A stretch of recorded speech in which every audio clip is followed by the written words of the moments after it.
Magpie Audio presents Pride and Prejudice by Jane Austen, read by Sally Ann Burnett. Volume 3, Chapter 43. Elizabeth, as they drove along, watched for the first appearance of Pemberley Woods with some perturbation, and when at length they turned in at the lodge, her spirits were in a high flutter. The park was very large, and contained great variety of ground. They entered it in one of its lowest points, and drove for some time through a beautiful wood, stretching over a wide extent. Elizabeth's mind was too full for conversation, but she saw and admired every remarkable spot and point of view. They gradually ascended for half a mile, and then found themselves at the top of a considerable eminence, where the wood ceased, and the eye was instantly caught by Pemberley House, situated on the opposite side of a valley, into which the road with some abruptness wound.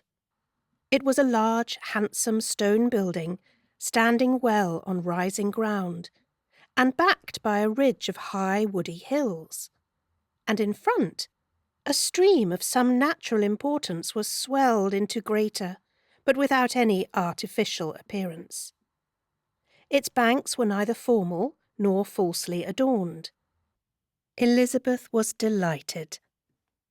She had never seen a place for which nature had done more, or where natural beauty had been so little counteracted by an awkward taste. They were all of them warm in their admiration, and at that moment she felt that to be mistress of Pemberley might be something. They descended the hill, crossed the bridge, and drove to the door, and while examining the nearer aspect of the house, all her apprehensions of meeting its owner returned. She dreaded lest the chambermaid had been mistaken. On applying to see the place, they were admitted into the hall, and Elizabeth, as they waited for the housekeeper, had leisure to wonder at her being where she was. The housekeeper came, a respectable-looking elderly woman, much less fine and more civil than she had any notion of finding her. They followed her into the dining parlour. It was a large, well-proportioned room, handsomely fitted up. Elizabeth, after slightly surveying it, went to a window to enjoy its prospect. The hill, crowned with wood, from which they had descended, receiving increased abruptness from the distance, was a beautiful object. Every disposition of the ground was good, and she looked on the whole scene, the river, the trees scattered on its banks, and the winding of the valley, as far as she could trace it, with delight. As they passed into other rooms, these objects were taking different positions, but from every window there were beauties to be seen. The rooms were lofty and handsome, and their furniture suitable to the fortune of their proprietor. But Elizabeth saw, with admiration of his taste, that it was neither gaudy nor uselessly fine, with less of splendour and more real elegance than the furniture of Rosings.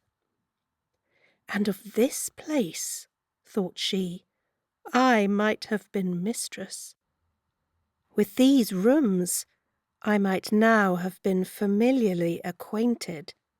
Instead of viewing them as a stranger, I might have rejoiced in them as my own, and welcomed to them as visitors my uncle and aunt. But no, recollecting herself, that could never be. My uncle and aunt would have been lost to me. I should not have been allowed to invite them. This was a lucky recollection. It saved her from something like regret. She longed to inquire of the housekeeper whether her master were really absent, but had not courage for it. At length, however, The question was asked by her uncle, and she turned away with alarm while Mrs. Reynolds replied that he was, adding, "But we expect him tomorrow with a large party of friends." How rejoiced was Elizabeth that their own journey had not by any circumstance been delayed a day. Her aunt now called her to look at a picture. She approached, and saw the likeness of Mr. Wickham suspended, amongst several other miniatures, over the mantelpiece. Her aunt asked her smilingly how she liked it. The housekeeper came forward and told them it was the picture of a young gentleman, the son of her late master's steward, who had been brought up by him at his own expense. "He is now gone into the army," she added, "but I'm afraid he has turned out very wild." Mrs. Gardiner looked at her niece with a smile, but Elizabeth could not return it. "And that," said Mrs. Reynolds, pointing to another of the miniatures, "is my master, and very like him. It was drawn at the same time as the other, about 8 years ago." "I have heard much of your master's fine person," said Mrs. Gardiner, looking at the picture. "It is a handsome face. But, Lizzie, you can tell us whether it is like or not?" Mrs. Reynolds' respect for Elizabeth seemed to increase on this intimation of her knowing her master. "Does that young lady know Mr. Darcy?" Elizabeth coloured and said, "A little." "And do not you think him a very handsome gentleman, ma'am?" "Yes, very handsome.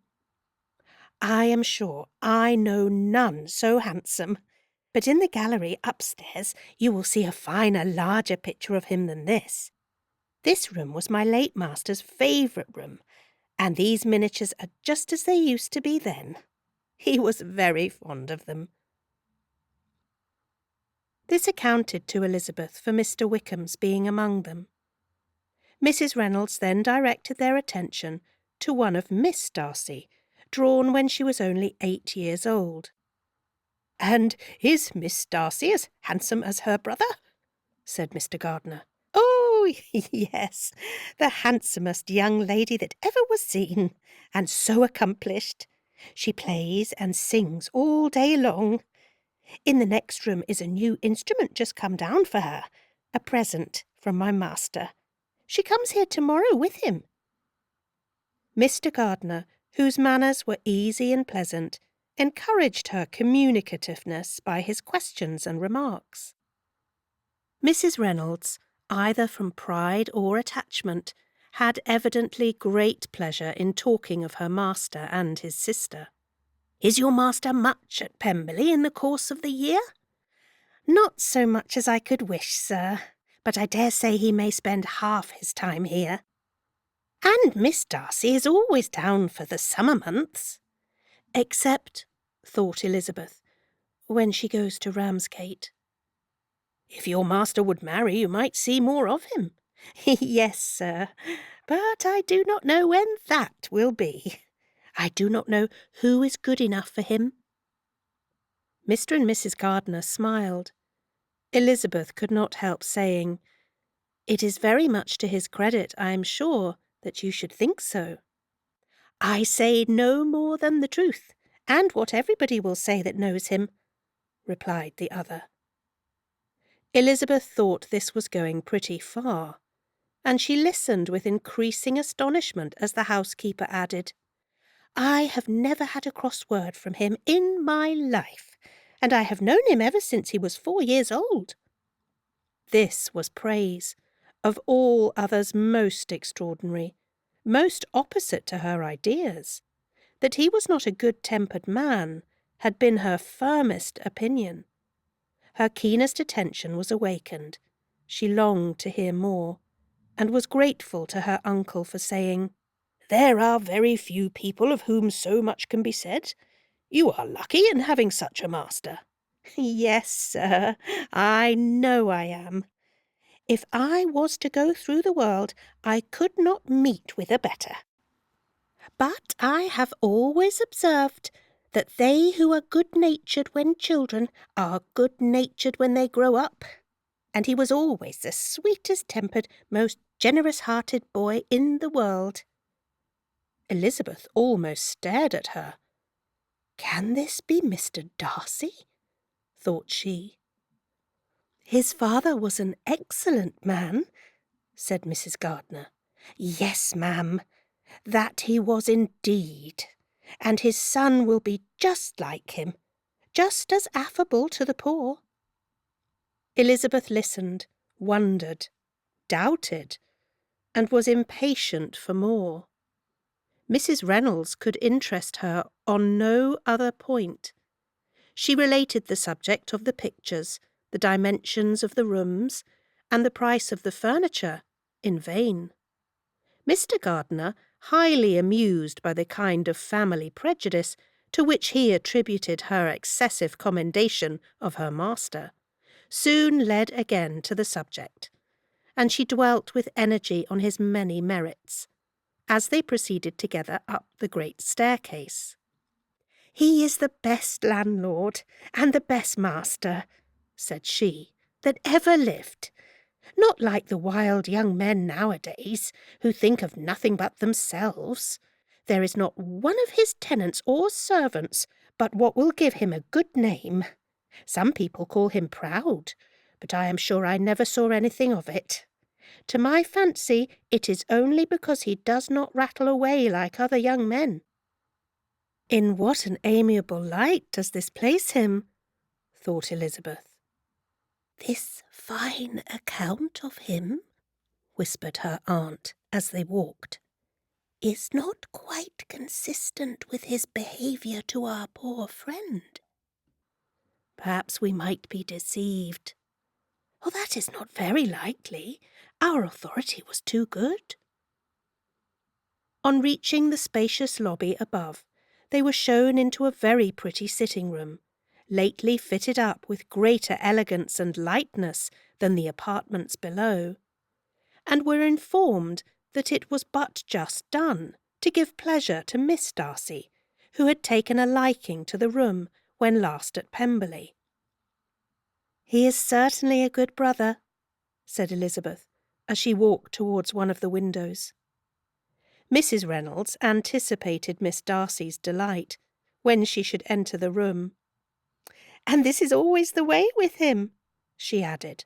Whatever can give his sister any pleasure is sure to be done in a moment. There is nothing he would not do for her. The picture gallery, and 2 or 3 of the principal bedrooms, were all that remained to be shown. In the former were many good paintings, but Elizabeth knew nothing of the art, and from such as had been already visible below, she had willingly turned to look at some drawings of Miss Darcy's, in crayons, whose subjects were usually more interesting, and also more intelligible. In the gallery there were many family portraits, but they could have little to fix the attention of a stranger. Elizabeth walked on in quest of the only face whose features would be known to her. At last it arrested her, and she beheld a striking resemblance of Mr. Darcy, with such a smile over the face as she remembered to have sometimes seen when he looked at her. She stood several minutes before the picture in earnest contemplation, and returned to it again before they quitted the gallery. Mrs. Reynolds informed them that it had been taken in his father's lifetime. There was certainly at this moment in Elizabeth's mind a more gentle sensation towards the original than she had ever felt in the height of their acquaintance. The commendation bestowed on him by Mrs. Reynolds was of no trifling nature. What praise is more valuable than the praise of an intelligent servant? As a brother, a landlord, a master, she considered how many people's happiness were in his guardship, how much of pleasure or pain it was in his power to bestow, How much of good or evil must be done by him? Every idea that had been brought forward by the housekeeper was favourable to his character, and as she stood before the canvas on which he was represented, and fixed his eyes upon herself, she thought of his regard with a deeper sentiment of gratitude than it had ever raised before. She remembered its warmth, and softened its impropriety of expression. When all of the house that was open to general inspection had been seen, they returned downstairs, and, taking leave of the housekeeper, were consigned over to the gardener, who met them at the hall door. As they walked across the lawn towards the river, Elizabeth turned back to look again. Her uncle and aunt stopped also, and while the former was conjecturing as to the date of the building, the owner of it himself suddenly came forward from the road which led behind it to the stables. They were within 20 yards of each other, and so abrupt was his appearance that it was impossible to avoid his sight. Their eyes instantly met, and the cheeks of each were overspread with the deepest blush. He absolutely started, and for a moment seemed immovable from surprise, but shortly recovering himself, advanced towards the party, and spoke to Elizabeth, if not in terms of perfect composure, at least of perfect civility. She had instinctively turned away, but, stopping on his approach, received his compliments with an embarrassment impossible to be overcome. Had his first appearance, or his resemblance to the picture they had just been examining, been insufficient to assure the other two that they now saw Mr. Darcy, the gardener's expression of surprise on beholding his master must immediately have told it. They stood a little aloof while he was talking to their niece, who, astonished and confused, scarcely dared lift her eyes to his face, and knew not what answer she returned to his civil inquiries after her family. Amazed at the alteration in his manner since they last parted, every sentence that he uttered was increasing her embarrassment, and every idea of the impropriety of her being found there, recurring to her mind, the few minutes in which they continued together, were some of the most uncomfortable of her life. Nor did he seem much more at ease when he spoke. His accent had none of its usual sedateness, and he repeated his inquiries as to the time of her having left Longbourn, and of her stay in Derbyshire so often and in so hurried a way, as plainly spoke the distraction of his thoughts. At length every idea seemed to fail him, and after standing a few moments without saying a word, he suddenly recollected himself and took leave. The others then joined her, and expressed their admiration of his figure. But Elizabeth heard not a word, and, wholly engrossed by her own feelings, followed them in silence. She was overpowered by shame and vexation. Her coming there was the most unfortunate, the most ill-judged thing in the world. How strange must it appear to him? In what a disgraceful light might it not strike so vain a man? It might seem as if she had purposely thrown herself in his way again. Oh, why did she come? Or why did he thus come a day before he was expected? Had they been only 10 minutes sooner, they should have been beyond the reach of his discrimination, for it was plain that he was that moment arrived, that moment alighted from his horse or his carriage. She blushed again and again over the perverseness of the meeting, and his behaviour so strikingly altered. What could it mean? That he should even speak to her was amazing, but to speak with such civility, to inquire after her family. Never in her life had she seen his manners so little dignified. Never had he spoken with such gentleness as on this unexpected meeting. What a contrast did it offer to his last address in Rosings Park, when he put his letter into her hand!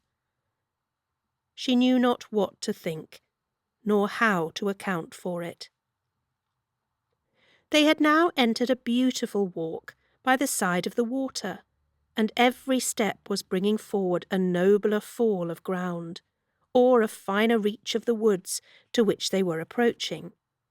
But it was some time before Elizabeth was sensible of any of it, and, though she answered mechanically to the repeated appeals of her uncle and aunt, and seemed to direct her eyes to such objects as they pointed out, she distinguished no part of the scene. Her thoughts were all fixed on that one spot of Pemberley House, whichever it might be, where Mr. Darcy then was. She longed to know what at that moment was passing in his mind, in what manner he thought of her, and whether, in defiance of everything, she was still dear to him. Perhaps he had been civil only because he felt himself at ease. Yet there had been that in his voice which was not like ease. Whether he had felt more of pain or of pleasure in seeing her, she could not tell, but he certainly had not seen her with composure. At length, however, the remarks of her companions on her absence of mind roused her, and she felt the necessity of appearing more like herself. They entered the woods, and, bidding adieu to the river for a while, ascended some of the higher grounds, whence, in spots where the opening of the trees gave the eye power to wander, were many charming views of the valley, the opposite hills, with the long range of woods overspreading many, and occasionally part of the stream. Mr. Gardiner expressed a wish of going round the whole park, but feared it might be beyond a walk. With a triumphant smile, they were told that it was 10 miles round. It settled the matter, and they pursued the accustomed circuit, which brought them again, after some time, in a descent among hanging woods, to the edge of the water in one of its narrowest parts. They crossed it by a simple bridge, in character with the general air of the scene. It was a spot less adorned than any they had yet visited, and the valley, here contracted into a glen, allowed room only for the stream, and a narrow walk amidst the rough coppice wood which bordered it. Elizabeth longed to explore its windings, but when they had crossed the bridge, and perceived their distance from the house, Mrs. Gardiner, who was not a great walker, could go no further, and thought only of returning to the carriage as quickly as possible. Her niece was, therefore, obliged to submit, and they took their way towards the house on the opposite side of the river, in the nearest direction. But their progress was slow, for Mr. Gardiner, though seldom able to indulge the taste, was very fond of fishing, and was so much engaged in watching the occasional appearance of some trout in the water, and talking to the man about them, that he advanced but little. Whilst wandering on in this slow manner, they were again surprised, and Elizabeth's astonishment was quite equal to what it had been at first, by the sight of Mr. Darcy approaching them, and at no great distance.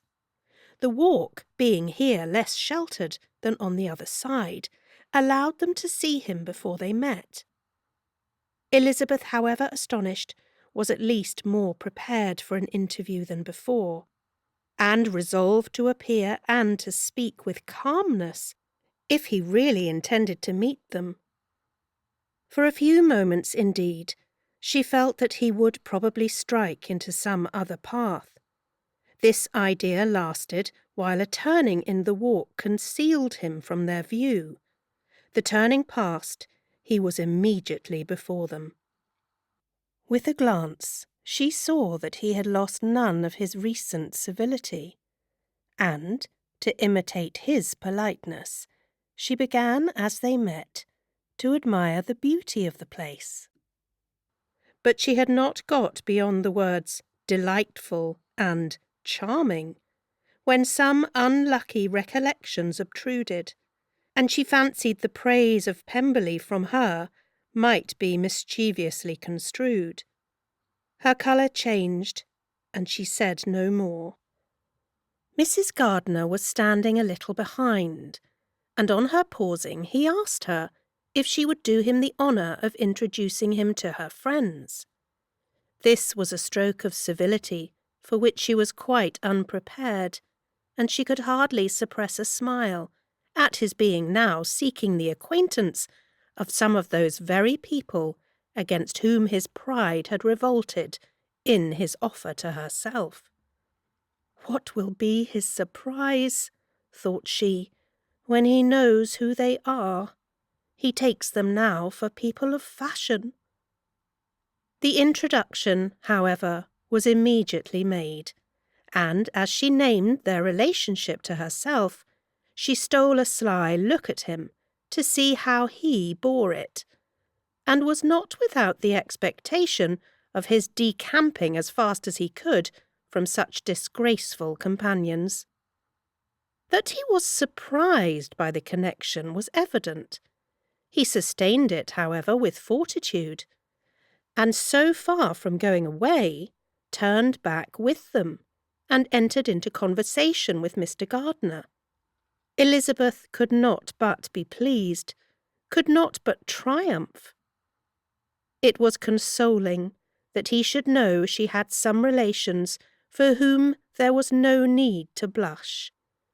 She listened most attentively to all that passed between them, and gloried in every expression, every sentence of her uncle, which marked his intelligence, his taste, or his good manners. The conversation soon turned upon fishing, and she heard Mr. Darcy invite him, with the greatest civility, to fish there as often as he chose, while he continued in the neighbourhood, offering at the same time to supply him with fishing tackle, and pointing out those parts of the stream where there was usually most sport. Mrs. Gardiner, who was walking arm in arm with Elizabeth, gave her a look expressive of her wonder. Elizabeth said nothing, but it gratified her exceedingly. The compliment must be all for herself. Her astonishment, however, was extreme, and continually was she repeating, "Why is he so altered? From what can it proceed? It cannot be for me. It cannot be for my sake that his manners are thus softened. My reproofs at Hunsford could not work such a change as this. It is impossible that he should still love me." After walking some time in this way, the two ladies in front, the two gentlemen behind, on resuming their places, after descending to the brink of the river for the better inspection of some curious water plant, there chanced to be a little alteration. It originated in Mrs. Gardiner, who, fatigued by the exercise of the morning, found Elizabeth's arm inadequate to her support, and consequently preferred her husband's. Mr. Darcy took her place by her niece, and they walked on together. After a short silence, the lady first spoke. She wished him to know that she had been assured of his absence before she came to the place, and accordingly began by observing that his arrival had been very unexpected. "For your housekeeper," she added, "informed us that you would certainly not be here till tomorrow, and indeed, before we left Bakewell, We understood that you were not immediately expected in the country." He acknowledged the truth of it all, and said that business with his steward had occasioned his coming forward a few hours before the rest of the party with whom he had been travelling. "They will join me early tomorrow," he continued, "and among them are some who will claim an acquaintance with you. Mr. Bingley and his sisters." Elizabeth answered only by a slight bow. Her thoughts were instantly driven back to the time when Mr. Bingley's name had been last mentioned between them, and if she might judge from his complexion, his mind was not very differently engaged. "There is also one other person in the party," he continued after a pause, "who more particularly wishes to be known to you. Will you allow me, or do I ask too much, to introduce my sister to your acquaintance during your stay at Lambton?" The surprise of such an application was great indeed. It was too great for her to know in what manner she acceded to it. She immediately felt that whatever desire Miss Darcy might have of being acquainted with her must be the work of her brother. And without looking further, it was satisfactory. It was gratifying to know that his resentment had not made him think really ill of her. They now walked on in silence, each of them deep in thought. Elizabeth was not comfortable. That was impossible. But she was flattered and pleased. His wish of introducing his sister to her was a compliment of the highest kind. They soon outstripped the others, and when they had reached the carriage, Mr. and Mrs. Gardiner were half a quarter of a mile behind. He then asked her to walk into the house, but she declared herself not tired, and they stood together on the lawn. At such a time much might have been said, and silence was very awkward. She wanted to talk, but there seemed an embargo on every subject. At last she recollected that she had been travelling, and they talked of Matlock and Dovedale with great perseverance. Yet time and her aunt moved slowly, and her patience and her ideas were nearly worn out before the tête-à-tête was over. On Mr. and Mrs. Gardiner's coming up, they were all pressed to go into the house and take some refreshment, but this was declined, and they parted on each side with the utmost politeness. Mr. Darcy handed the ladies into the carriage, and when it drove off, Elizabeth saw him walking slowly towards the house. The observations of her uncle and aunt now began, and each of them pronounced him to be infinitely superior to anything they had expected. "He is perfectly well behaved, polite, and unassuming," said her uncle. "There is something a little stately in him, to be sure," replied her aunt. "But it is confined to his air, and is not unbecoming. I can now say with the housekeeper that though some people may call him proud, I have seen nothing of it." "I was never more surprised than by his behaviour to us. It was more than civil. It was really attentive. And there was no necessity for such attention. His acquaintance with Elizabeth was very trifling." "To be sure, Lizzie," said her aunt, "he is not so handsome as Wickham, or rather, he has not Wickham's countenance, for his features are perfectly good. But how came you to tell us that he was so disagreeable?" Elizabeth excused herself as well as she could, said that she had liked him better when they met in Kent than before, and that she had never seen him so pleasant as this morning. "But perhaps he may be a little whimsical in his civilities," replied her uncle. "Your great men often are, and therefore I shall not take him at his word about fishing, as he might change his mind another day, and warn me off his grounds." Elizabeth felt that they had entirely mistaken his character, but said nothing. "From what we have seen of him," continued Mrs. Gardiner, "I really should not have thought that he could have behaved in so cruel a way by anybody, as he has done by poor Wickham. He has not an ill-natured look. On the contrary, there is something pleasing about his mouth when he speaks, and there is something of dignity in his countenance that would not give one an unfavourable idea of his heart. But to be sure, the good lady who showed us the house did give him a most flaming character. I could hardly help laughing aloud sometimes. But he is a liberal master, I suppose, and that, in the eye of a servant, comprehends every virtue."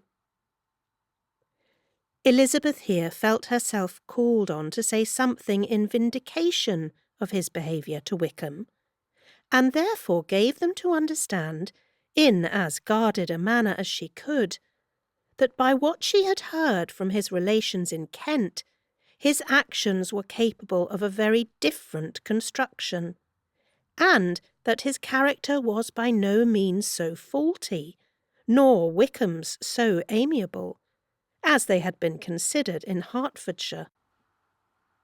In confirmation of this, she related the particulars of all the pecuniary transactions in which they had been connected, without actually naming her authority, but stating it to be such as might be relied on.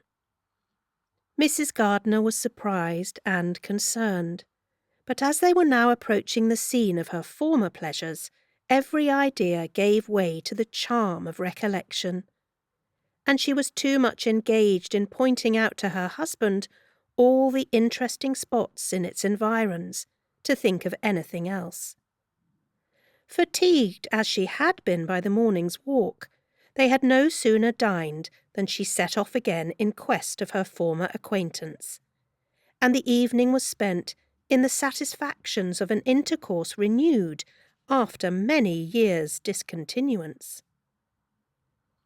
The occurrences of the day were too full of interest to leave Elizabeth much attention for any of these new friends, and she could do nothing but think, and think with wonder, of Mr. Darcy's civility, and above all, of his wishing her to be acquainted with his sister. Chapter 44. Elizabeth had settled it that Mr. Darcy would bring his sister to visit her, the very day after her reaching Pemberley, and was consequently resolved not to be out of sight of the inn the whole of that morning. But her conclusion was false, for on the very morning after their own arrival at Lambton, these visitors came. They had been walking about the place with some of their new friends, and were just returned to the inn to dress themselves for dining with the same family, when the sound of a carriage drew them to a window, and they saw a gentleman and lady in a curricle driving up the street. Elizabeth, immediately recognising the livery, guessed what it meant, and imparted no small degree of surprise to her relations by acquainting them with the honour which she expected. Her uncle and aunt were all amazement, and the embarrassment of her manner as she spoke, joined to the circumstance itself, and many of the circumstances of the preceding day, opened to them a new idea on the business. Nothing had ever suggested it before, but they now felt that there was no other way of accounting for such attentions from such a quarter than by supposing a partiality for their niece.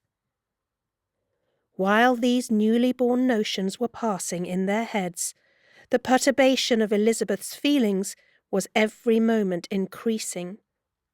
She was quite amazed at her own discomposure, but amongst other causes of disquiet, she dreaded lest the partiality of the brother should have said too much in her favour, and more than commonly anxious to please, she naturally suspected that every power of pleasing would fail her. She retreated from the window, fearful of being seen, and as she walked up and down the room, endeavouring to compose herself, saw such looks of inquiring surprise in her uncle and aunt as made everything worse. Miss Darcy and her brother appeared, and this formidable introduction took place. With astonishment did Elizabeth see that her new acquaintance was at least as much embarrassed as herself. Since her being at Lambton, she had heard that Miss Darcy was exceedingly proud, but the observation of a very few minutes convinced her that she was only exceedingly shy. She found it difficult to obtain even a word from her, beyond a monosyllable. Miss Darcy was tall, and on a larger scale than Elizabeth, and though little more than 16, her figure was formed, and her appearance womanly and graceful. She was less handsome than her brother, but there was sense and good humour in her face, and her manners were perfectly unassuming and gentle. Elizabeth, who had expected to find in her as acute and unembarrassed an observer as ever Mr. Darcy had been, was much relieved by discerning such different feelings. They had not been long together before Darcy told her that Bingley was also coming to wait on her, and she had barely time to express her satisfaction and prepare for such a visitor, when Bingley's quick step was heard on the stairs, and in a moment he entered the room. All Elizabeth's anger against him had been long done away, but, had she still felt any, it could hardly have stood its ground against the unaffected cordiality with which he expressed himself on seeing her again. He inquired in a friendly, though general way, after her family, and looked and spoke with the same good-humoured ease that he had ever done. To Mr. and Mrs. Gardiner he was scarcely a less interesting personage than to herself. They had long wished to see him. The whole party before them, indeed, excited a lively attention. The suspicions, which had just arisen of Mr. Darcy and their niece, directed their observation towards each with an earnest, though guarded inquiry, and they soon drew from those inquiries the full conviction that one of them at least knew what it was to love. Of the lady's sensations they remained a little in doubt, but that the gentleman was overflowing with admiration was evident enough. Elizabeth, on her side, had much to do. She wanted to ascertain the feelings of each of her visitors. She wanted to compose her own, and to make herself agreeable to all. And in the latter object, where she feared most to fail, she was most sure of success, for those to whom she endeavoured to give pleasure were prepossessed in her favour. Bingley was ready, Georgiana was eager, and Darcy determined to be pleased. In seeing Bingley, her thoughts naturally flew to her sister, and oh, how ardently did she long to know whether any of his were directed in a like manner. Sometimes she could fancy that he talked less than on former occasions, and once or twice pleased herself with the notion that as he looked at her he was trying to trace a resemblance. But though this might be imaginary, she could not be deceived as to his behaviour to Miss Darcy, who had been set up as a rival of Jane. No look appeared on either side that spoke particular regard. Nothing occurred between them that could justify the hopes of his sister. On this point she was soon satisfied, and 2 or 3 little circumstances occurred ere they parted, which, in her anxious interpretation, denoted a recollection of Jane, not untinctured by tenderness, and a wish of saying more that might lead to the mention of her, had he dared. He observed to her, at a moment when the others were talking together, and in a tone which had something of real regret, that it was a very long time since he had had the pleasure of seeing her. And, before she could reply, he added, "It is above 8 months. We have not met since the 26th of November, when we were all dancing together at Netherfield." Elizabeth was pleased to find his memory so exact, and he afterwards took occasion to ask her, when unattended to by any of the rest, whether all her sisters were at Longbourn. There was not much in the question, nor in the preceding remark, but there was a look and a manner which gave them meaning. It was not often that she could turn her eyes on Mr. Darcy himself, but whenever she did catch a glimpse, she saw an expression of general complacence, and in all that he said, she heard an accent so far removed from hauteur or disdain of his companions as convinced her that the improvement of manners which she had yesterday witnessed, however temporary its existence might prove, had at least outlived one day.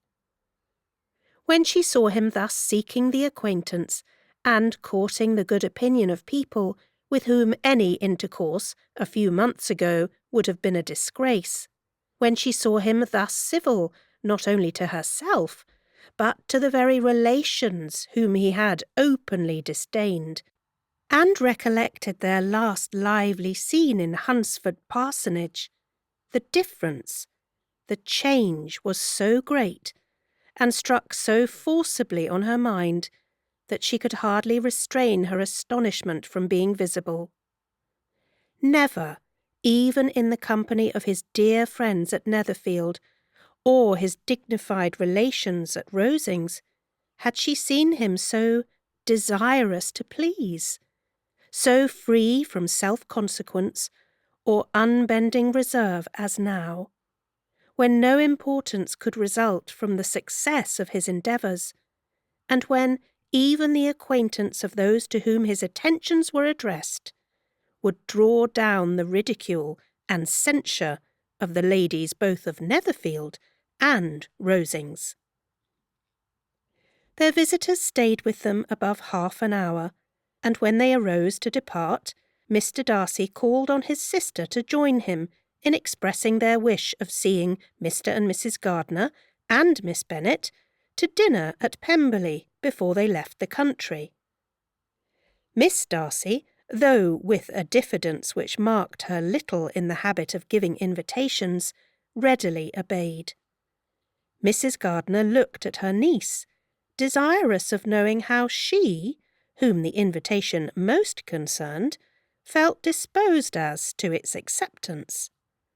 But Elizabeth had turned away her head, presuming, however, that this studied avoidance spoke rather a momentary embarrassment than any dislike of the proposal, and seeing in her husband, who was fond of society, a perfect willingness to accept it, she ventured to engage for her attendance, and the day after the next was fixed on.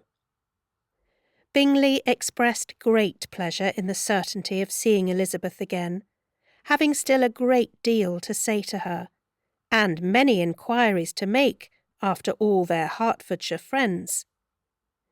Elizabeth, construing all this into a wish of hearing her speak of her sister, was pleased, and on this account, as well as some others, found herself, when the visitors left them, capable of considering the last half hour with some satisfaction, though while it was passing, the enjoyment of it had been little.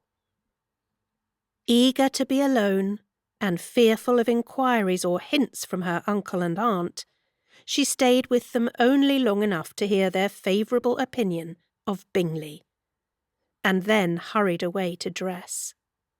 But she had no reason to fear Mr. and Mrs. Gardiner's curiosity. It was not their wish to force her communication. It was evident that she was much better acquainted with Mr. Darcy than they had before any idea of. It was evident that he was very much in love with her. They saw much to interest, but nothing to justify enquiry. Of Mr. Darcy, it was now a matter of anxiety to think well, and, as far as their acquaintance reached, there was no fault to find. They could not be untouched by his politeness, and, had they drawn his character from their own feelings and his servant's report, without any reference to any other account, the circle in Hertfordshire to which he was known would not have recognised it for Mr. Darcy. There was now an interest, however, in believing the housekeeper, and they soon became sensible that the authority of a servant who had known him since he was 4 years old, and whose own manners indicated respectability, was not to be hastily rejected. Neither had anything occurred in the intelligence of their Lambton friends that could materially lessen its weight.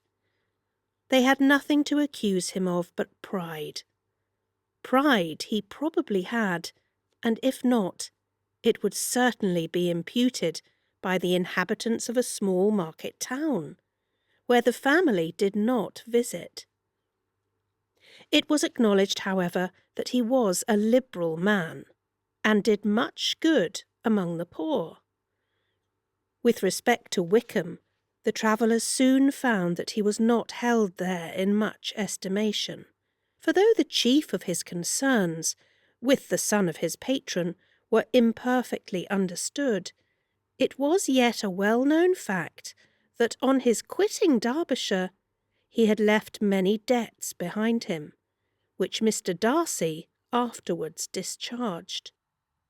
As for Elizabeth, her thoughts were at Pemberley this evening more than the last, and the evening, though as it passed it seemed long, was not long enough to determine her feelings towards one in that mansion, and she lay awake 2 whole hours, endeavouring to make them out.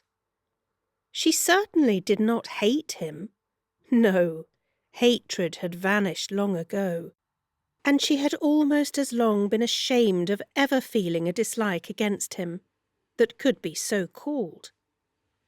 The respect created by the conviction of his valuable qualities, though at first unwillingly admitted, had for some time ceased to be repugnant to her feelings, and it was now heightened into somewhat of a friendlier nature by the testimony so highly in his favour, and bringing forward his disposition in so amiable a light, which yesterday had produced.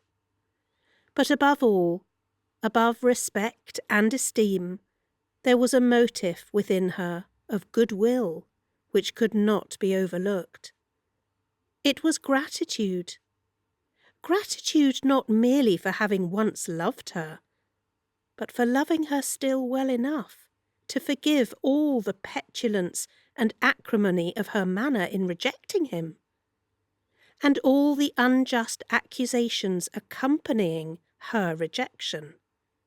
He who, she had been persuaded, would avoid her as his greatest enemy, seemed on this accidental meeting most eager to preserve the acquaintance, and without any indelicate display of regard, or any peculiarity of manner, where their 2 selves only were concerned, was soliciting the good opinion of her friends, and bent on making her known to his sister. Such a change in a man of so much pride excited not only astonishment, but gratitude. For to love, ardent love, it must be attributed, and as such its impression on her was of a sort to be encouraged, as by no means unpleasing, though it could not be exactly defined. She respected, she esteemed, she was grateful to him, she felt a real interest in his welfare, and she only wanted to know how far she wished that welfare to depend upon herself, and how far it would be for the happiness of both that she should employ the power which her fancy told her she still possessed, of bringing on the renewal of his addresses. It had been settled in the evening between the aunt and niece that such a striking civility as Miss Darcy's, in coming to them on the very day of her arrival at Pemberley, for she had reached it only to a late breakfast, ought to be imitated, though it could not be equalled, by some exertion of politeness on their side, and, consequently, that it would be highly expedient to wait on her at Pemberley the following morning. They were therefore to go.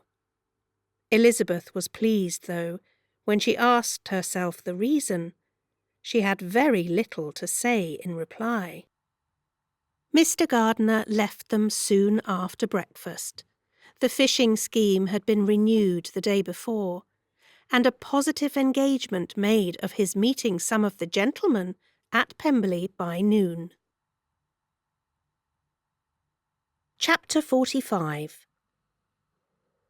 Convinced as Elizabeth now was that Miss Bingley's dislike of her had originated in jealousy, she could not help feeling how very unwelcome her appearance at Pemberley must be to her, and was curious to know with how much civility on that lady's side the acquaintance would now be renewed. On reaching the house, they were shown through the hall into the saloon, whose northern aspect rendered it delightful for summer. Its windows, opening to the ground, admitted a most refreshing view of the high woody hills behind the house, and of the beautiful oaks and Spanish chestnuts which were scattered over the intermediate lawn. In this room they were received by Miss Darcy, who was sitting there with Mrs. Hurst and Miss Bingley, and the lady with whom she lived in London. Georgiana's reception of them was very civil, but attended with all that embarrassment which, though proceeding from shyness and the fear of doing wrong, would easily give to those who felt themselves inferior the belief of her being proud and reserved. Mrs. Gardiner and her niece, however, did her justice, and pitied her. By Mrs. Hurst and Miss Bingley, they were noticed only by a curtsy, and on their being seated, a pause, awkward as such pauses must always be, succeeded for a few moments. It was first broken by Mrs. Annesley, a genteel, agreeable-looking woman, whose endeavour to introduce some kind of discourse proved her to be more truly well-bred than either of the others, and between her and Mrs. Gardiner, with occasional help from Elizabeth, the conversation was carried on. Miss Darcy looked as if she wished for courage enough to join in it, and sometimes did venture a short sentence when there was least danger of its being heard. Elizabeth soon saw that she was herself closely watched by Miss Bingley, and that she could not speak a word, especially to Miss Darcy, without calling her attention. This observation would not have prevented her from trying to talk to the latter, had they not been seated at an inconvenient distance, but she was not sorry to be spared the necessity of saying much. Her own thoughts were employing her. She expected every moment that some of the gentlemen would enter the room. She wished, she feared that the master of the house might be amongst them. And whether she wished or feared it most, she could scarcely determine. After sitting in this manner a quarter of an hour, without hearing Miss Bingley's voice, Elizabeth was roused by receiving from her a cold enquiry after the health of her family. She answered with equal indifference and brevity, and the other said no more. The next variation which their visit afforded was produced by the entrance of servants with cold meat, cake, and a variety of all the finest fruits in season. But this did not take place till after many a significant look and smile from Mrs. Annesley to Miss Darcy had been given, to remind her of her post. There was now employment for the whole party, for though they could not all talk, they could all eat, and the beautiful pyramids of grapes, nectarines, and peaches soon collected them round the table. While thus engaged, Elizabeth had a fair opportunity of deciding whether she most feared or wished for the appearance of Mr. Darcy, by the feelings which prevailed on his entering the room. And then, though but a moment before she had believed her wishes to predominate, she began to regret that he came. He had been some time with Mr. Gardiner, who, with 2 or 3 other gentlemen from the house, was engaged by the river, and had left him only on learning that the ladies of the family intended a visit to Georgiana that morning. No sooner did he appear than Elizabeth wisely resolved to be perfectly easy and unembarrassed. A resolution the more necessary to be made, but perhaps not the more easily kept, because she saw that the suspicions of the whole party were awakened against them, and that there was scarcely an eye which did not watch his behaviour when he first came into the room. In no countenance was attentive curiosity so strongly marked as in Miss Bingley's. In spite of the smiles which overspread her face whenever she spoke to one of its objects, for jealousy had not yet made her desperate, and her attentions to Mr. Darcy were by no means over. Miss Darcy, on her brother's entrance, exerted herself much more to talk, and Elizabeth saw that he was anxious for his sister and herself to get acquainted, and forwarded, as much as possible, every attempt at conversation on either side. Miss Bingley saw all this likewise, and, in the imprudence of anger, took the first opportunity of saying, with sneering civility, "Pray, Miss Eliza, are not the shire militia removed from Meryton? They must be a great loss to your family." In Darcy's presence she dared not mention Wickham's name, but Elizabeth instantly comprehended that he was uppermost in her thoughts, and the various recollections connected with him gave her a moment's distress. But, exerting herself vigorously to repel the ill-natured attack, she presently answered the question in a tolerably disengaged tone. While she spoke, an involuntary glance showed her Darcy, with an heightened complexion, earnestly looking at her, and his sister overcome with confusion and unable to lift up her eyes.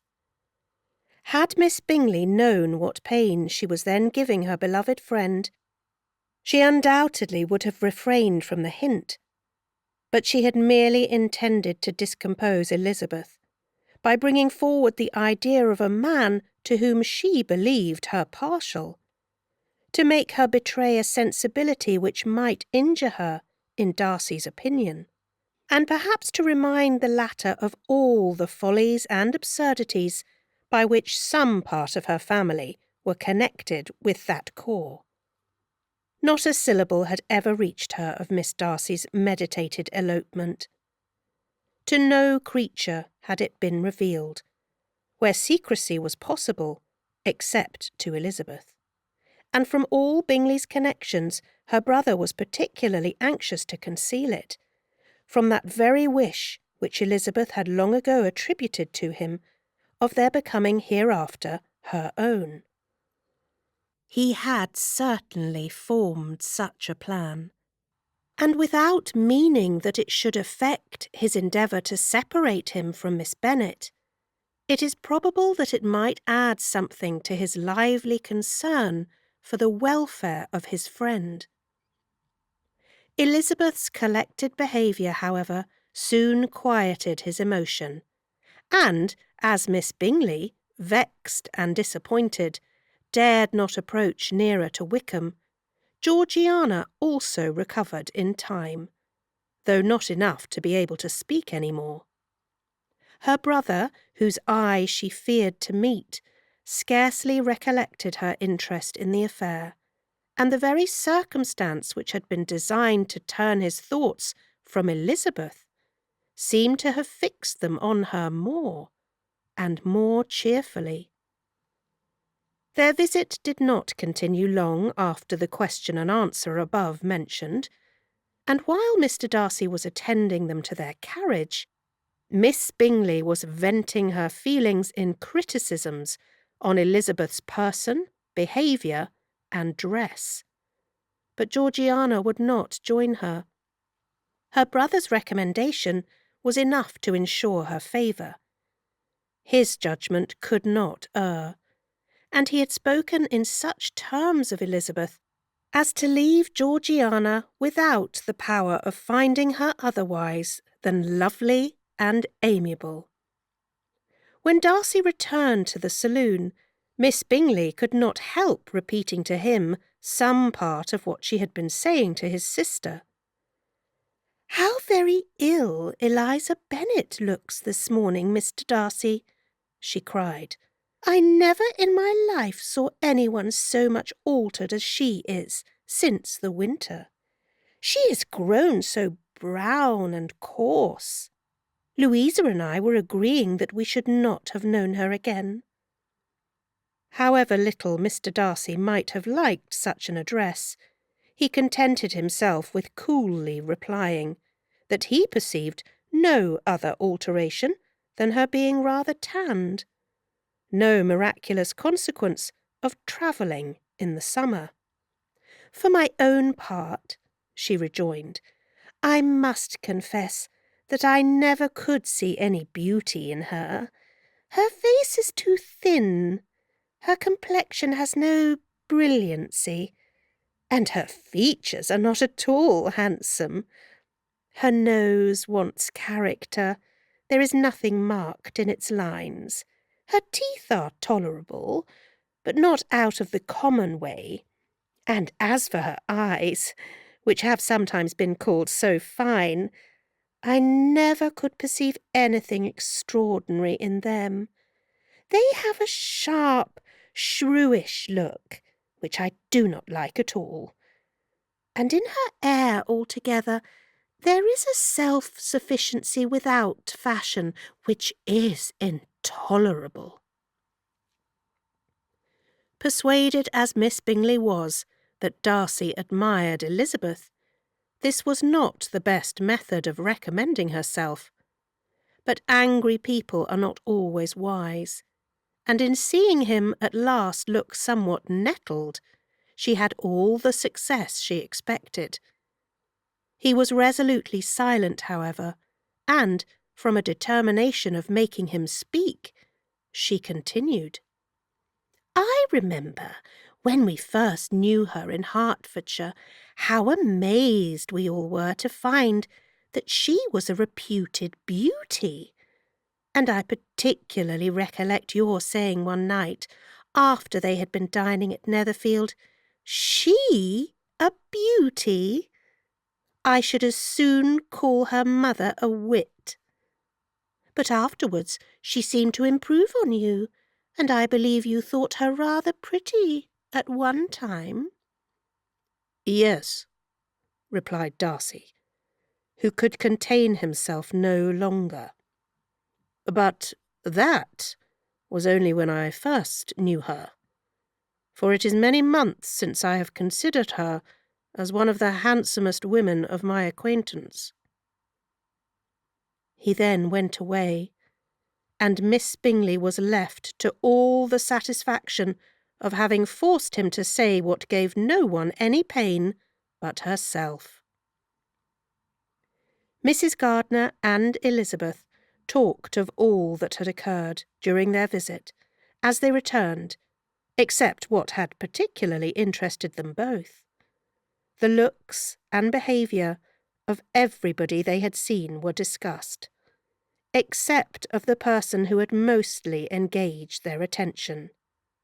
They talked of his sister, his friends, his house, his fruit, of everything but himself. Yet Elizabeth was longing to know what Mrs. Gardiner thought of him, and Mrs. Gardiner would have been highly gratified by her niece's beginning the subject.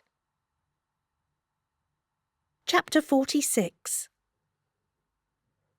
Elizabeth had been a good deal disappointed in not finding a letter from Jane on their first arrival at Lambton, and this disappointment had been renewed on each of the mornings that had now been spent there. But on the third, her repining was over, and her sister justified by the receipt of 2 letters from her at once, on one of which was marked that it had been missent elsewhere. Elizabeth was not surprised at it, as Jane had written the direction remarkably ill.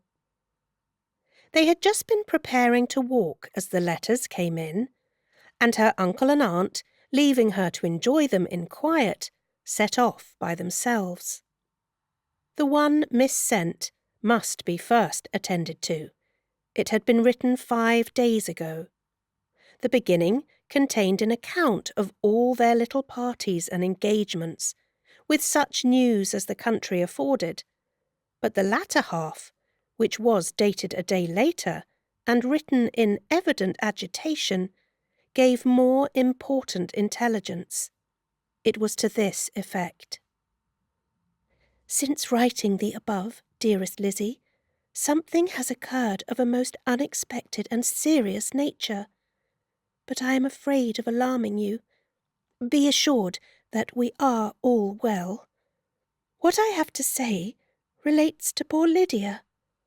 An express came at 12 last night, just as we were all gone to bed, from Colonel Forster, to inform us that she was gone off to Scotland with one of his officers, to own the truth, with Wickham. Imagine our surprise. To Kitty, however, it does not seem so wholly unexpected. I am very, very sorry. So imprudent a match on both sides. But I am willing to hope the best, and that his character has been misunderstood. Thoughtless and indiscreet, I can easily believe him. But this step, and let us rejoice over it, marks nothing bad at heart.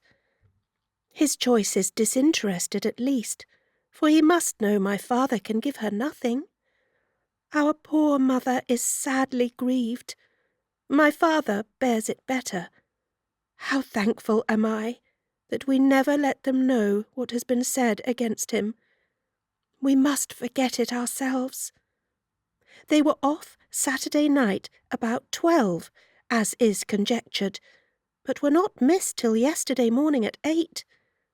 The express was sent off directly. My dear Lizzie, they must have passed within 10 miles of us. Colonel Forster gives us reason to expect him here soon. Lydia left a few lines for his wife, informing her of their intention. I must conclude, for I cannot be long from my poor mother. I am afraid you will not be able to make it out, but I hardly know what I have written. Without allowing herself time for consideration, and scarcely knowing what she felt, Elizabeth, on finishing this letter, instantly seized the other, and, opening it with the utmost impatience, read as follows. It had been written a day later than the conclusion of the first. By this time, my dearest sister, you have received my hurried letter. I wish this may be more intelligible, but though not confined for time, my head is so bewildered that I cannot answer for being coherent. Dearest Lizzie, I hardly know what I would write, but I have bad news for you, and it cannot be delayed. Imprudent as a marriage between Mr. Wickham and our poor Lydia would be, we are now anxious to be assured it has taken place, for there is but too much reason to fear they are not gone to Scotland. Colonel Forster came yesterday, having left Brighton the day before, not many hours after the express. Though Lydia's short letter to Mrs. F. gave them to understand that they were going to Gretna Green, something was dropped by Denny expressing his belief that W. never intended to go there, or to marry Lydia at all, which was repeated to Colonel F., who instantly, taking the alarm, set off from B, intending to trace their route. He did trace them easily to Clapham, but no further. For on entering that place they removed into a hackney coach and dismissed the chaise that brought them from Epsom. All that is known after this is that they were seen to continue the London road. I know not what to think. After making every possible enquiry on that side London, Colonel F. came on into Hertfordshire, anxiously renewing them at all the turnpikes, and at the inns in Barnet and Hatfield, but without any success. No such people had been seen to pass through. With the kindest concern he came on to Longbourn, and broke his apprehensions to us in a manner most creditable to his heart. I am sincerely grieved for him and Mrs. F., but no one can throw any blame on them. Our distress, my dear Lizzie, is very great. My father and mother believe the worst, but I cannot think so ill of him. Many circumstances might make it more eligible for them to be married privately in town than to pursue their first plan, and even if he could form such a design against a young woman of Lydia's connections, which is not likely, can I suppose her so lost to everything? Impossible. I grieve to find, however, that Colonel F. is not disposed to depend upon their marriage. He shook his head when I expressed my hopes, and said he feared W. was not a man to be trusted. My poor mother is really ill and keeps her room. Could she exert herself, it would be better, but this is not to be expected. And as to my father, I never in my life saw him so affected. Poor Kitty has anger for having concealed their attachment, but as it was a matter of confidence, one cannot wonder. I am truly glad, dearest Lizzie, that you have been spared something of these distressing scenes. But now, as the first shock is over, shall I own that I long for your return? I am not so selfish, however, as to press for it, if inconvenient. Adieu. I take up my pen again to do what I have just told you I would not, but circumstances are such that I cannot help earnestly begging you all to come here as soon as possible. I know my dear uncle and aunt so well that I am not afraid of requesting it, though I have still something more to ask of the former. My father is going to London with Colonel Forster instantly to try to discover her. What he means to do, I am sure I know not, but his excessive distress will not allow him to pursue any measure in the best and safest way, and Colonel Forster is obliged to be at Brighton again to-morrow evening. In such an exigence, my uncle's advice and assistance would be everything in the world. He will immediately comprehend what I must feel, and I rely upon his goodness. Oh, where is my uncle? Cried Elizabeth, darting from her seat as she finished the letter, in eagerness to follow him, without losing a moment of the time so precious. But as she reached the door, it was opened by a servant, and Mr. Darcy appeared. Her pale face and impetuous manner made him start, and before he could recover himself enough to speak, she, in whose mind every idea was superseded by Lydia's situation, hastily exclaimed, "I beg your pardon, but I must leave you. I must find Mr. Gardiner this moment, on business that cannot be delayed. I have not an instant to lose." "Good God, what is the matter?" cried he, with more feeling than politeness. Then, recollecting himself, "I will not detain you a minute, but let me or let the servant go after Mr. and Mrs. Gardiner. You are not well enough. You cannot go yourself."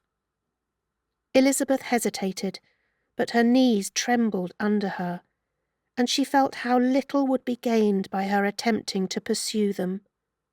Calling back the servant, therefore, she commissioned him, though in so breathless an accent as made her almost unintelligible, to fetch his master and mistress home instantly.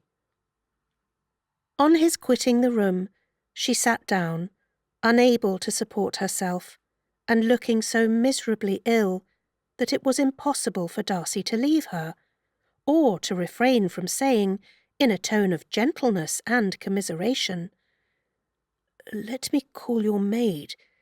Is there nothing you could take to give you present relief? A glass of wine? Shall I get you one? You are very ill." "No, I thank you," she replied, endeavouring to recover herself. "There is nothing the matter with me. I am quite well. I am only distressed by some dreadful news which I have just received from Longbourn." She burst into tears as she alluded to it, and for a few moments could not speak another word. Darcy, in wretched suspense, could only say something indistinctly of his concern, and observe her in compassionate silence. At length she spoke again. "I have just had a letter from Jane, with such dreadful news. It cannot be concealed from anyone. My youngest sister has left all her friends, has eloped, has thrown herself into the power of Mr. Wickham. They are gone off together from Brighton. You know him too well to doubt the rest.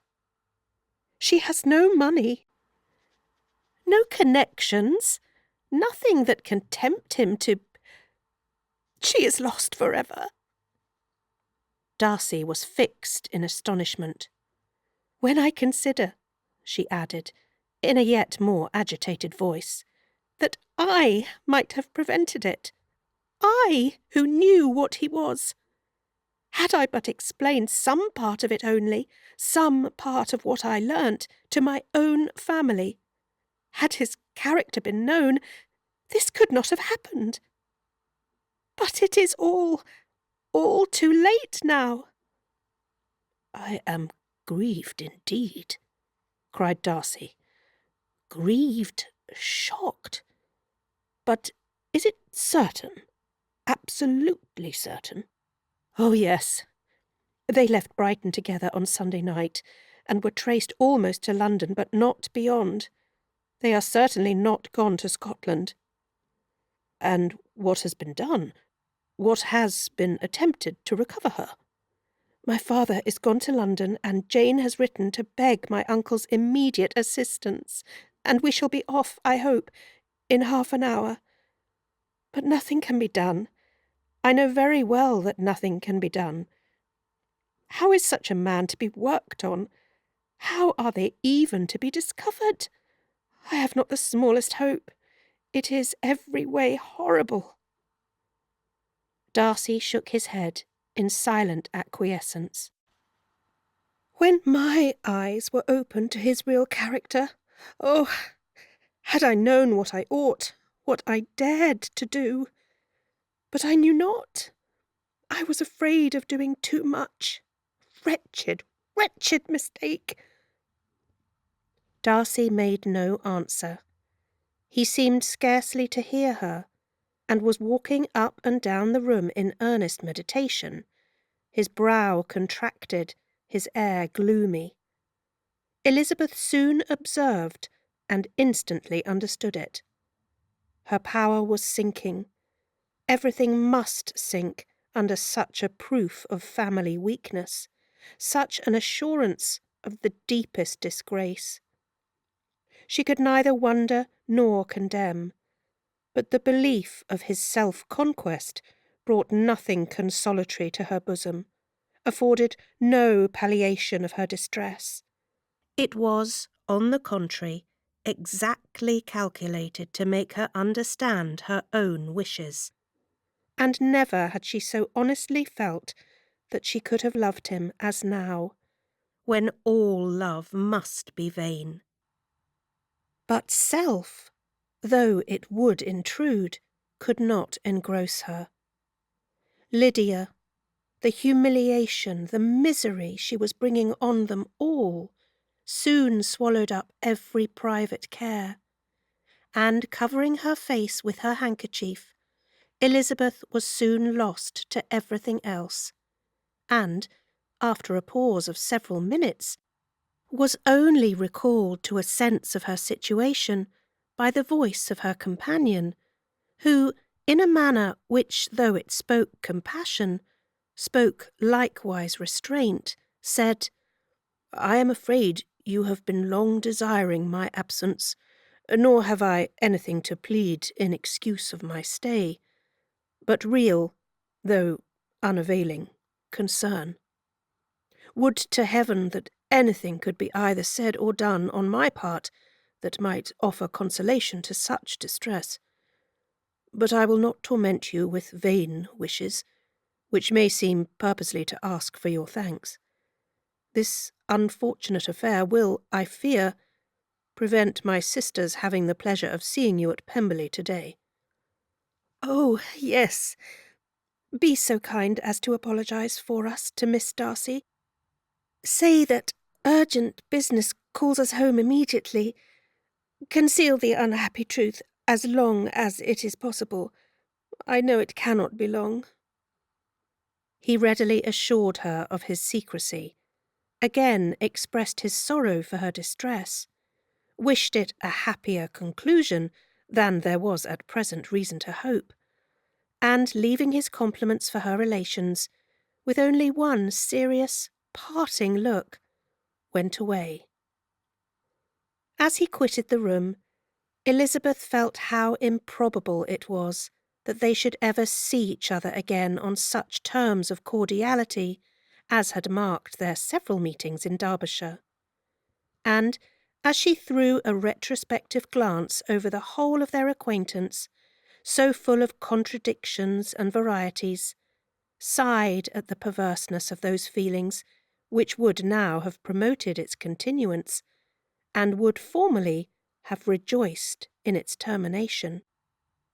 If gratitude and esteem are good foundations of affection, Elizabeth's change of sentiment will be neither improbable nor faulty.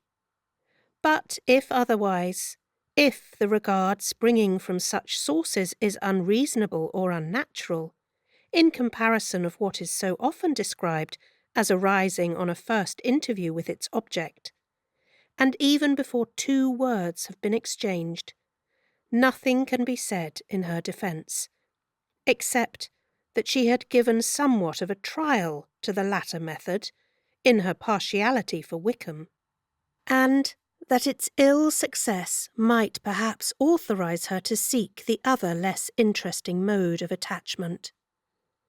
Be that as it may, she saw him go with regret, and in this early example of what Lydia's infamy must produce, found additional anguish as she reflected on that wretched business. Never, since reading Jane's second letter, had she entertained a hope of Wickham's meaning to marry her. No one but Jane, she thought, could flatter herself with such an expectation. Surprise was the least of her feelings on this development. while the contents of the first letter remained on her mind, she was all surprise, all astonishment that Wickham should marry a girl whom it was impossible he could marry for money, and how Lydia could ever have attached him had appeared incomprehensible. But now it was all too natural. For such an attachment as this, she might have sufficient charms, and though she did not suppose Lydia to be deliberately engaging in an elopement without the intention of marriage, she had no difficulty in believing that neither her virtue nor her understanding would preserve her from falling an easy prey. She had never perceived, while the regiment was in Hertfordshire, that Lydia had any partiality for him, but she was convinced that Lydia had wanted only encouragement to attach herself to anybody. Sometimes one officer, sometimes another had been her favourite, as their attentions raised them in her opinion. Her affections had been continually fluctuating, but never without an object. The mischief of neglect and mistaken indulgence towards such a girl. Oh, how acutely did she now feel it! She was wild to be at home, to hear, to see, to be upon the spot, to share with Jane in the cares that must now fall wholly upon her, in a family so deranged, a father absent, a mother incapable of exertion, and requiring constant attendance. And though almost persuaded that nothing could be done for Lydia, her uncle's interference seemed of the utmost importance. Until he entered the room, the misery of her impatience was severe. Mr. and Mrs. Gardiner had hurried back in alarm, supposing by the servant's account that their niece was taken suddenly ill. But satisfying them instantly on that head, she eagerly communicated the cause of their summons, reading the 2 letters aloud, and dwelling on the postscript of the last with trembling energy. Though Lydia had never been a favourite with them, Mr. and Mrs. Gardiner could not but be deeply affected. Not Lydia only, but all were concerned in it. And after the first exclamations of surprise and horror, Mr. Gardiner readily promised every assistance in his power. Elizabeth, though expecting no less, thanked him with tears of gratitude, and all 3 being actuated in one spirit, everything relating to their journey was speedily settled. They were to be off as soon as possible. "But what is to be done about Pemberley?" cried Mrs. Gardiner. "John told us Mr. Darcy was here when you sent for us. Was it so?" "Yes, and I told him we should not be able to keep our engagement. That is all settled." "That is all settled," repeated the other, as she ran into her room to prepare. "And are they upon such terms as for her to disclose the real truth? Oh, that I knew how it was!" But wishes were vain, or, at best, could serve only to amuse her in the hurry and confusion of the following hour. Had Elizabeth been at leisure to be idle, she would have remained certain that all employment was impossible to one so wretched as herself. But she had her share of business as well as her aunt, and amongst the rest there were notes to be written to all their friends in Lambton, with false excuses for their sudden departure. An hour, however, saw the whole completed, and Mr. Gardiner, meanwhile, having settled his account at the inn, nothing remained to be done but to go, and Elizabeth, after all the misery of the morning, found herself, in a shorter space of time than she could have supposed, seated in the carriage and on the road to Longbourn. Chapter 47. "I have been thinking it over again, Elizabeth," said her uncle, as they drove from the town. "And really, Upon serious consideration, I am much more inclined than I was to judge as your eldest sister does of the matter. It appears to me so very unlikely that any young man should form such a design against a girl who is by no means unprotected or friendless, and who was actually staying in his colonel's family, that I am strongly inclined to hope the best. Could he expect that her friends would not step forward? Could he expect to be noticed again by the regiment after such an affront to Colonel Forster? His temptation is not adequate to the risk. Do you really think so?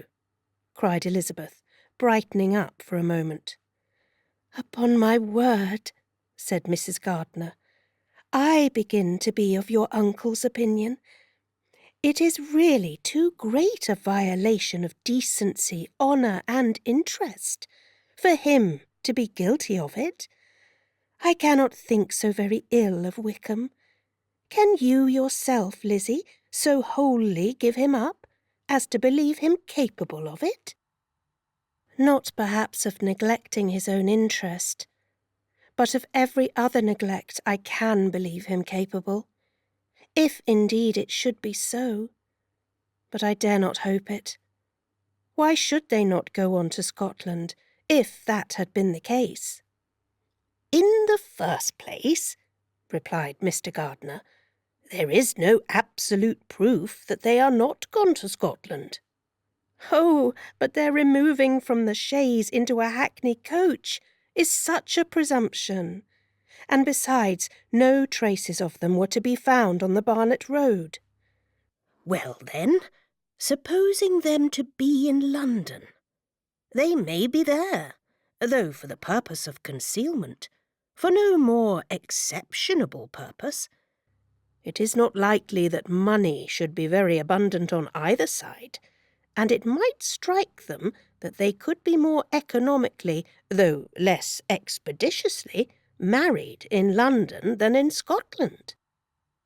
But why all this secrecy? Why any fear of detection?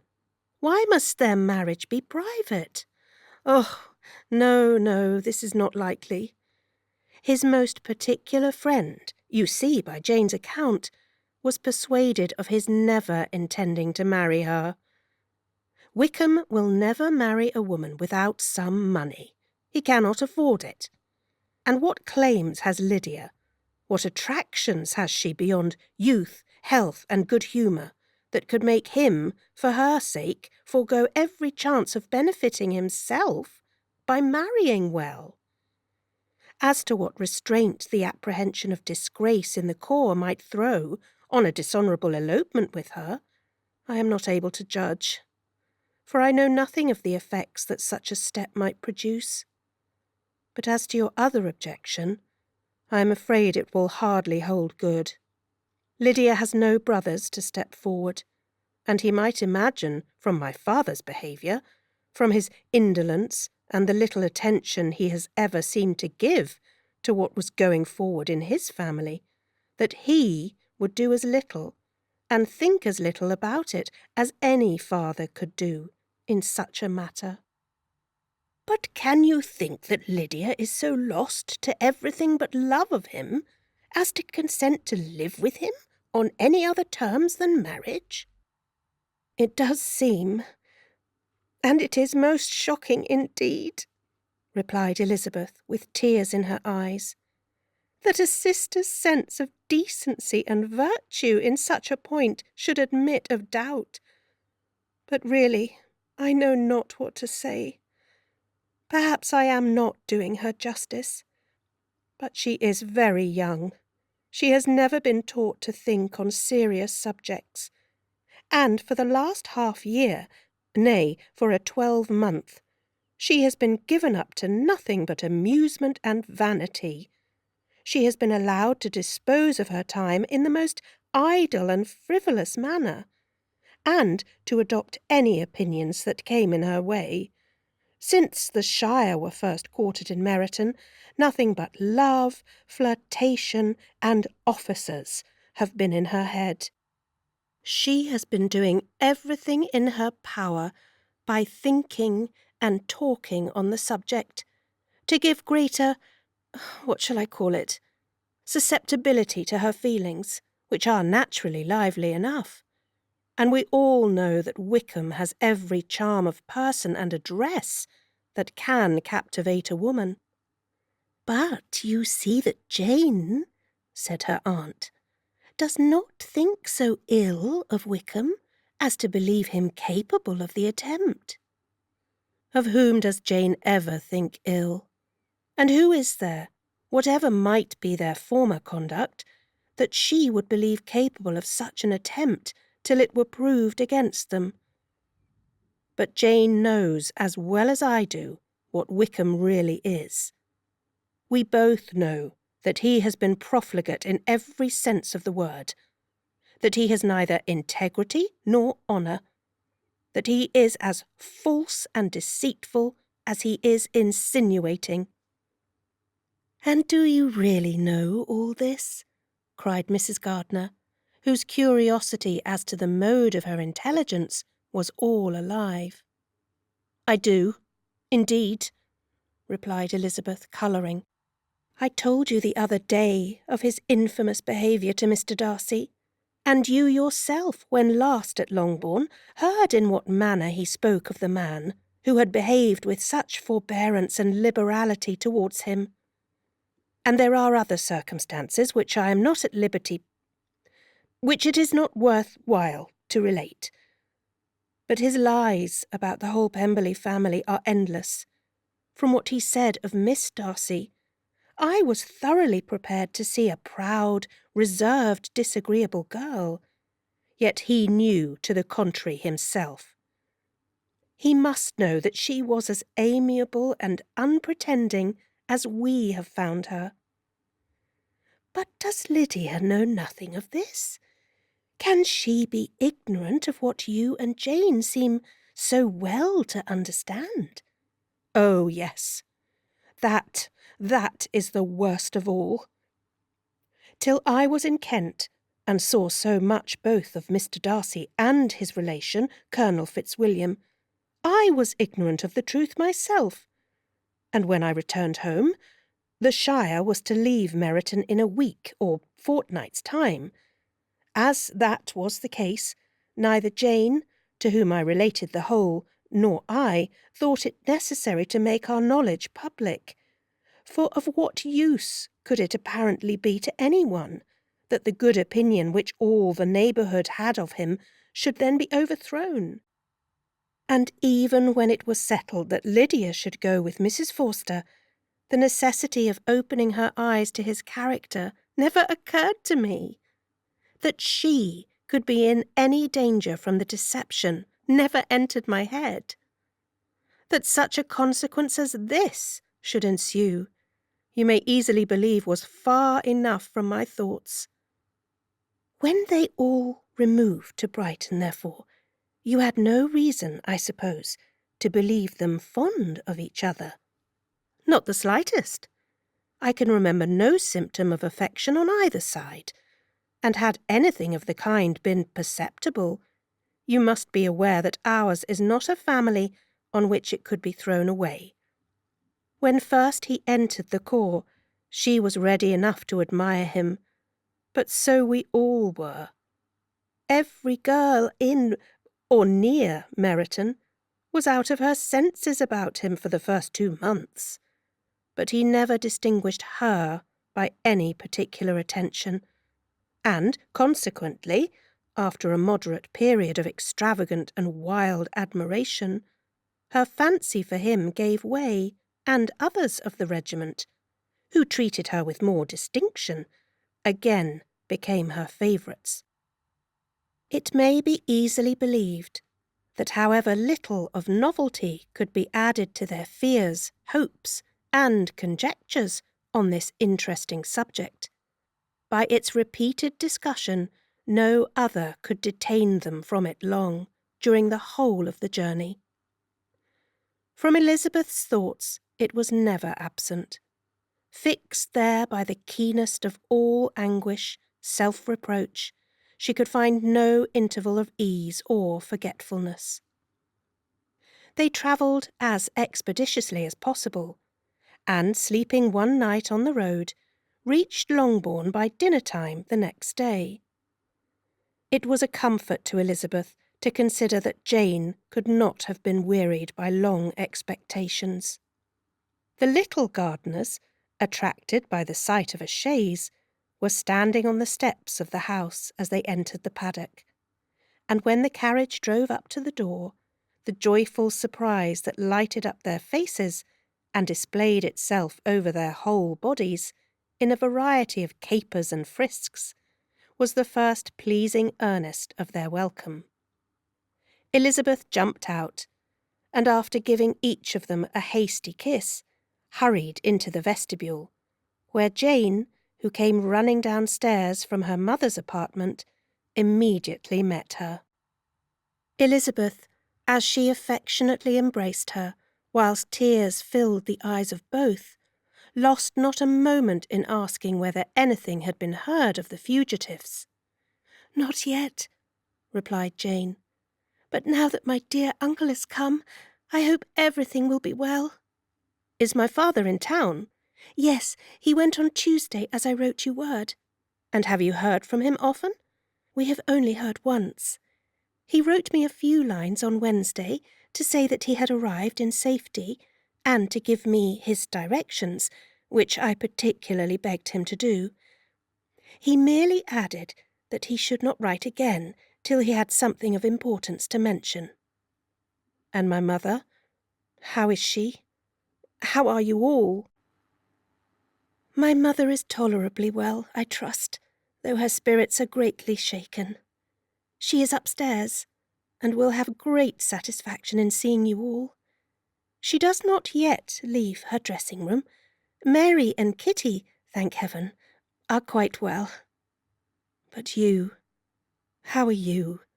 cried Elizabeth. "You look pale. How much you must have gone through." Her sister, however, assured her of her being perfectly well, and their conversation, which had been passing while Mr. and Mrs. Gardiner were engaged with their children, was now put an end to by the approach of the whole party. Jane ran to her uncle and aunt, and welcomed and thanked them both, with alternate smiles and tears. When they were all in the drawing-room, the questions, which Elizabeth had already asked, were of course repeated by the others, and they soon found that Jane had no intelligence to give. The sanguine hope of good, however, which the benevolence of her heart suggested, had not yet deserted her. She still expected that it would all end well, and that every morning would bring some letter, either from Lydia or her father, to explain their proceedings, and perhaps announce the marriage. Mrs. Bennet, to whose apartment they all repaired, after a few minutes' conversation together, received them exactly as might be expected, with tears and lamentations of regret, invectives against the villainous conduct of Wickham, and complaints of her own sufferings and ill usage, blaming everybody but the person to whose ill-judging indulgence the errors of her daughter must be principally owing. "If I had been able," said she, "to carry my point of going to Brighton, with all my family, this would not have happened. But poor dear Lydia had nobody to take care of her. Why did the Fosters ever let her go out of their sight? I am sure there was some great neglect or other on their side, for she is not the kind of girl to do such a thing, if she had been well looked after. I always thought they were very unfit to have the charge of her, but I was overruled, as I always am. Poor dear child! And now here's Mr. Bennet gone away, and I know he will fight Wickham, wherever he meets him, and then he will be killed, and what is to become of us all? The Collinses will turn us out before he is cold in his grave. And if you are not kind to us, brother, I do not know what we shall do."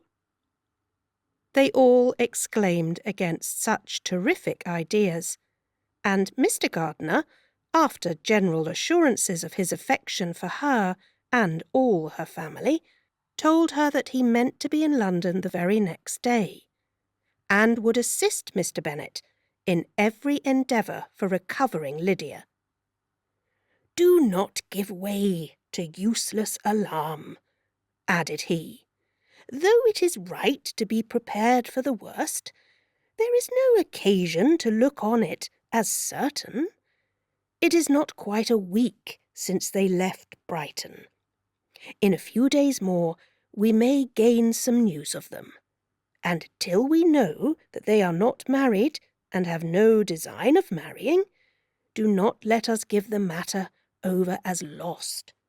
As soon as I get to town, I shall go to my brother and make him come home with me to Gracechurch Street, and then we may consult together as to what is to be done." "Oh, my dear brother," replied Mrs. Bennet, "that is exactly what I could most wish for. And now do, when you get to town, find them out, wherever they may be, and if they are not married already, make them marry. And as for wedding clothes, do not let them wait for that, but tell Lydia she shall have as much money as she chooses to buy them after they are married. And above all things, keep Mr. Bennet from fighting. Tell him what a dreadful state I am in, that I am frightened out of my wits, and have such tremblings, such flutterings all over me, such spasms in my side and pains in my head, and such beatings at heart, that I can get no rest by night nor by day. And tell my dear Lydia not to give any directions about her clothes till she has seen me, for she does not know which are the best warehouses.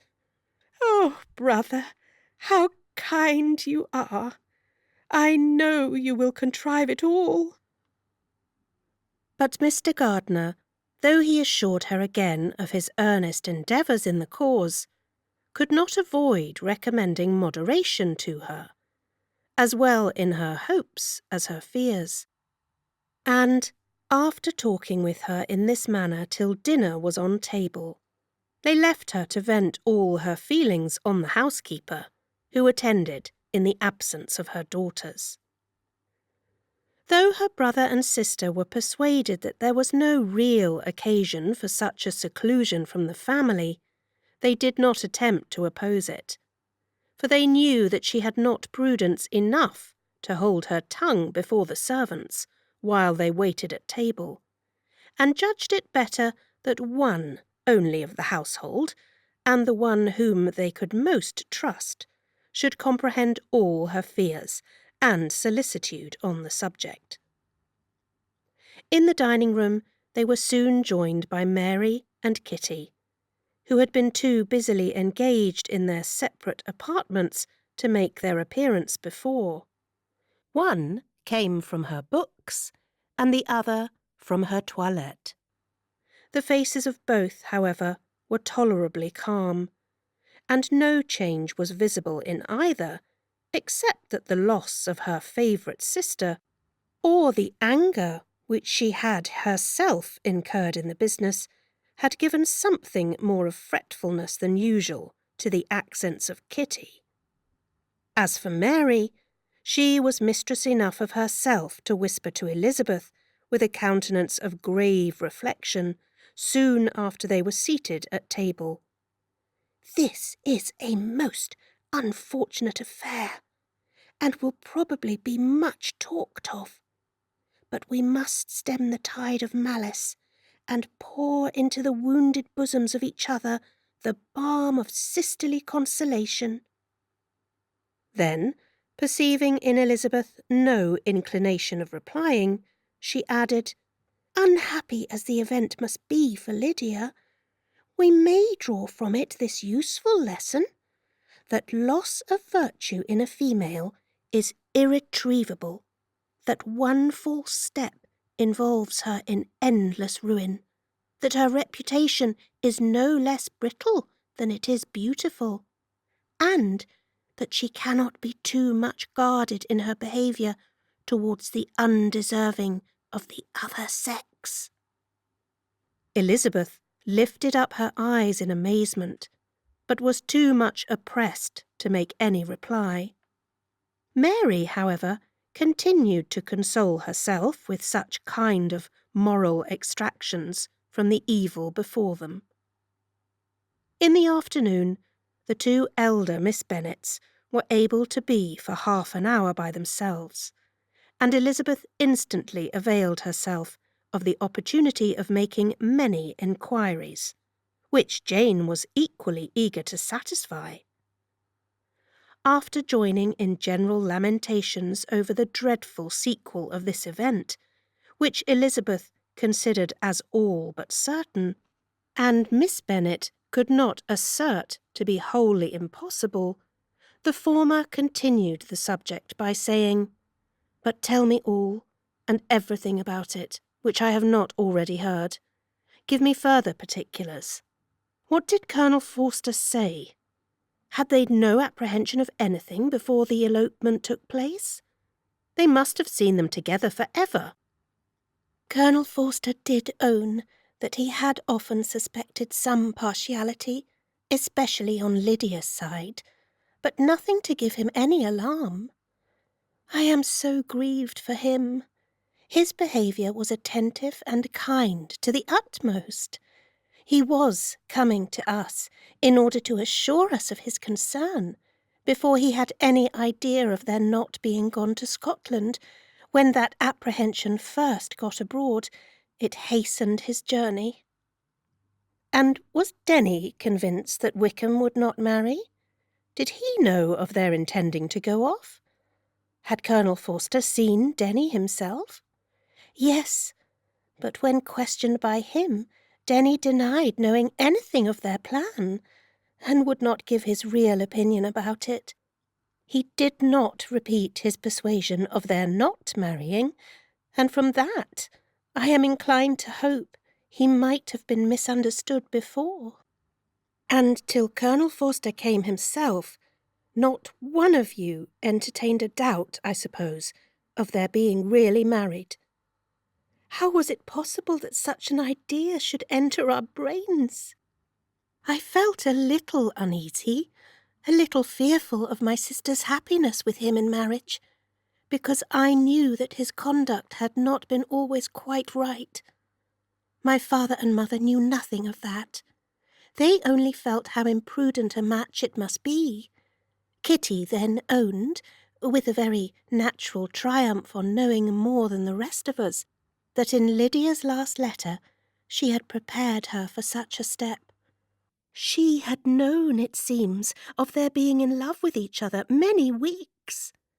But not before they went to Brighton. No, I believe not. And did Colonel Forster appear to think ill of Wickham himself? Does he know his real character? I must confess that he did not speak so well of Wickham as he formerly did. He believed him to be imprudent and extravagant, and since this sad affair has taken place, it is said that he left Meryton greatly in debt, but I hope this may be false. Oh, Jane, had we been less secret, had we told what we knew of him, this could not have happened. Perhaps it would have been better, replied her sister. But to expose the former faults of any person, without knowing what their present feelings were, seemed unjustifiable. We acted with the best intentions. Could Colonel Forster repeat the particulars of Lydia's note to his wife? He brought it with him for us to see. Jane then took it from her pocket-book and gave it to Elizabeth. These were the contents. My dear Harriet, you will laugh when you know where I am gone, and I cannot help laughing myself at your surprise tomorrow morning as soon as I am missed. I am going to Gretna Green, and if you cannot guess with who, I shall think you a simpleton, for there is but one man in the world I love, and he is an angel. I should never be happy without him, so think it no harm to be off. You need not send them word at Longbourn of my going, if you do not like it, for it will make the surprise the greater when I write to them and sign my name Lydia Wickham. What a good joke it will be! I can hardly write for laughing. Pray make my excuses to Pratt for not keeping my engagement and dancing with him tonight. Tell him I hope he will excuse me when he knows all, and tell him I will dance with him at the next ball we meet, with great pleasure. I shall send for my clothes when I get to Longbourn, but I wish you would tell Sally to mend a great slit in my worked muslin gown before they are packed up. Goodbye. Give my love to Colonel Forster. I hope you will drink to our good journey. Your affectionate friend, Lydia Bennet. Oh, thoughtless, thoughtless Lydia, cried Elizabeth when she had finished it.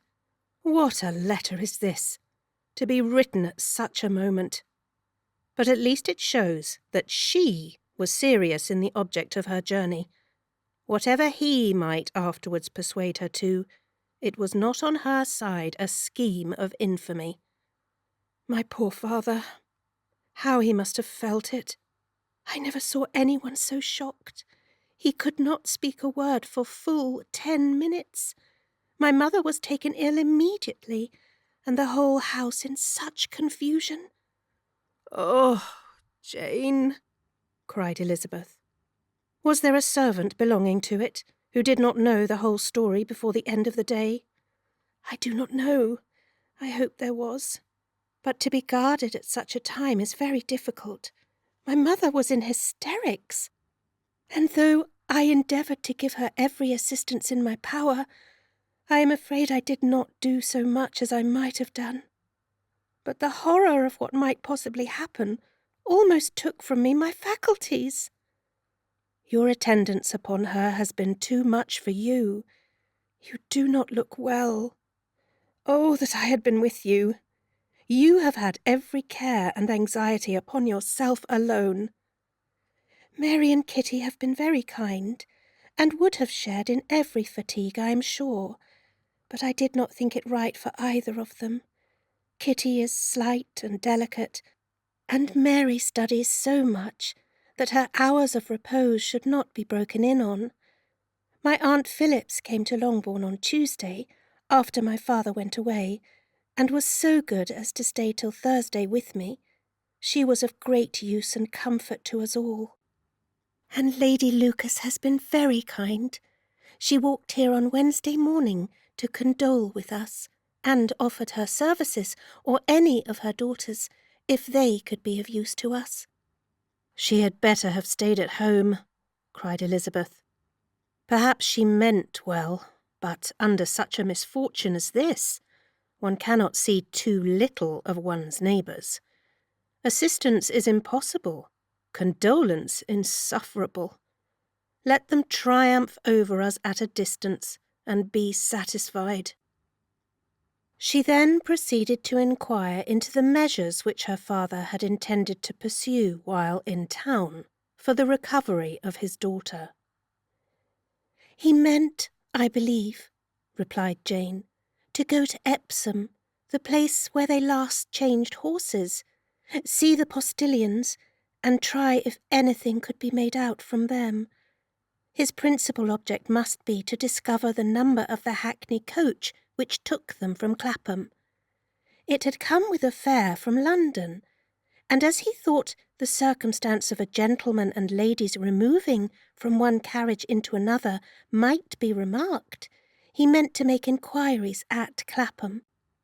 If he could anyhow discover at what house the coachman had before set down his fare, he determined to make inquiries there, and hoped it might not be impossible to find out the stand and number of the coach.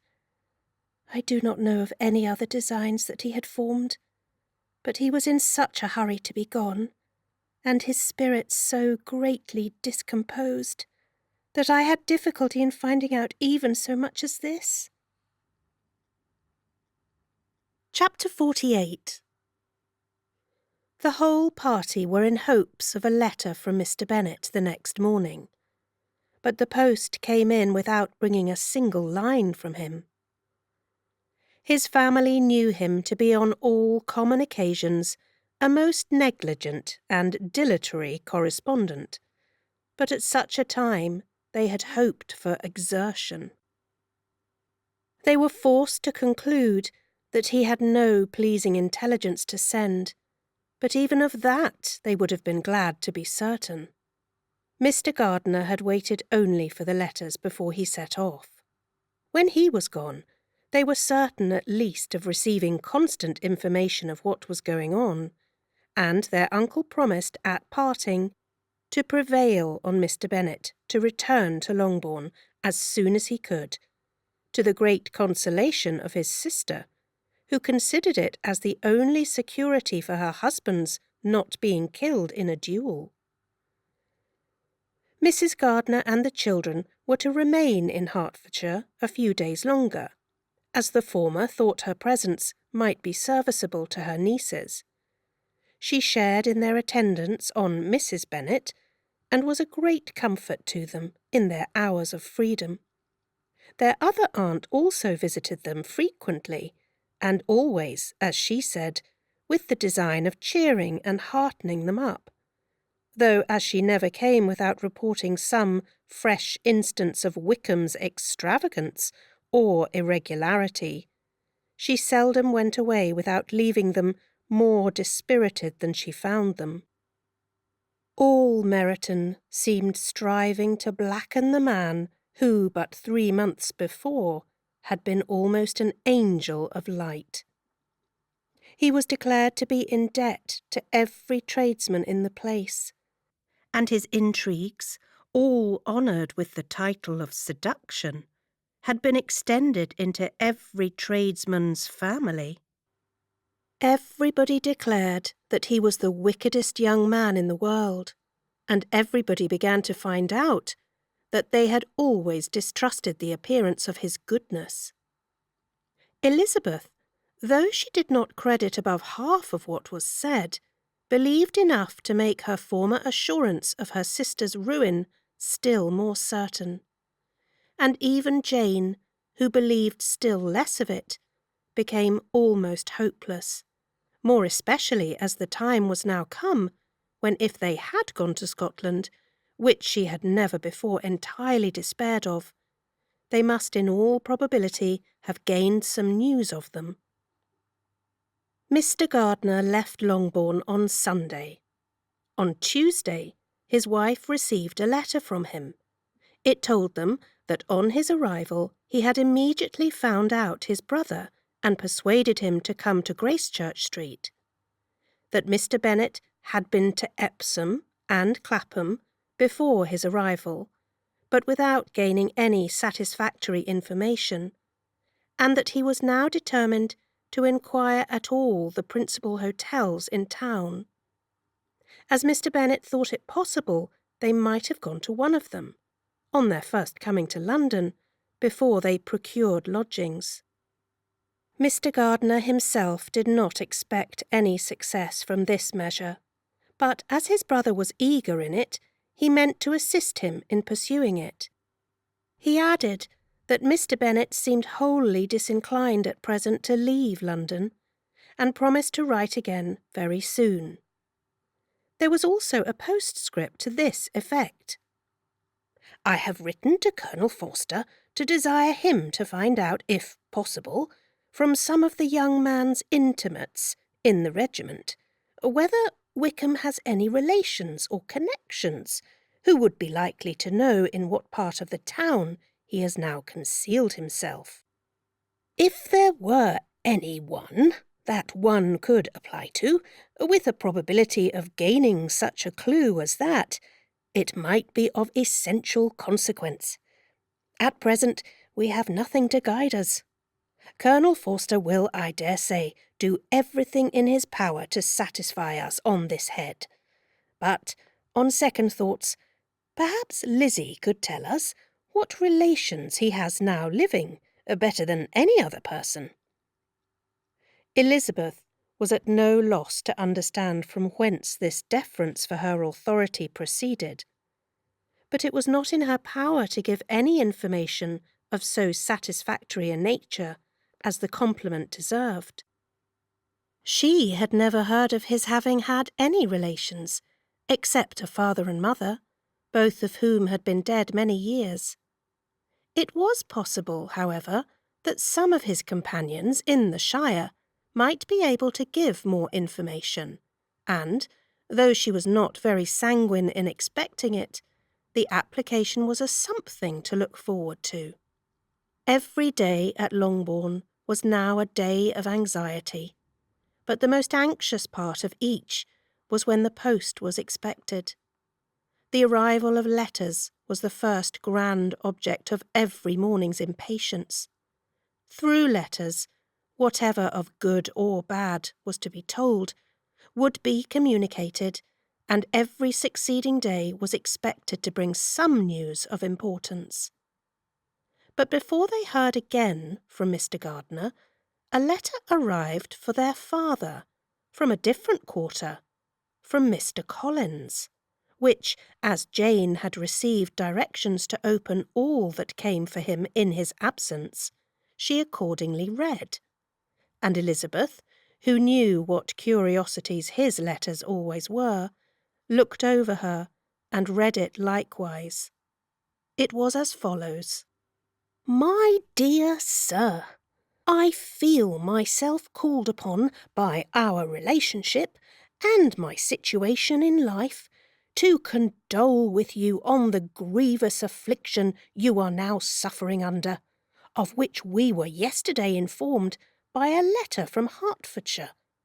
Be assured, my dear Sir, that Mrs. Collins and myself sincerely sympathise with you and all your respectable family in your present distress, which must be of the bitterest kind, because proceeding from a cause which no time can remove.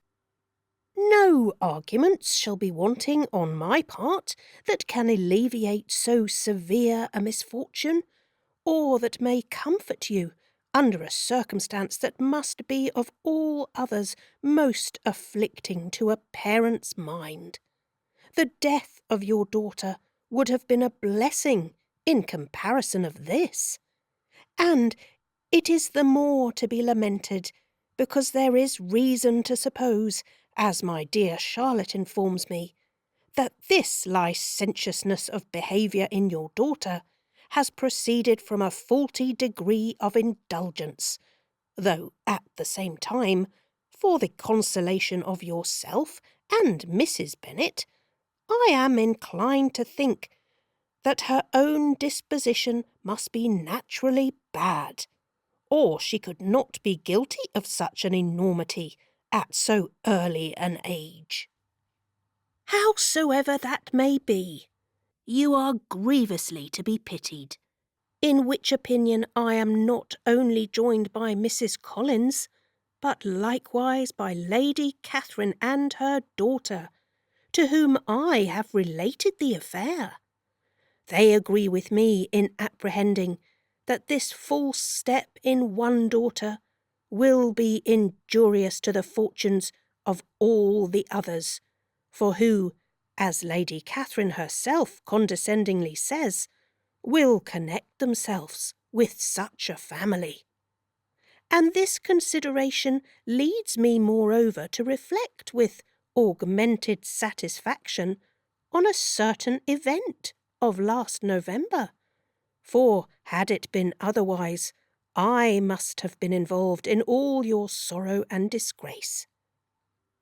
Let me advise you then, my dear sir, to console yourself as much as possible, to throw off your unworthy child from your affection for ever, and leave her to reap the fruits of her own heinous offence.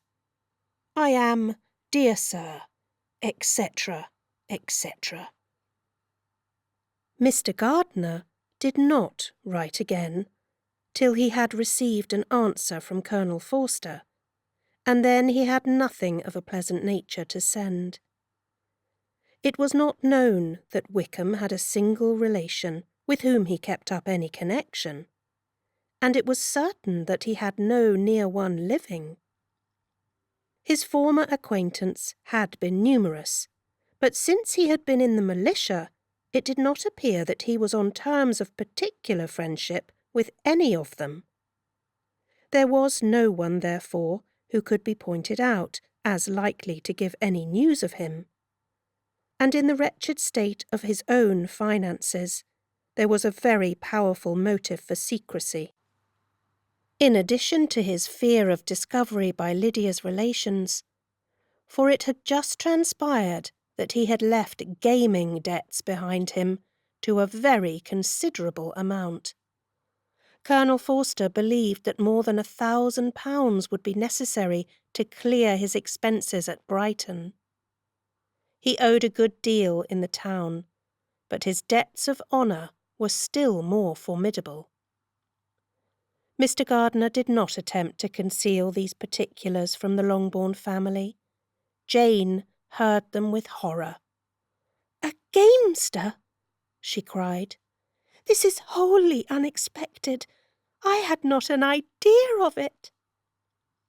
Mr. Gardiner added in his letter that they might expect to see their father at home on the following day, which was Saturday.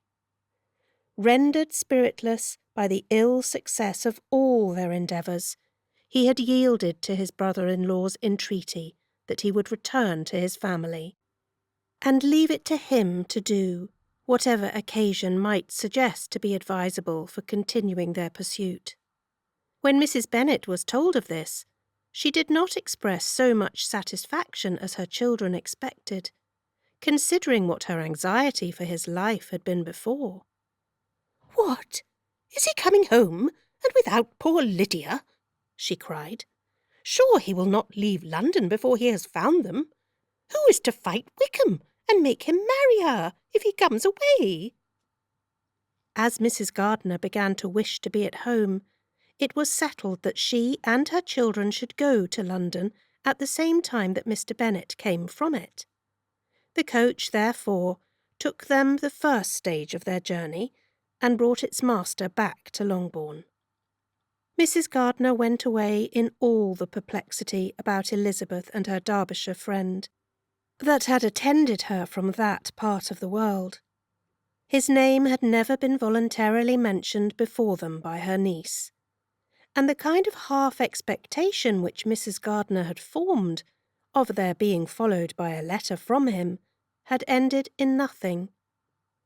Elizabeth had received none since her return that could come from Pemberley. The present unhappy state of the family rendered any other excuse for the lowness of her spirits unnecessary. Nothing, therefore, could be fairly conjectured from that, though Elizabeth, who was by this time tolerably well acquainted with her own feelings, was perfectly aware that, had she known nothing of Darcy, she could have borne the dread of Lydia's infamy somewhat better. It would have spared her, she thought, one sleepless night out of 2. When Mr. Bennet arrived, he had all the appearance of his usual philosophic composure. He said as little as he had ever been in the habit of saying, made no mention of the business that had taken him away, and it was some time before his daughters had courage to speak of it.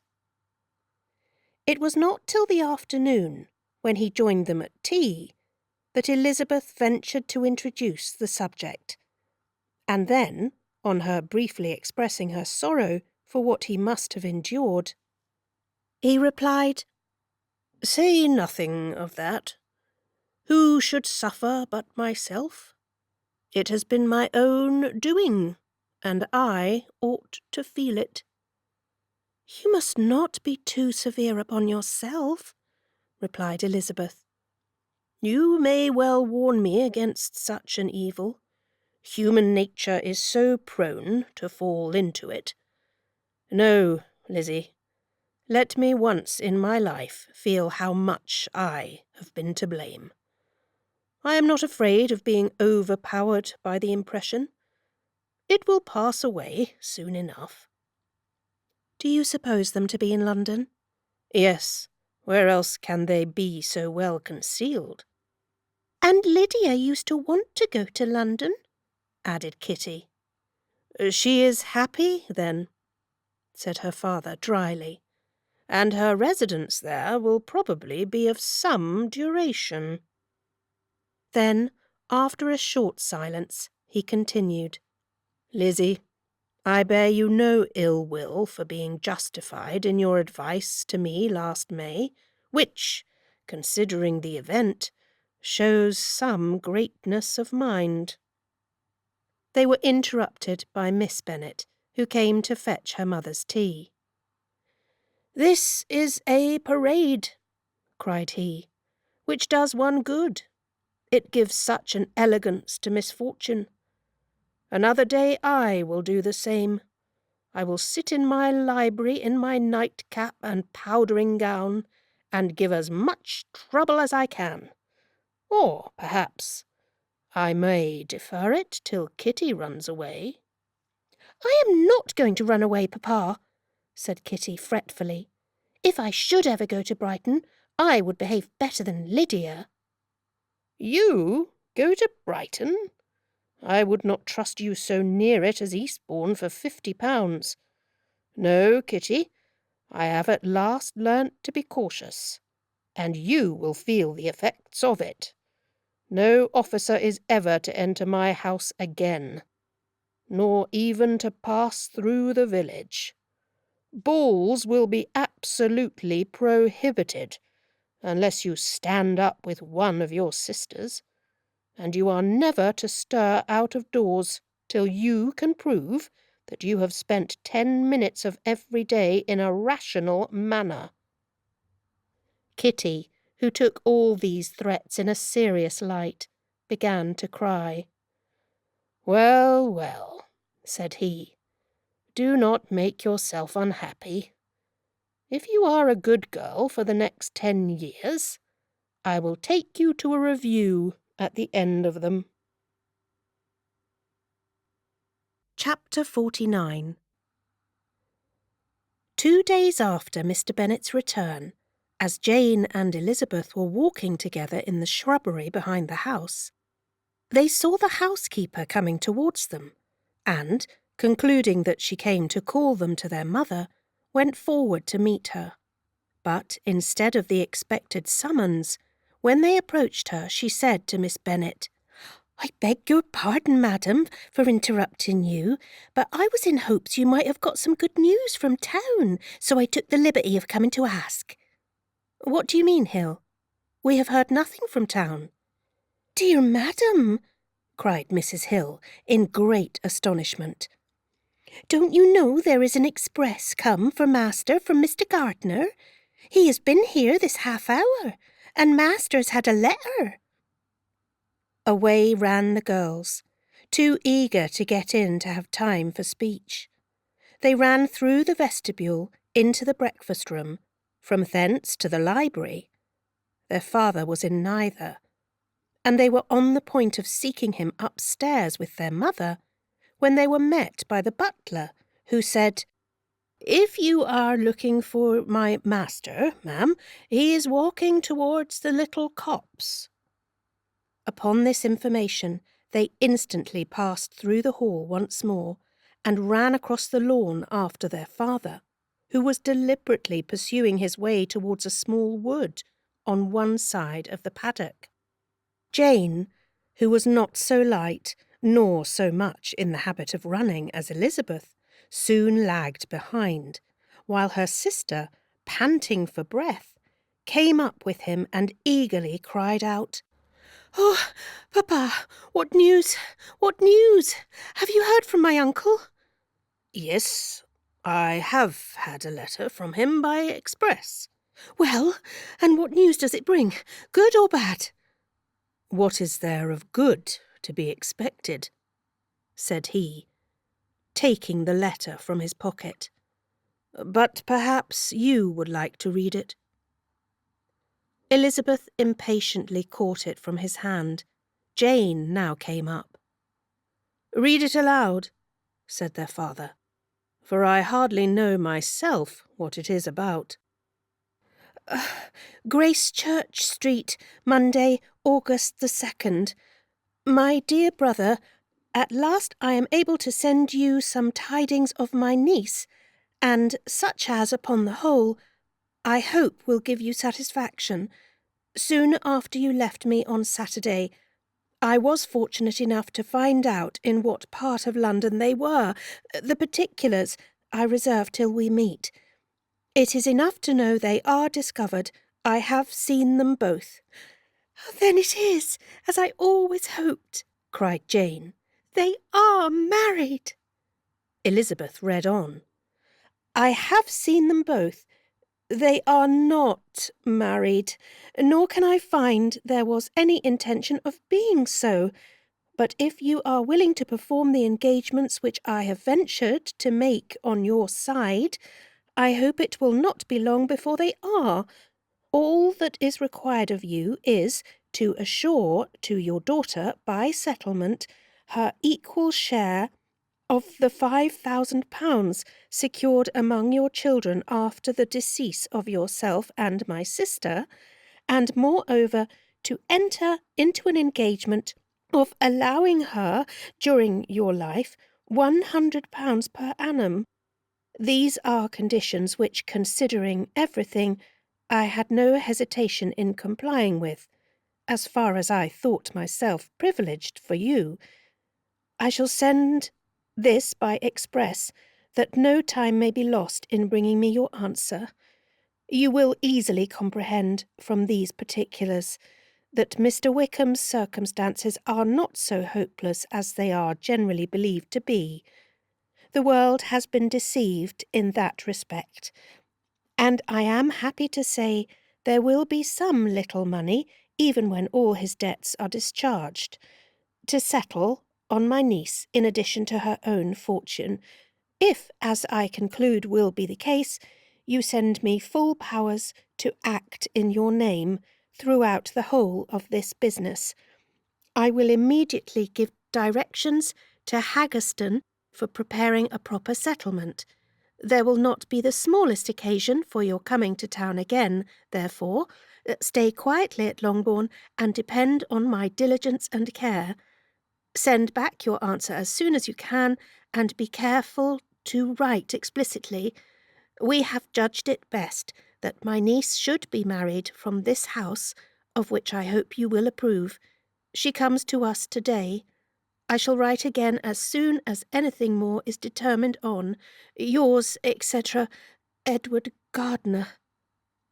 "Is it possible?" cried Elizabeth when she had finished. "Can it be possible that he will marry her?" "Wickham is not so undeserving, then, as we have thought him," said her sister. "My dear father, I congratulate you." "And have you answered the letter?" said Elizabeth. "No, but it must be done soon." Most earnestly did she then entreat him to lose no more time before he wrote. "Oh, my dear father," she cried, "come back and write immediately. Consider how important every moment is in such a case." "Let me write for you," said Jane, "if you dislike the trouble yourself." "I dislike it very much," he replied, "but it must be done." And so saying, he turned back with them and walked towards the house. "And may I ask," said Elizabeth, "but the terms, I suppose, must be complied with?" "Complied with? I am only ashamed of his asking so little." "And they must marry? Yet he is such a man." "Yes, yes, they must marry. There is nothing else to be done. But there are two things that I want very much to know. One is, how much money your uncle has laid down to bring it about, and the other, how I am ever to pay him." "Money? My uncle?" cried Jane. "What do you mean, sir?" "I mean that no man in his senses would marry Lydia on so slight a temptation as 100 a year during my life, and 50 after I am gone." "That is very true," said Elizabeth, "though it had not occurred to me before. His debts to be discharged, and something still to remain. Oh, it must be my uncle's doings. Generous, good man. I am afraid he has distressed himself. A small sum could not do all this." "No," said her father. "Wickham's a fool if he takes her with a farthing less than £10,000.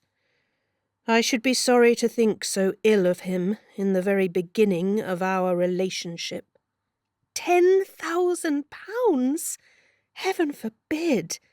How is half such a sum to be repaid? Mr. Bennet made no answer, and each of them, deep in thought, continued silent till they reached the house.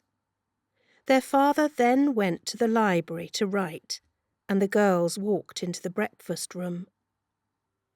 "And they are really to be married?"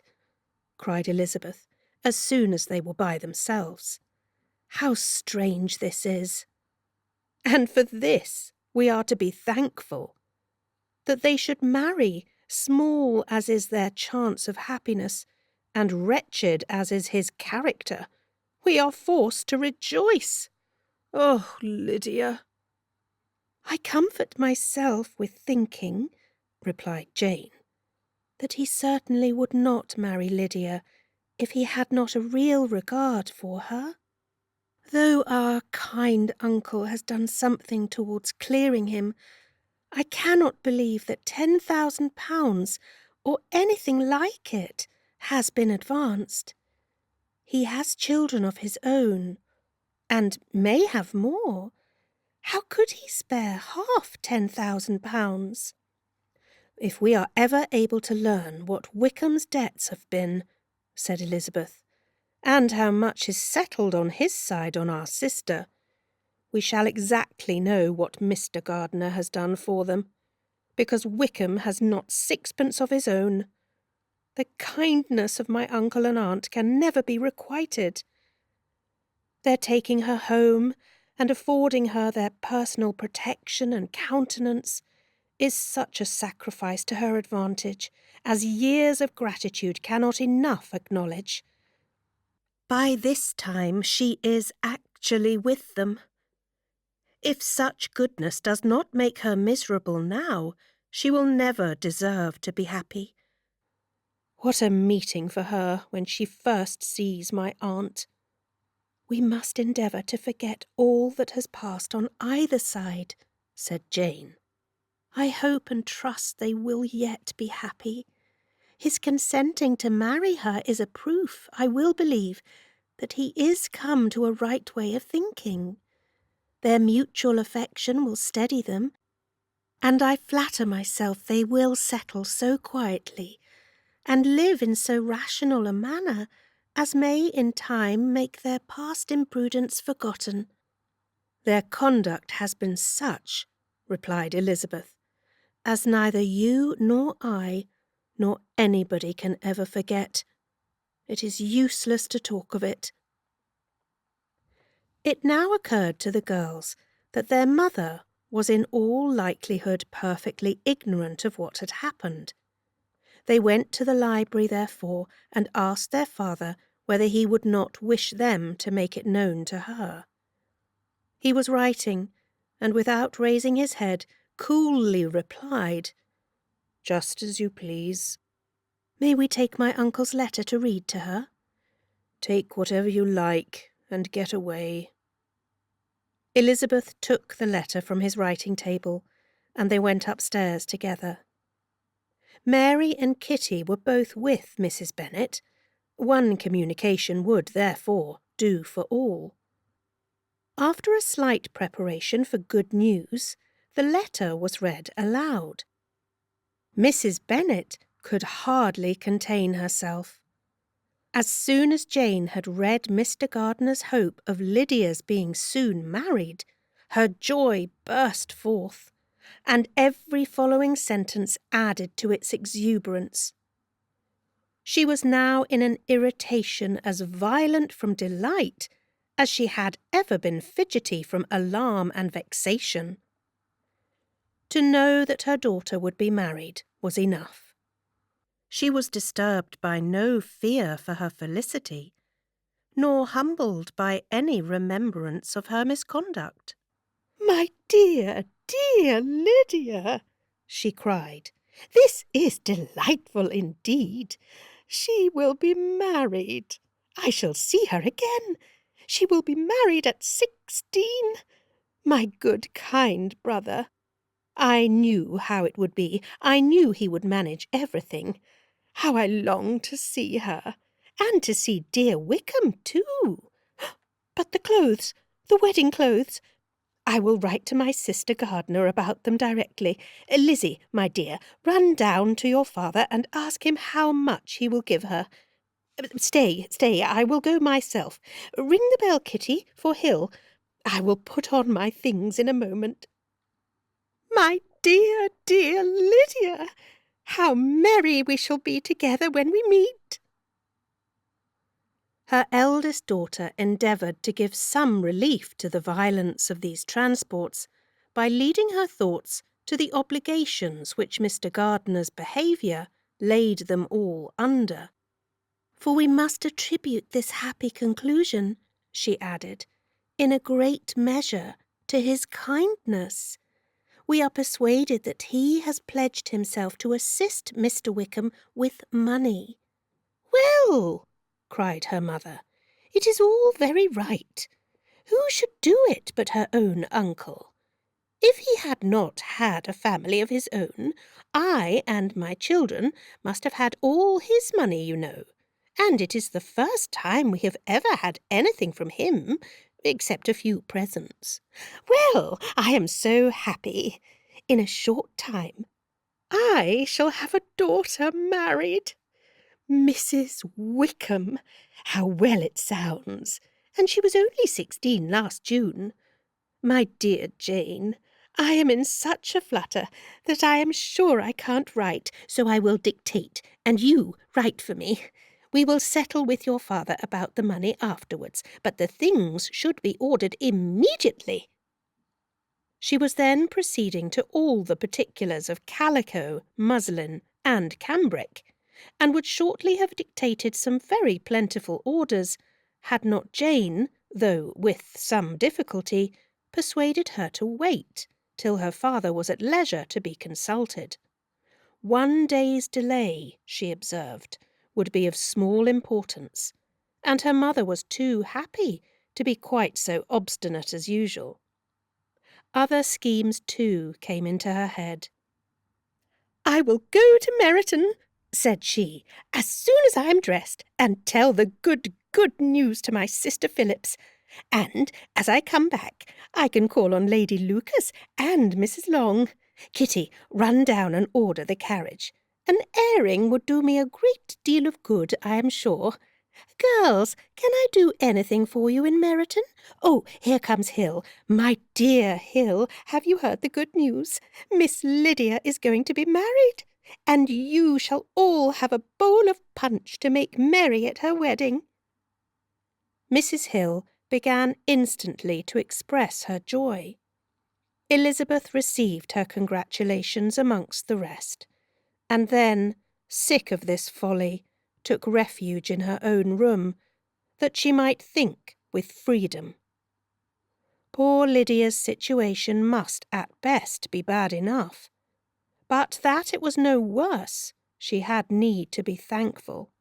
She felt it so, and though, in looking forward, neither rational happiness nor worldly prosperity could be justly expected for her sister, in looking back to what they had feared only 2 hours ago, she felt all the advantages of what they had gained. Chapter 50. Mr. Bennet had very often wished, before this period of his life, that instead of spending his whole income, he had laid by an annual sum for the better provision of his children, and of his wife if she survived him. He now wished it more than ever. Had he done his duty in that respect, Lydia need not have been indebted to her uncle for whatever of honour or credit could now be purchased for her. The satisfaction of prevailing on one of the most worthless young men in Great Britain to be her husband might then have rested in its proper place. He was seriously concerned that a cause of so little advantage to anyone should be forwarded at the sole expense of his brother-in-law, and he was determined, if possible, to find out the extent of his assistance, and to discharge the obligation as soon as he could. When first Mr. Bennet had married, economy was held to be perfectly useless, for, of course, they were to have a son. This son was to join in cutting off the entail as soon as he should be of age, and the widow and younger children would by that means be provided for. 5 daughters successively entered the world, but yet the son was to come, and Mrs. Bennet, for many years after Lydia's birth, had been certain that he would. This event had at last been despaired of, but it was then too late to be saving. Mrs. Bennet had no turn for economy, and her husband's love of independence had alone prevented their exceeding their income. £5,000 was settled by marriage articles on Mrs. Bennet and the children. But in what proportions it should be divided amongst the latter depended on the will of the parents. This was one point, with regard to Lydia at least, which was now to be settled, and Mr. Bennet could have no hesitation in acceding to the proposal before him. In terms of grateful acknowledgment for the kindness of his brother, though expressed most concisely, he then delivered on paper his perfect approbation of all that was done, and his willingness to fulfil the engagements that had been made for him. He had never before supposed that, could Wickham be prevailed on to marry his daughter, it would be done with so little inconvenience to himself as by the present arrangement. He would scarcely be £10 a year the loser, by the 100 that was to be paid them. For what with her board and pocket allowance, and the continual presents in money which passed to her through her mother's hands, Lydia's expenses had been very little within that sum. That it would be done with such trifling exertion on his side, too, was another very welcome surprise, for his chief wish at present was to have as little trouble in the business as possible. When the first transports of rage which had produced his activity in seeking her were over, he naturally returned to all his former indolence. His letter was soon dispatched, for though dilatory in undertaking business, he was quick in its execution. He begged to know further particulars of what he was indebted to his brother, but was too angry with Lydia to send any message to her. The good news quickly spread through the house, and with proportionate speed through the neighbourhood. It was borne in the latter with decent philosophy. To be sure, it would have been more for the advantage of conversation had Miss Lydia Bennet come upon the town, or, as the happiest alternative, been secluded from the world in some distant farmhouse. But there was much to be talked of in marrying her, and the good-natured wishes for her well-doing, which had proceeded before from all the spiteful old ladies in Meryton, lost but little of their spirit in this change of circumstances, because with such a husband her misery was considered certain. It was a fortnight since Mrs. Bennet had been downstairs, but on this happy day she again took her seat at the head of her table, and in spirits oppressively high. No sentiment of shame gave a damp to her triumph. The marriage of a daughter, which had been the first object of her wishes since Jane was 16, was now on the point of accomplishment, and her thoughts and her words ran wholly on those attendants of elegant nuptials, fine muslins, new carriages, and servants. She was busily searching through the neighbourhood for a proper situation for her daughter, and, without knowing or considering what their income might be, rejected many as deficient in size and importance. "Hay Park might do," said she, "if the Goldings would quit it, or the great house at Stoke, if the drawing-room were larger, but Ashworth is too far off. I could not bear to have her 10 miles from me, and as for Purvis Lodge, the attics are dreadful." Her husband allowed her to talk on without interruption, while the servants remained. But when they had withdrawn, he said to her, "Mrs. Bennet, before you take any or all of these houses for your son and daughter, let us come to a right understanding. Into one house in this neighbourhood they shall never have admittance. I will not encourage the impudence of either by receiving them at Longbourn." A long dispute followed this declaration, but Mr. Bennet was firm. It soon led to another, and Mrs. Bennet found with amazement and horror that her husband would not advance a guinea to buy clothes for his daughter. He protested that she should receive from him no mark of affection whatever on the occasion. Mrs. Bennet could hardly comprehend it. That his anger could be carried to such a point of inconceivable resentment as to refuse his daughter a privilege, without which her marriage would scarcely seem valid, exceeded all that she could believe possible. She was more alive to the disgrace which the want of new clothes must reflect on her daughter's nuptials than to any sense of shame at her eloping and living with Wickham a fortnight before they took place. Elizabeth was now most heartily sorry that she had, from the distress of the moment, been led to make Mr. Darcy acquainted with their fears for her sister. For since her marriage would so shortly give the proper termination to the elopement, they might hope to conceal its unfavourable beginning from all those who were not immediately on the spot. She had no fear of its spreading further through his means. There were few people on whose secrecy she would have more confidently depended. But at the same time there was no one whose knowledge of a sister's frailty would have mortified her so much.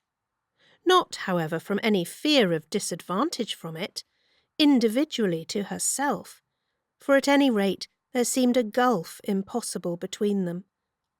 Had Lydia's marriage been concluded on the most honourable terms, it was not to be supposed that Mr. Darcy would connect himself with a family where to every other objection would now be added an alliance and relationship of the nearest kind with the man whom he so justly scorned.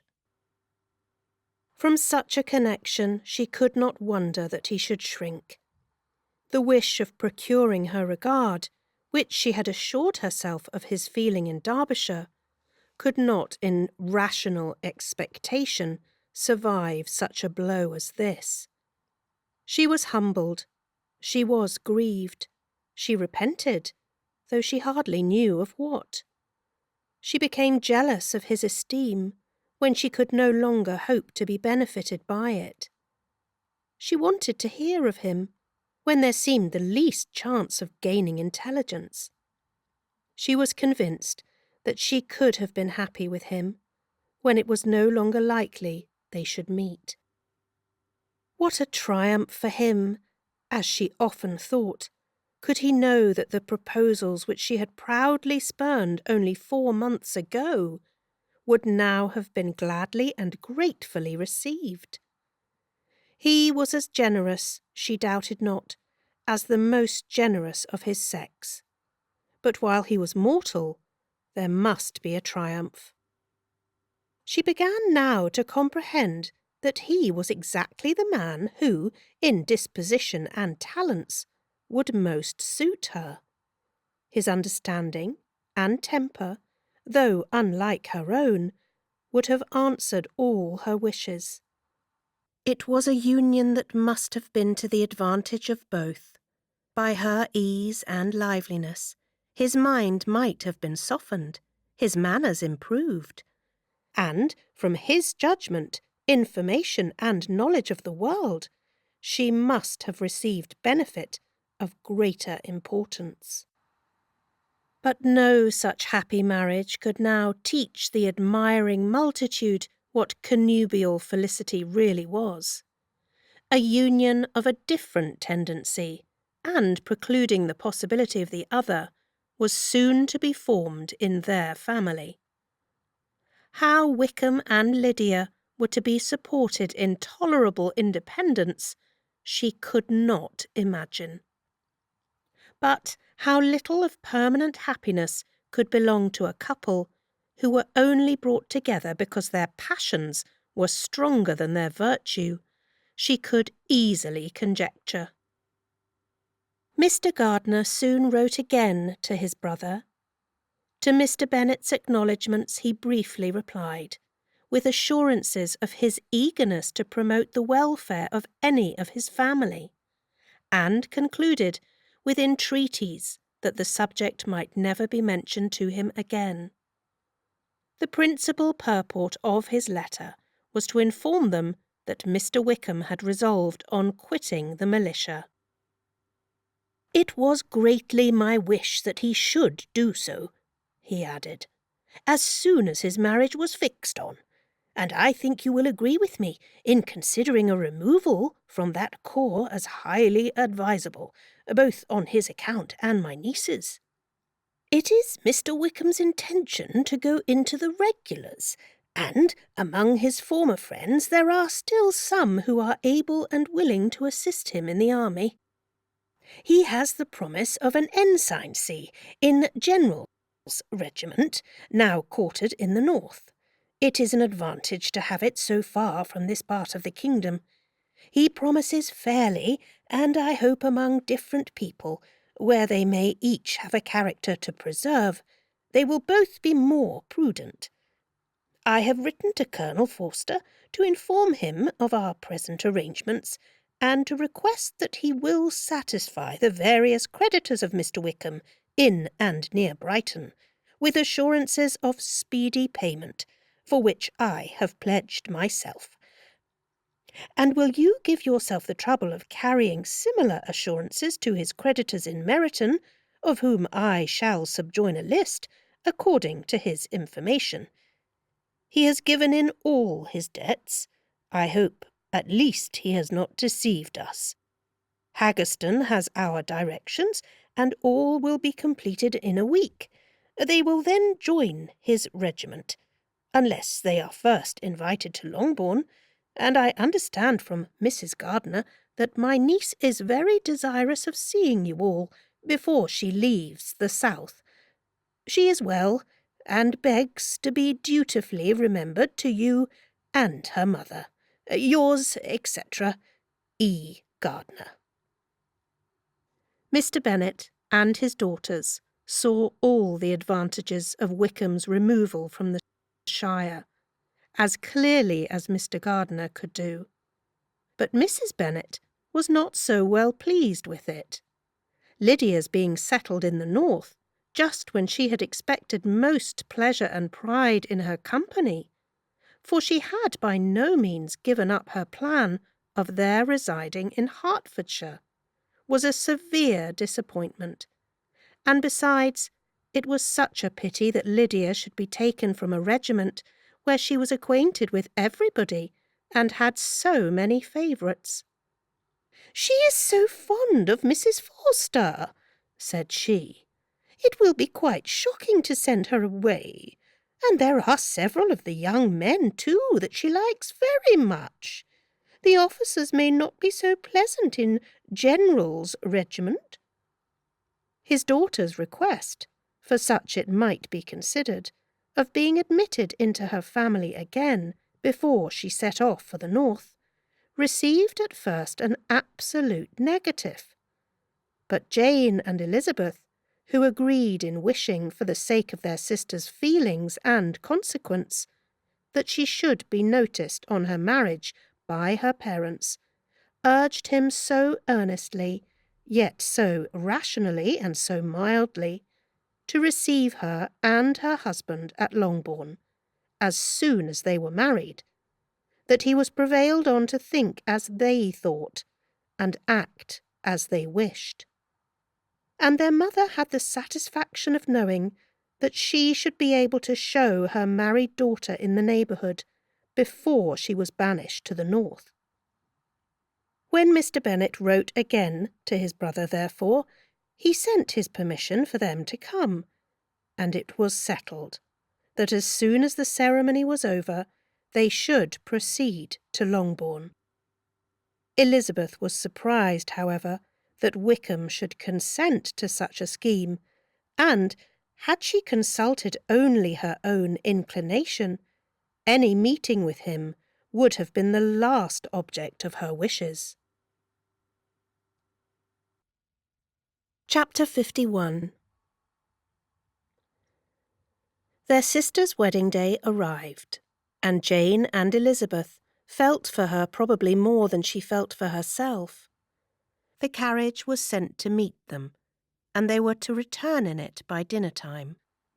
Their arrival was dreaded by the elder Miss Bennets, and Jane more especially, who gave Lydia the feelings which would have attended herself had she been the culprit, was wretched in the thought of what her sister must endure. They came. The family were assembled in the breakfast-room to receive them.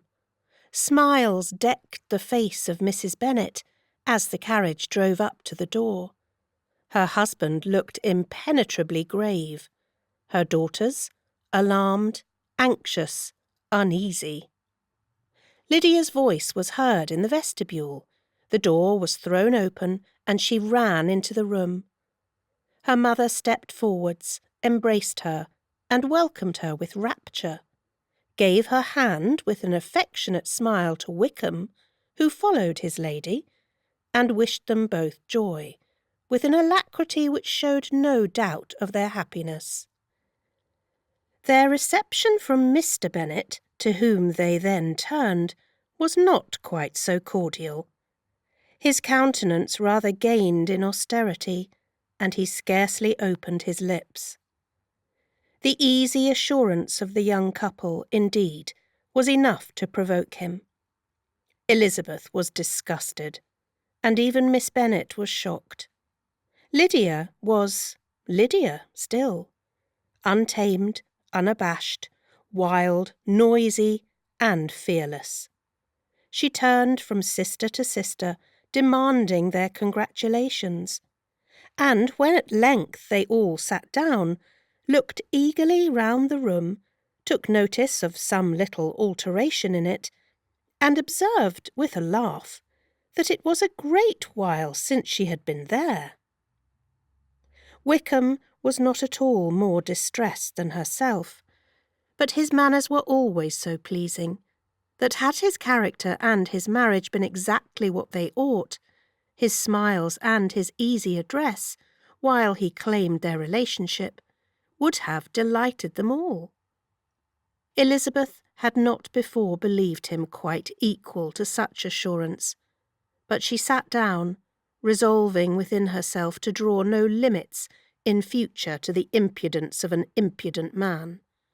She blushed, and Jane blushed, but the cheeks of the two who caused their confusion suffered no variation in colour. There was no want of discourse. The bride and her mother could neither of them talk fast enough, and Wickham, who happened to sit near Elizabeth, began enquiring after his acquaintance in that neighbourhood, with a good-humoured ease, which she felt very unable to equal in her replies. They seemed, each of them, to have the happiest memories in the world. Nothing of the past was recollected with pain, and Lydia led voluntarily to subjects which her sisters would not have alluded to for the world. "Only think of its being 3 months!" she cried, "since I went away. It seems but a fortnight, I declare. And yet there have been things enough happened in the time. Good gracious! When I went away, I am sure I had no more idea of being married till I came back again, though I thought it would be very good fun if I was." Her father lifted up his eyes. Jane was distressed. Elizabeth looked expressively at Lydia, but she, who never heard nor saw anything of which she chose to be insensible, gaily continued. "Oh, mamma, do the people hereabouts know I am married today? I was afraid they might not. And we overtook William Golding in his curricle, so I was determined he should know it. And so I let down the side glass next to him and took off my glove and let my hand just rest upon the window frame so that he might see the ring. And then I bowed and smiled like anything." Elizabeth could bear it no longer. She got up and ran out of the room and returned no more till she heard them passing through the hall to the dining parlour.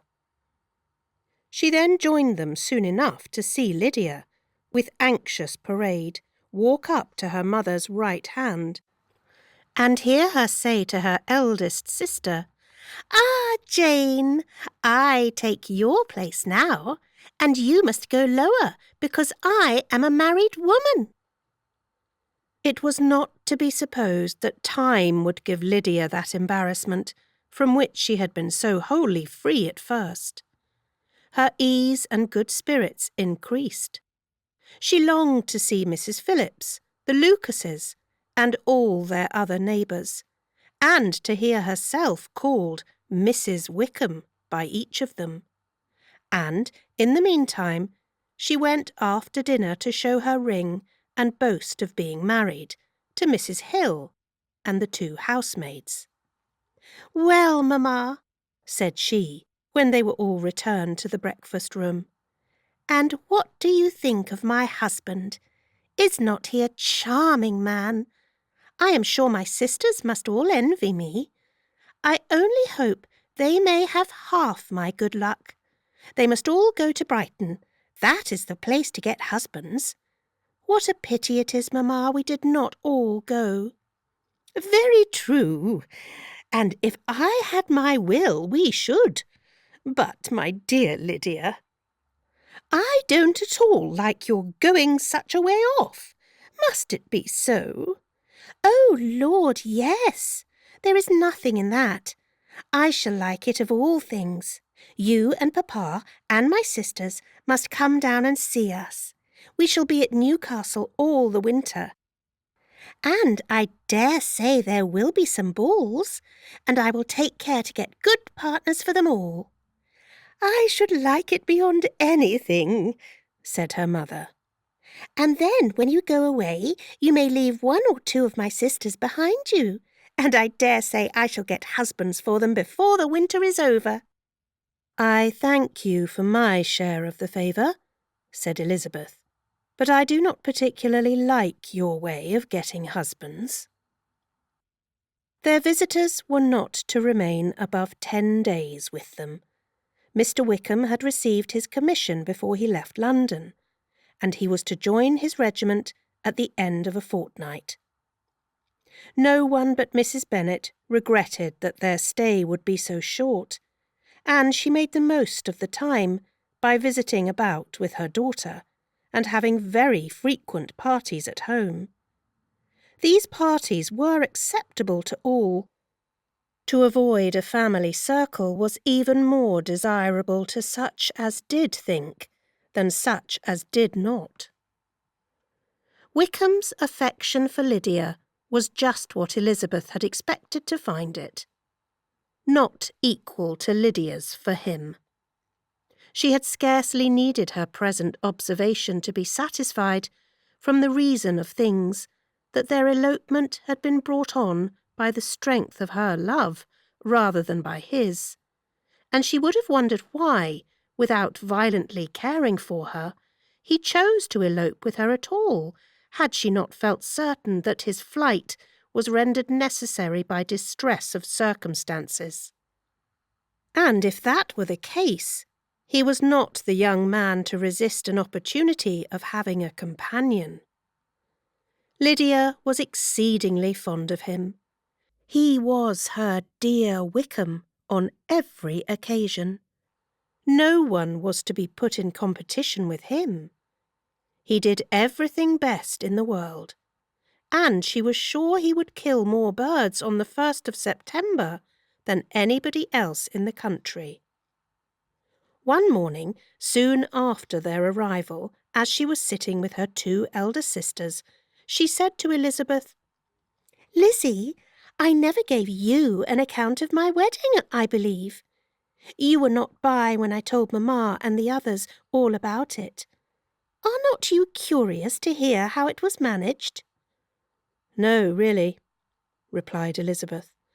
"I think there cannot be too little said on the subject." "La, you are so strange. But I must tell you how it went off. We were married, you know, at St. Clement's, because Wickham's lodgings were in that parish. And it was settled that we should all be there by 11 o'clock. My uncle and aunt and I were to go together, and the others were to meet us at the church. Well, Monday morning came, and I was in such a fuss. I was so afraid, you know, that something would happen to put it off. And then I should have gone quite distracted.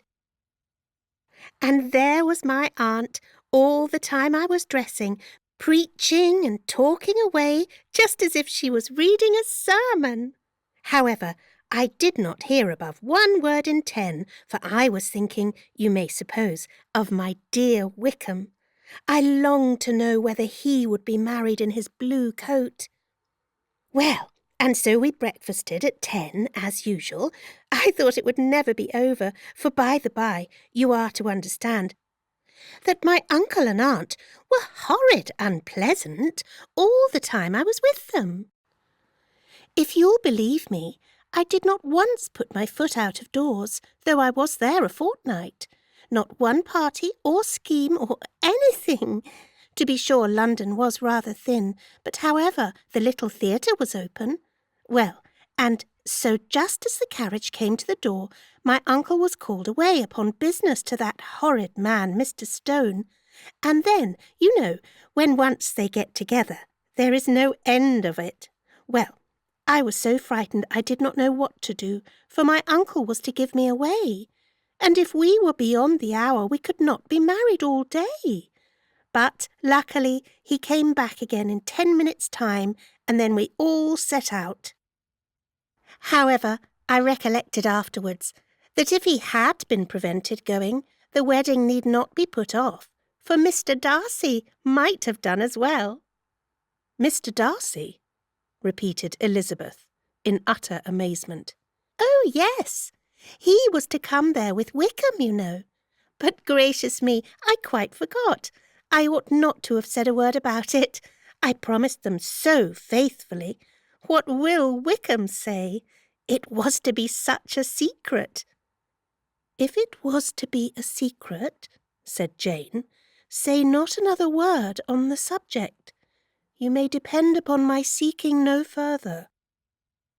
"Oh, certainly," said Elizabeth, though burning with curiosity. "We will ask you no questions." "Thank you," said Lydia, "for if you did, I should certainly tell you all, and then Wickham would be angry." On such encouragement to ask, Elizabeth was forced to put it out of her power by running away. But to live in ignorance on such a point was impossible, or at least it was impossible not to try for information. Mr. Darcy had been at her sister's wedding. It was exactly a scene, and exactly among people where he had apparently least to do, and least temptation to go. Conjectures as to the meaning of it, rapid and wild, hurried into her brain, but she was satisfied with none. Those that best pleased her, as placing his conduct in the noblest light, seemed most improbable. She could not bear such suspense, and hastily seizing a sheet of paper, wrote a short letter to her aunt to request an explanation of what Lydia had dropped, if it were compatible with the secrecy which had been intended. "You may readily comprehend," she added, "what my curiosity must be to know how a person unconnected with any of us, and, comparatively speaking, a stranger to our family, should have been amongst you at such a time. Pray write instantly, and let me understand it, unless it is, for very cogent reasons, to remain in the secrecy which Lydia seems to think necessary. And then I must endeavour to be satisfied with ignorance. Not that I shall, though," she added to herself as she finished the letter. "And, my dear aunt, if you do not tell me in an honourable manner, I shall certainly be reduced to tricks and stratagems to find it out." Jane's delicate sense of honour would not allow her to speak to Elizabeth privately of what Lydia had let fall. Elizabeth was glad of it. Till it appeared whether her inquiries would receive any satisfaction, she had rather be without a confidant. Chapter 52. Elizabeth had the satisfaction of receiving an answer to her letter as soon as she possibly could. She was no sooner in possession of it than, hurrying into the little copse where she was least likely to be interrupted, she sat down on one of the benches and prepared to be happy. For the length of the letter convinced her that it did not contain a denial. Gracechurch Street, September the 6th. My dear niece, I have just received your letter, and shall devote this whole morning to answering it, as I foresee that a little writing will not comprise what I have to tell you. I must confess myself surprised by your application. I did not expect it from you. Don't think me angry, however, for I only mean to let you know that I had not imagined such inquiries to be necessary on your side. If you do not choose to understand me, forgive my impertinence. Your uncle is as much surprised as I am, and nothing but the belief of your being a party concerned would have allowed him to act as he has done. But if you are really innocent and ignorant, I must be more explicit. On the very day of my coming home from Longbourn, your uncle had a most unexpected visitor. Mr. Darcy called, and was shut up with him several hours. It was all over before I arrived, so my curiosity was not so dreadfully racked as yours seems to have been. He came to tell Mr. Gardiner that he had found out where your sister and Mr. Wickham were, and that he had seen and talked with them both. Wickham repeatedly, Lydia once. From what I can collect, he left Derbyshire only one day after ourselves, and came to town with the resolution of hunting for them. The motive professed was his conviction of its being owing to himself that Wickham's worthlessness had not been so well known as to make it impossible for any young woman of character to love or confide in him. He generously imputed the whole to his mistaken pride, and confessed that he had before thought it beneath him to lay his private actions open to the world. His character was to speak for itself. He called it, therefore, his duty to step forward and endeavour to remedy an evil which had been brought on by himself. If he had another motive, I am sure it would never disgrace him. He had been some days in town before he was able to discover them, but he had something to direct his search which was more than we had, and the consciousness of this was another reason for his resolving to follow us. There is a lady, it seems, a Mrs. Young, who was some time ago governess to Miss Darcy, and was dismissed from her charge on some cause of disapprobation, though he did not say what. She then took a large house in Edward Street, and has since maintained herself by letting lodgings. This Mrs. Young was, he knew, intimately acquainted with Wickham, and he went to her for intelligence of him as soon as he got to town. But it was 2 or 3 days before he could get from her what he wanted. She would not betray her trust, I suppose, without bribery and corruption, for she really did know where her friend was to be found. Wickham indeed had gone to her on their first arrival in London, and had she been able to receive them into her house, they would have taken up their abode with her. At length, however, our kind friend procured the wished-for direction. They were in Street. He saw Wickham, and afterwards insisted on seeing Lydia. His first object with her, he acknowledged, had been to persuade her to quit her present disgraceful situation, and return to her friends as soon as they could be prevailed on to receive her, offering his assistance as far as it would go. But he found Lydia absolutely resolved on remaining where she was. She cared for none of her friends. She wanted no help of his. She would not hear of leaving Wickham. She was sure they should be married some time or other, and it did not much signify when. Since such were her feelings, it only remained, he thought, to secure and expedite a marriage which, in his very first conversation with Wickham, he easily learnt had never been his design. He confessed himself obliged to leave the regiment on account of some debts of honour which were very pressing, and scrupled not to lay all the ill consequences of Lydia's flight on her own folly alone.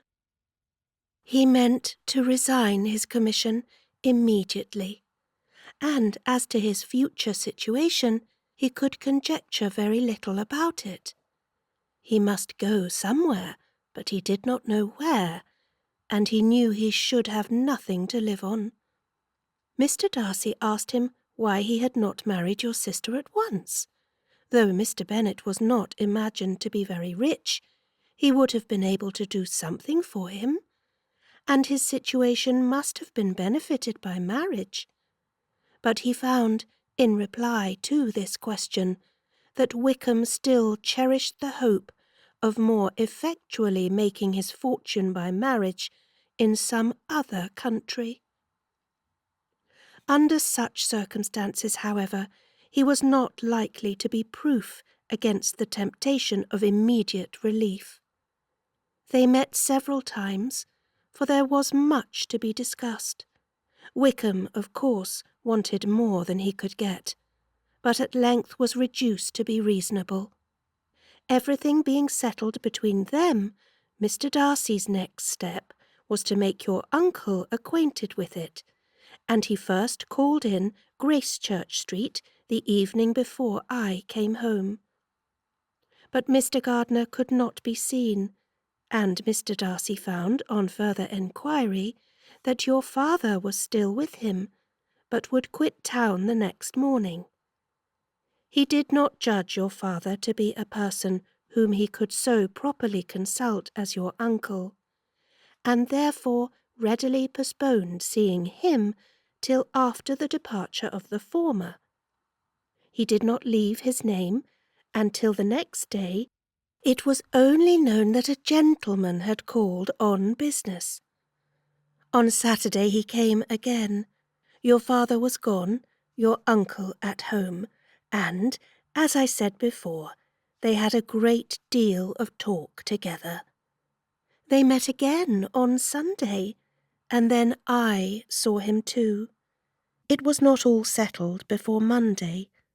As soon as it was, the express was sent off to Longbourn. But our visitor was very obstinate. I fancy, Lizzie, that obstinacy is the real defect of his character after all. He has been accused of many faults at different times, but this is the true one. Nothing was to be done that he did not do himself, though I am sure, and I do not speak it to be thanked, therefore say nothing about it. Your uncle would most readily have settled the whole. They battled it together for a long time, which was more than either the gentleman or lady concerned in it deserved. But at last your uncle was forced to yield, and, instead of being allowed to be of use to his niece, was forced to put up with only having the probable credit of it, which went sorely against the grain, and I really believe your letter this morning gave him great pleasure, because it required an explanation that would rob him of his borrowed feathers, and give the praise where it was due. But, Lizzie, this must go no further than yourself, or Jane at most. You know pretty well, I suppose, what has been done for the young people. His debts are to be paid, amounting, I believe, to considerably more than £1,000, another 1,000 in addition to her own settled upon her, and his commission purchased. The reason why all this was to be done by him alone was such as I have given above. It was owing to him, to his reserve and want of proper consideration, that Wickham's character had been so misunderstood, and consequently that he had been received and noticed as he was. Perhaps there was some truth in this, though I doubt whether his reserve, or anybody's reserve, can be answerable for the event. But in spite of all this fine talking, my dear Lizzie, you may rest perfectly assured that your uncle would never have yielded if we had not given him credit for another interest in the affair. When all this was resolved on, he returned again to his friends, who were still staying at Pemberley, but it was agreed that he should be in London once more when the wedding took place, and all money matters were then to receive the last finish. I believe I have now told you everything. It is a relation which you tell me is to give you great surprise. I hope at least it will not afford you any displeasure. Lydia came to us, and Wickham had constant admission to the house. He was exactly what he had been when I knew him in Hertfordshire. But I would not tell you how little I was satisfied with her behaviour while she stayed with us, if I had not perceived, by Jane's letter last Wednesday, that her conduct on coming home was exactly of a piece with it, and therefore what I now tell you can give you no fresh pain. I talked to her repeatedly, in the most serious manner, representing to her all the wickedness of what she had done, and all the unhappiness she had brought on her family. If she heard me, it was by good luck, for I am sure she did not listen. I was sometimes quite provoked, but then I recollected my dear Elizabeth and Jane, and for their sakes had patience with her. Mr. Darcy was punctual in his return, and, as Lydia informed you, attended the wedding. He dined with us the next day, and was to leave town again on Wednesday or Thursday. Will you be very angry with me, my dear Lizzie, if I take this opportunity of saying, what I was never bold enough to say before, how much I like him? His behaviour to us has, in every respect, been as pleasing as when we were in Derbyshire. His understanding and opinions all please me. He wants nothing but a little more liveliness, and that, if he marry prudently, his wife may teach him. I thought him very sly. He hardly ever mentioned your name, but slyness seems the fashion. Pray forgive me if I have been very presuming, or at least do not punish me so far as to exclude me from P. I shall never be quite happy till I have been all round the park. A low phaeton with a nice little pair of ponies would be the very thing. But I must write no more. The children have been wanting me this half hour. Yours, very sincerely, M. Gardner. The contents of this letter threw Elizabeth into a flutter of spirits, in which it was difficult to determine whether pleasure or pain bore the greatest share. The vague and unsettled suspicions which uncertainty had produced of what Mr. Darcy might have been doing to forward her sister's match, which she had feared to encourage, as an exertion of goodness too great to be probable, and at the same time dreaded to be just, from the pain of obligation, were proved beyond their greatest extent to be true. He had followed them purposely to town. He had taken on himself all the trouble and mortification attendant on such a research, in which supplication had been necessary to a woman whom he must abominate and despise, and where he was reduced to meet, frequently meet, reason with, persuade, and finally bribe, the man whom he always most wished to avoid, and whose very name it was punishment to him to pronounce. He had done all this for a girl whom he could neither regard nor esteem. Her heart did whisper that he had done it for her. But it was a hope shortly checked by other considerations, and she soon felt that even her vanity was insufficient, when required to depend on his affection for her, for a woman who had already refused him, as able to overcome a sentiment so natural as abhorrence against relationship with Wickham. Brother-in-law of Wickham! Every kind of pride must revolt from the connection. He had, to be sure, done much. She was ashamed to think how much, but he had given a reason for his interference, which asked no extraordinary stretch of belief. It was reasonable that he should feel he had been wrong. He had liberality, and he had the means of exercising it. And though she would not place herself as his principal inducement, she could perhaps believe that remaining partiality for her might assist his endeavours in a cause where her peace of mind must be materially concerned. It was painful, exceedingly painful, to know that they were under obligations to a person who could never receive a return. They owed the restoration of Lydia, her character, everything to him. Oh, how heartily did she grieve over every ungracious sensation she had ever encouraged, every saucy speech she had ever directed towards him. For herself, she was humbled, but she was proud of him, proud that in a cause of compassion and honour he had been able to get the better of himself.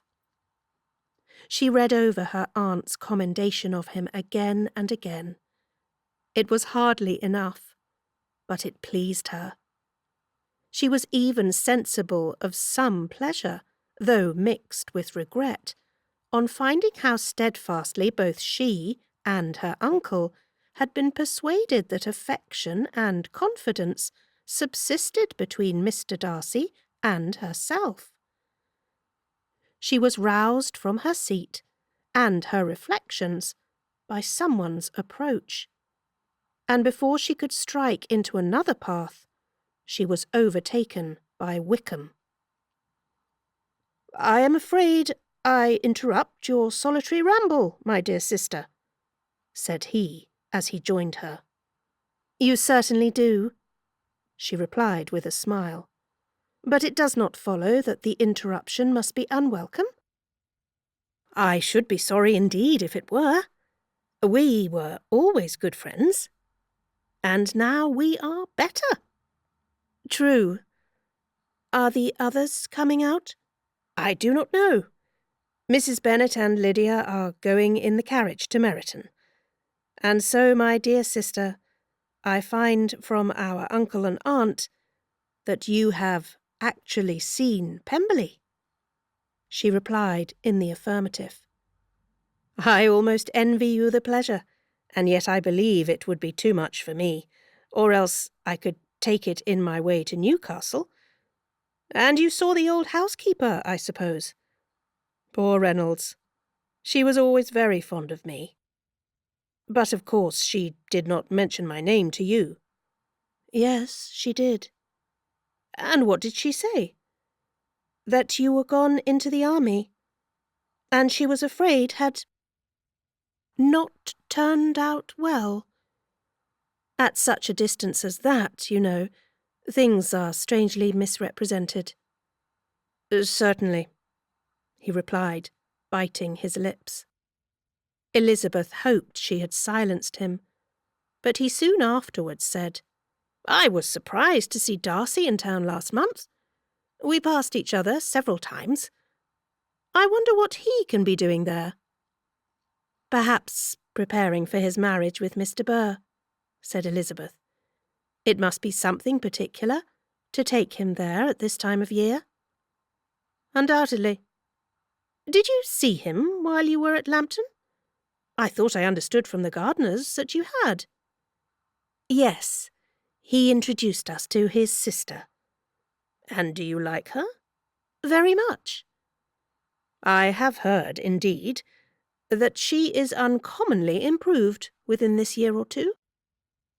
"When I last saw her, she was not very promising. I am very glad you liked her. I hope she will turn out well." "I dare say she will. She has got over the most trying age." "Did you go by the village of Kympton?" "I do not recollect that we did." "I mention it because it is the living which I ought to have had. A most delightful place. Excellent parsonage house. It would have suited me in every respect." "How should you have liked making sermons?" "Exceedingly well.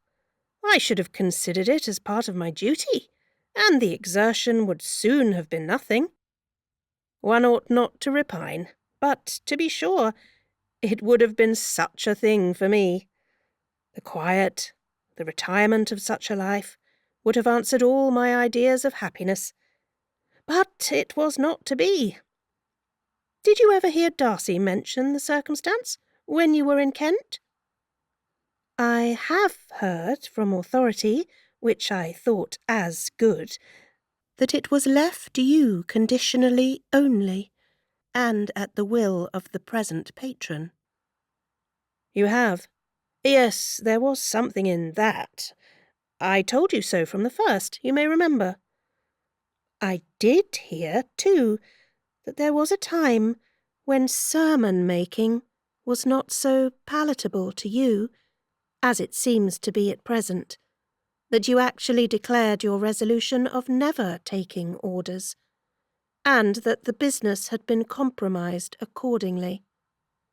You did, and it was not wholly without foundation. You may remember what I told you on that point, when first we talked of it. They were now almost at the door of the house, for she had walked fast to get rid of him, and unwilling for her sister's sake to provoke him, she only said in reply with a good-humoured smile, "Come, Mr. Wickham, we are brother and sister, you know. Do not let us quarrel about the past. In future, I hope we shall be always of one mind." She held out her hand. He kissed it with affectionate gallantry, though he hardly knew how to look. And they entered the house. Chapter 53. Mr. Wickham was so perfectly satisfied with this conversation that he never again distressed himself or provoked his dear sister Elizabeth by introducing the subject of it. And she was pleased to find that she had said enough to keep him quiet. The day of his and Lydia's departure soon came, and Mrs. Bennet was forced to submit to a separation, which, as her husband by no means entered into her scheme of their all going to Newcastle, was likely to continue at least a 12-month. "Oh, my dear Lydia," she cried, "when shall we meet again?" "Oh, Lord, I don't know. Not these 2 or 3 years, perhaps." "Write to me very often, my dear." "As often as I can. But you know married women have never much time for writing. My sisters may write to me. They will have nothing else to do." Mr. Wickham's adieus were much more affectionate than his wife's. He smiled, looked handsome, and said many pretty things. "He is as fine a fellow," said Mr. Bennet, as soon as they were out of the house, "as ever I saw. He simpers and smirks, and makes love to us all. I am prodigiously proud of him. I defy even Sir William Lucas himself to produce a more valuable son-in-law." The loss of her daughter made Mrs. Bennet very dull for several days. "I often think," said she, "that there is nothing so bad as parting with one's friends. One seems so forlorn without them." "This is the consequence, you see, madam, of marrying a daughter," said Elizabeth. "It must make you better satisfied that your other 4 are single." "It is no such thing. Lydia does not leave me because she is married, but only because her husband's regiment happens to be so far off. If that had been nearer, she would not have gone so soon." But the spiritless condition which this event threw her into was shortly relieved, and her mind opened again to the agitation of hope by an article of news which then began to be in circulation. The housekeeper at Netherfield had received orders to prepare for the arrival of her master, who was coming down in a day or 2 to shoot there for several weeks. Mrs. Bennet was quite in the fidgets. She looked at Jane and smiled, and shook her head by turns. "Well, well, and so Mr. Bingley is coming down, sister?" For Mrs. Phillips first brought her the news. "Well, so much the better. Not that I care about it, though. He is nothing to us, you know, and I am sure I never want to see him again. But, however, he is very welcome to come to Netherfield, if he likes it, and who knows what may happen. but that is nothing to us. You know, sister, we agreed long ago never to mention a word about it. And so is it quite certain he is coming? You may depend upon it, replied the other, for Mrs. Nichols was in Meryton last night. I saw her passing by, and went out myself on purpose to know the truth of it, and she told me that it was certain true. He comes down on Thursday at the latest, very likely on Wednesday. She was going to the butcher's, she told me, on purpose to order in some more meat on Wednesday, and she has got 3 couple of ducks, just fit to be killed. Miss Bennet had not been able to hear of his coming without changing colour. It was many months since she had mentioned his name to Elizabeth, but now, as soon as they were alone together, she said, "I saw you look at me today, Lizzie, when my aunt told us of the present report, and I know I appeared distressed, but don't imagine it was from any silly cause. I was only confused for the moment, because I felt that I should be looked at. I do assure you that the news does not affect me either with pleasure or pain. I am glad of one thing, that he comes alone, because we shall see the less of him. Not that I am afraid of him myself, but I dread other people's remarks." Elizabeth did not know what to make of it. Had she not seen him in Derbyshire, she might have supposed him capable of coming there with no other view than what was acknowledged. But she still thought him partial to Jane, and she wavered as to the greater probability of his coming there with his friend's permission, or being bold enough to come without it. Yet it is hard, she sometimes thought, that this poor man cannot come to a house which he has legally hired without raising all this speculation. I will leave him to himself. In spite of what her sister declared, and really believed to be her feelings, in the expectation of his arrival, Elizabeth could easily perceive that her spirits were affected by it. They were more disturbed, more unequal than she had often seen them. The subject which had been so warmly canvassed between their parents about a 12-month ago was now brought forward again. "As soon as ever Mr. Bingley comes, my dear," said Mrs. Bennet, "you will wait on him, of course." "No, no. You forced me into visiting him last year, and promised if I went to see him he should marry one of my daughters. But it ended in nothing, and I will not be sent on a fool's errand again." His wife represented to him how absolutely necessary such an attention would be from all the neighbouring gentlemen on his returning to Netherfield. "'Tis an etiquette I despise," said he. "If he wants our society, let him seek it. He knows where we live. I will not spend my hours in running after my neighbours every time they go away and come back again." "Well, all I know is that it will be abominably rude if you do not wait on him. But, however, that shan't prevent my asking him to dine here. I am determined. We must have Mrs. Long and the Goldings soon. That will make 13 with ourselves, so there will be just room at table for him." Consoled by this resolution, she was the better able to hear her husband's incivility, though it was very mortifying to know that her neighbours might all see Mr. Bingley in consequence of it before they did.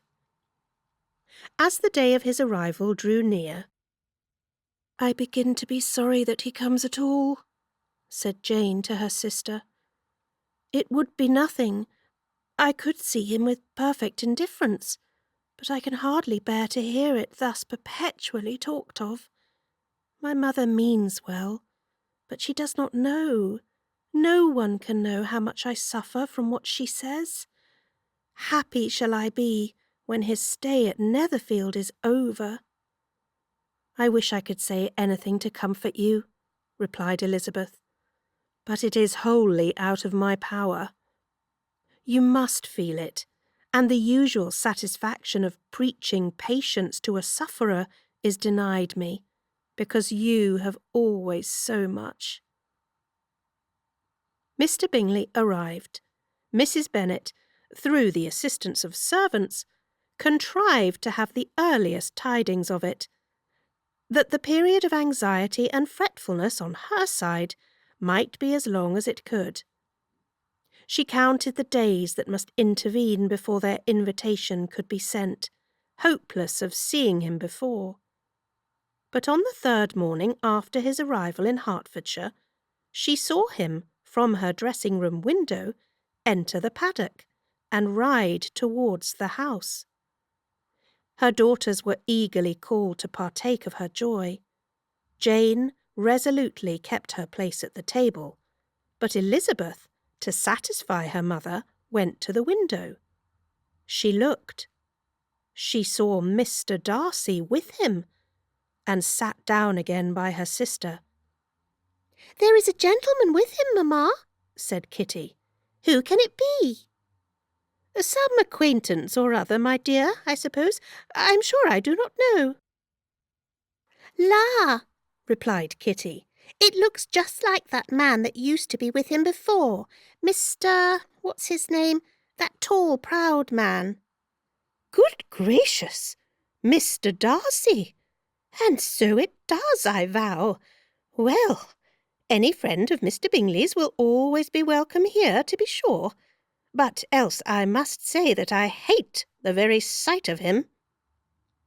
Jane looked at Elizabeth with surprise and concern. She knew but little of their meeting in Derbyshire, and therefore felt for the awkwardness which must attend her sister in seeing him almost for the first time after receiving his explanatory letter. Both sisters were uncomfortable enough. Each felt for the other, and of course for themselves. And their mother talked on, of her dislike of Mr. Darcy, and her resolution to be civil to him only as Mr. Bingley's friend, without being heard by either of them. But Elizabeth had sources of uneasiness which could not be suspected by Jane, to whom she had never yet had courage to show Mrs. Gardiner's letter, or to relate her own change of sentiment towards him. To Jane, he could be only a man whose proposals she had refused, and whose merit she had undervalued.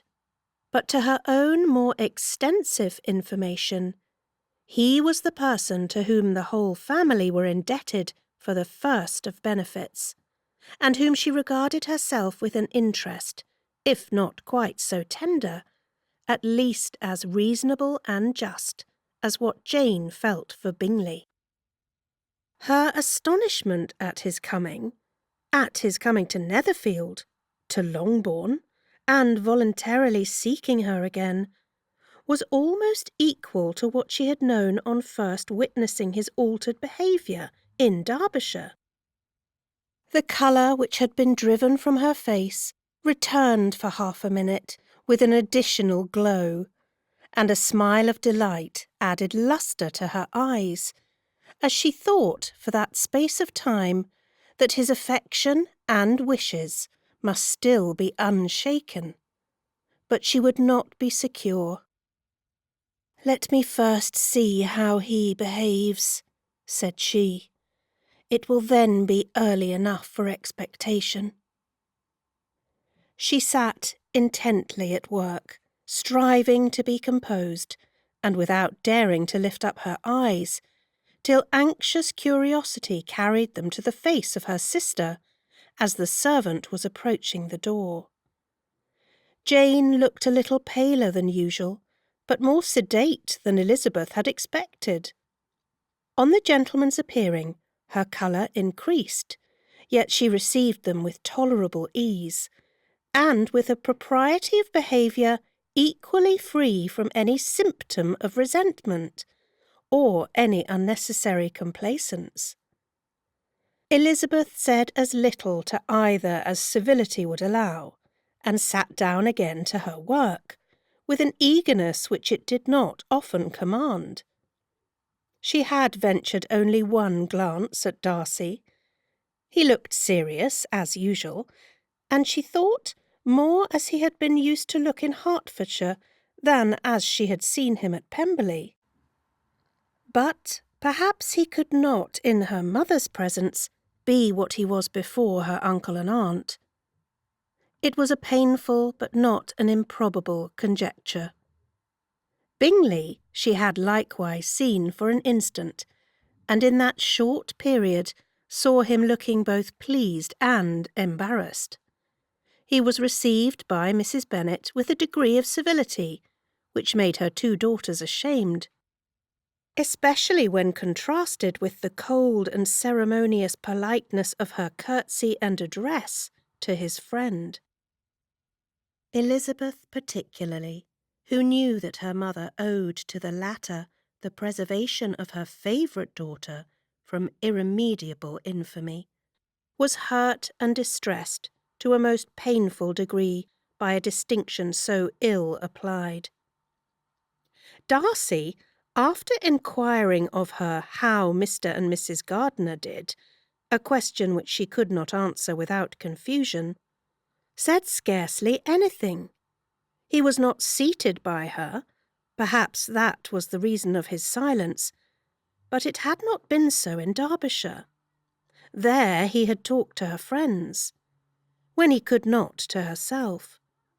But now several minutes elapsed without bringing the sound of his voice, and when occasionally, unable to resist the impulse of curiosity, she raised her eyes to his face, she as often found him looking at Jane as at herself, and frequently on no object but the ground. More thoughtfulness and less anxiety to please than when they last met were plainly expressed. She was disappointed and angry with herself for being so.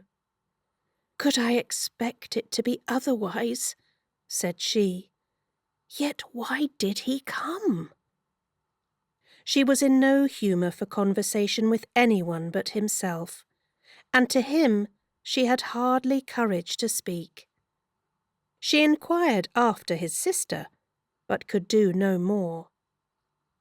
"It is a long time, Mr. Bingley, since you went away," said Mrs. Bennet. He readily agreed to it. "I began to be afraid you would never come back again. People did say you meant to quit the place entirely at Michaelmas, but, however, I hope it is not true. A great many changes have happened in the neighbourhood since you went away. Miss Lucas is married and settled, and one of my own daughters. I suppose you have heard of it." "Indeed, you must have seen it in the papers. It was in the Times and the Courier. I know, though it was not put in as it ought to be. It was only said, 'Lately George Wickham, Esquire, to Miss Lydia Bennet,' without there being a syllable said of her father, or the place where she lived, or anything. It was my brother Gardiner's drawing up too, and I wonder how he came to make such an awkward business of it. Did you see it?" Bingley replied that he did, and made his congratulations. Elizabeth dared not lift up her eyes. How Mr. Darcy looked, therefore, she could not tell.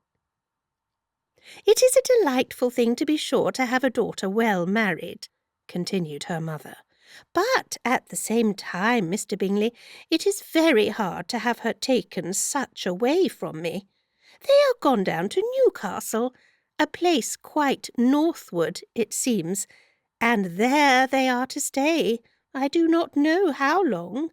His regiment is there, for I suppose you have heard of his leaving the shire, and of his being gone into the regulars. Thank heaven! He has some friends, though perhaps not so many as he deserves." Elizabeth, who knew this to be levelled at Mr. Darcy, was in such misery of shame that she could hardly keep her seat. It drew from her, however, the exertion of speaking, which nothing else had so effectually done before, and she asked Bingley whether he meant to make any stay in the country at present. A few weeks, he believed. "When you have killed all your own birds, Mr. Bingley," said her mother, "I beg you will come here and shoot as many as you please, on Mr. Bennet's manor. I am sure he will be vastly happy to oblige you, and will save all the best of the coveys for you." Elizabeth's misery increased at such unnecessary, such officious attention. Were the same fair prospect to arise at present, as had flattered them a year ago, everything, she was persuaded, would be hastening to the same vexatious conclusion. At that instant she felt that years of happiness could not make Jane or herself amends for moments of such painful confusion. "The first wish of my heart," said she to herself, "is never more to be in company with either of them. Their society can afford no pleasure that will atone for such wretchedness as this. Let me never see either one or the other again." Yet the misery, for which years of happiness were to offer no compensation, received soon afterwards material relief, from observing how much the beauty of her sister rekindled the admiration of her former lover. When first he came in, he had spoken to her but little, but every 5 minutes seemed to be giving her more of his attention. He found her as handsome as she had been last year, as good-natured and as unaffected, though not quite so chatty. Jane was anxious that no difference should be perceived in her at all, and was really persuaded that she talked as much as ever. But her mind was so busily engaged that she did not always know when she was silent. When the gentleman rose to go away, Mrs. Bennet was mindful of her intended civility, and they were invited and engaged to dine at Longbourn in a few days' time. "You are quite a visit in my debt, Mr. Bingley," she added, "for when you went to town last winter, you promised to take a family dinner with us as soon as you returned. I have not forgot, you see, and I assure you I was very much disappointed that you did not come back and keep your engagement." Bingley looked a little silly at this reflection, and said something of his concern at having been prevented by business. They then went away. Mrs. Bennet had been strongly inclined to ask them to stay and dine there that day, but, though she always kept a very good table, she did not think anything less than 2 courses could be good enough for a man on whom she had such anxious designs, or satisfy the appetite and pride of one who had 10,000 a year.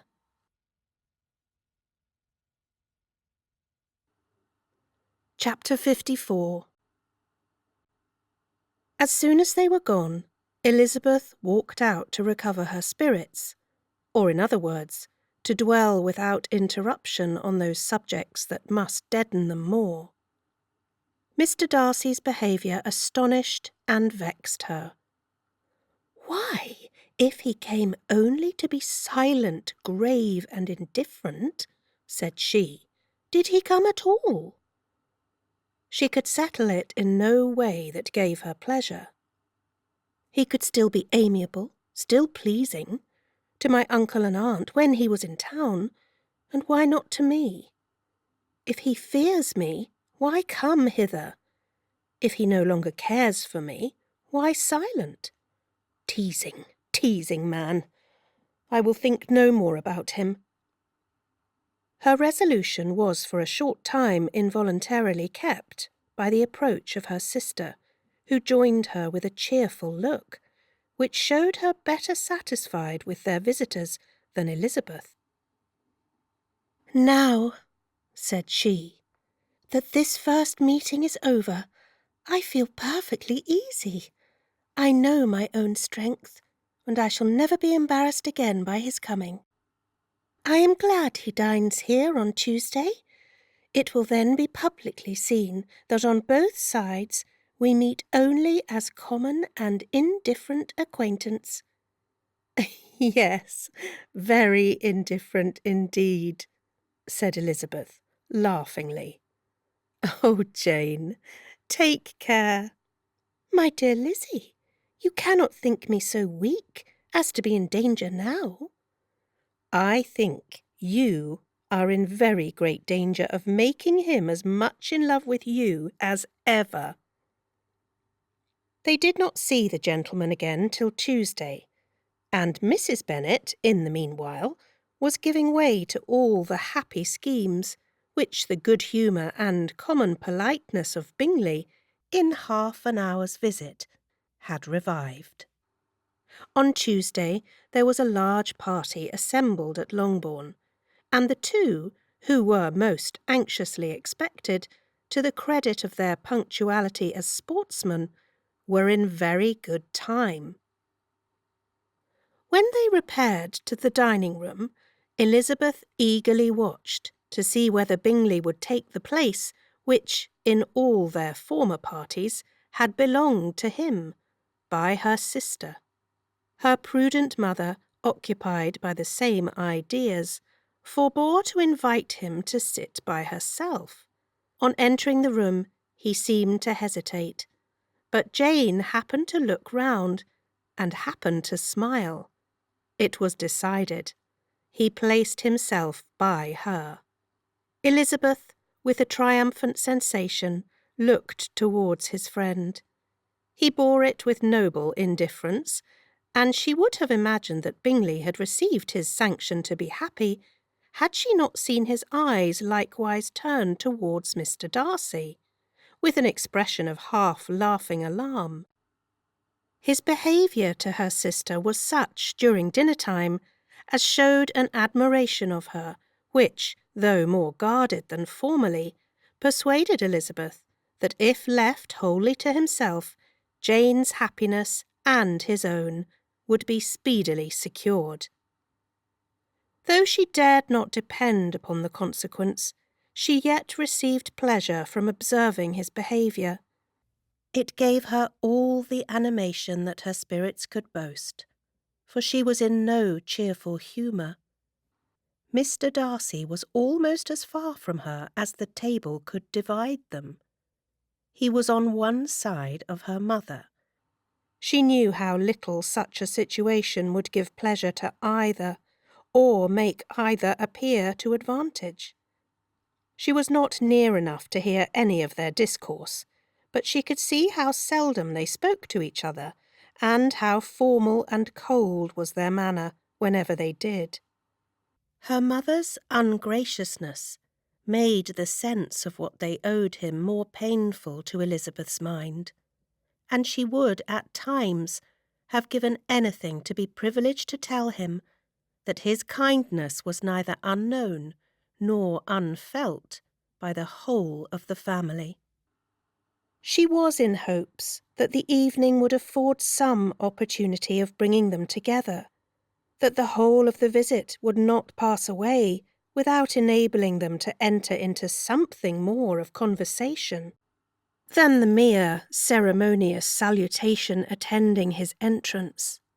Anxious and uneasy, the period which passed in the drawing-room before the gentleman came was wearisome and dull to a degree that almost made her uncivil. She looked forward to their entrance as the point on which all her chance of pleasure for the evening must depend. "If he does not come to me, then," said she, "I shall give him up forever." The gentleman came, and she thought he looked as if he would have answered her hopes, but alas, the ladies had crowded round the table where Miss Bennet was making tea, and Elizabeth pouring out the coffee, in so close a confederacy that there was not a single vacancy near her which would admit of a chair. And on the gentleman's approaching, One of the girls moved closer to her than ever and said in a whisper, "The men shan't come and part us. I am determined. We want none of them, do we?" Darcy had walked away to another part of the room. She followed him with her eyes, envied everyone to whom he spoke, had scarcely patience enough to help anybody to coffee, and then was enraged against herself for being so silly. A man who has once been refused. How could I ever be foolish enough to expect a renewal of his love? Is there one among the sex who would not protest against such a weakness as a second proposal to the same woman? There is no indignity so abhorrent to their feelings. She was a little revived, however, by his bringing back his coffee cup himself, and she seized the opportunity of saying, "Is your sister at Pemberley still?" "Yes. She will remain there till Christmas." "And quite alone? Have all her friends left her?" "Mrs. Annesley is with her. The others have been gone on to Scarborough these 3 weeks." She could think of nothing more to say, but if he wished to converse with her, he might have better success. He stood by her, however, for some minutes in silence, and at last, on the young lady's whispering to Elizabeth again, he walked away. When the tea things were removed and the card tables placed, the ladies all rose, and Elizabeth was then hoping to be soon joined by him, when all her views were overthrown by seeing him fall a victim to her mother's rapacity for whist-players, and in a few moments after seated with the rest of the party. She now lost every expectation of pleasure. They were confined for the evening at different tables, and she had nothing to hope, but that his eyes were so often turned towards her side of the room as to make him play as unsuccessfully as herself. Mrs. Bennet had designed to keep the 2 Netherfield gentlemen to supper, but their carriage was unluckily ordered before any of the others, and she had no opportunity of detaining them. "Well, girls," said she, as soon as they were left to themselves, "what say you to the day? I think everything has passed off uncommonly well, I assure you. The dinner was as well dressed as any I ever saw. The venison was roasted to a turn, and everybody said they never saw so fat a haunch. The soup was 50 times better than what we had at the Lucases last week, and even Mr. Darcy acknowledged that the partridges were remarkably well done. And I suppose he has 2 or 3 French cooks at least. And, my dear Jane, I never saw you look in greater beauty. Mrs. Long said so too, for I asked her whether you did not. And what do you think she said besides? 'Ah, Mrs. Bennet, we shall have her at Netherfield at last.' She did, indeed. I do think Mrs. Long is as good a creature as ever lived, and her nieces are very pretty behaved girls, and not at all handsome. I like them prodigiously." Mrs. Bennet, in short, was in very great spirits. She had seen enough of Bingley's behaviour to Jane to be convinced that she would get him at last, and her expectations of advantage to her family, when in a happy humour, were so far beyond reason that she was quite disappointed at not seeing him there again the next day to make his proposals. "It has been a very agreeable day," said Miss Bennet to Elizabeth. "The party seemed so well selected, so suitable one with the other. I hope we may often meet again." Elizabeth smiled. "Lizzie, you must not do so. You must not suspect me. It mortifies me. I assure you that I have now learnt to enjoy his conversation as an agreeable and sensible young man, without having a wish beyond it. I am perfectly satisfied from what his manners now are, that he never had any design of engaging my affection. It is only that he is blessed with greater sweetness of address and a stronger desire of generally pleasing than any other man. You are very cruel, said her sister. You will not let me smile, and are provoking me to it every moment. How hard it is in some cases to be believed, and how impossible in others. But why should you wish to persuade me that I feel more than I acknowledge? That is a question which I hardly know how to answer. We all love to instruct, though we can teach only what is not worth knowing. Forgive me, and if you persist in indifference, do not make me your confidante. Chapter 55. A few days after this visit, Mr. Bingley called again, and alone. His friend had left him that morning for London, but was to return home in 10 days' time. He sat with them above an hour, and was in remarkably good spirits. Mrs. Bennet invited him to dine with them, but, with many expressions of concern, he confessed himself engaged elsewhere. "Next time you call," said she, "I hope we shall be more lucky." He should be particularly happy at any time, etc., etc., and, if she would give him leave, would take an early opportunity of waiting on them. "Can you come tomorrow?" Yes, he had no engagement at all for tomorrow, and her invitation was accepted with alacrity. He came, and in such very good time that the ladies were none of them dressed. In ran Mrs. Bennet to her daughter's room in her dressing-gown, and with her hair half finished, crying out, "My dear Jane, make haste and hurry down. He is come. Mr. Bingley is come. He is indeed. Make haste, make haste. Here, Sarah, come to Miss Bennet this moment and help her on with her gown. Never mind Miss Lizzie's hair." "We will be down as soon as we can," said Jane, "but I dare say Kitty is forwarder than either of us, for she went upstairs half an hour ago." "Oh, hang Kitty! What has she to do with it? Come, be quick, be quick! Where is your sash, my dear?"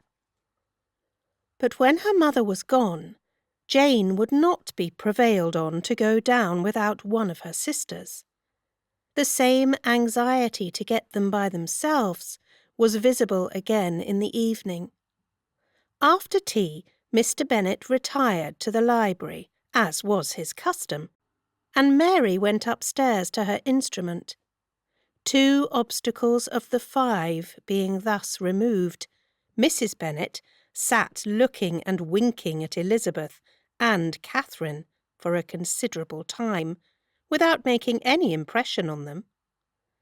Elizabeth would not observe her, and when at last Kitty did, she very innocently said, "What is the matter, mamma?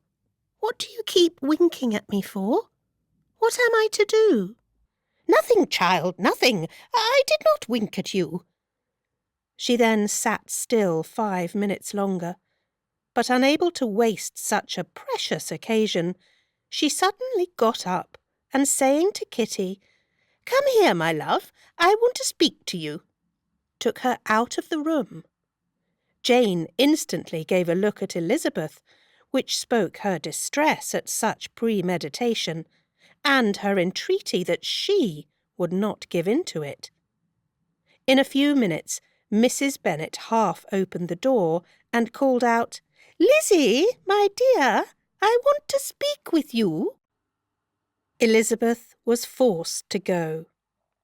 "We may as well leave them by themselves, you know," said her mother, as soon as she was in the hall. "Kitty and I are going upstairs to sit in my dressing-room." Elizabeth made no attempt to reason with her mother, but remained quietly in the hall, till she and Kitty were out of sight. then returned into the drawing-room. Mrs. Bennet's schemes for this day were ineffectual. Bingley was everything that was charming, except the professed lover of her daughter. His ease and cheerfulness rendered him a most agreeable addition to their evening party, and he bore with the ill-judged officiousness of the mother, and heard all her silly remarks with a forbearance and command of countenance, particularly grateful to the daughter. He scarcely needed an invitation to stay supper, and before he went away an engagement was formed, chiefly through his own and Mrs. Bennet's means, for his coming next morning to shoot with her husband. After this day, Jane said no more of her indifference. Not a word passed between the sisters concerning Bingley. But Elizabeth went to bed in the happy belief that all must speedily be concluded, unless Mr. Darcy returned within the stated time. Seriously, however, she felt tolerably persuaded that all this must have taken place with that gentleman's concurrence. Bingley was punctual to his appointment, and he and Mr. Bennet spent the morning together, as had been agreed on. The latter was much more agreeable than his companion expected. There was nothing of presumption or folly in Bingley that could provoke his ridicule, or disgust him into silence, and he was more communicative, and less eccentric than the other had ever seen him. Bingley, of course, returned with him to dinner, and in the evening Mrs. Bennet's invention was again at work to get everybody away from him and her daughter. Elizabeth, who had a letter to write, went into the breakfast-room for that purpose soon after tea, for as the others were all going to sit down to cards, she could not be wanted to counteract her mother's schemes. But on returning to the drawing-room, when her letter was finished, she saw, to her infinite surprise, there was reason to fear that her mother had been too ingenious for her.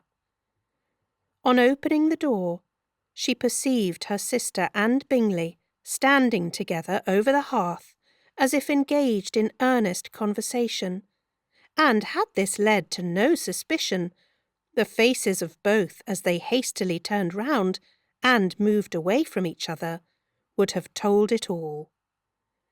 Their situation was awkward enough, but hers, she thought, was still worse. Not a syllable was uttered by either, and Elizabeth was on the point of going away again, when Bingley, who as well as the others had sat down, suddenly rose, and, whispering a few words to her sister, ran out of the room. Jane could have no reserves from Elizabeth where confidence would give pleasure, and instantly embracing her, acknowledged with the liveliest emotion that she was the happiest creature in the world. "'Tis too much," she added, "by far too much. I do not deserve it. Oh, why is not everybody as happy?" Elizabeth's congratulations were given with a sincerity, a warmth, a delight, which words could but poorly express. Every sentence of kindness was a fresh source of happiness to Jane. But she would not allow herself to stay with her sister, or say half that remained to be said for the present. "I must go instantly to my mother," she cried. "I would not on any account trifle with her affectionate solicitude, or allow her to hear it from anyone but myself. He is gone to my father already. Oh, Lizzie, to know that what I have to relate will give such pleasure to all my dear family. How shall I bear so much happiness?" She then hastened away to her mother, who had purposely broken up the card party and was sitting upstairs with Kitty.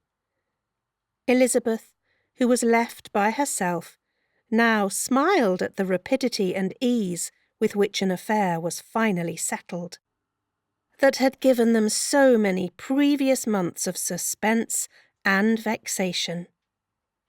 "And this," said she, "is the end of all his friend's anxious circumspection, of all his sister's falsehood and contrivance.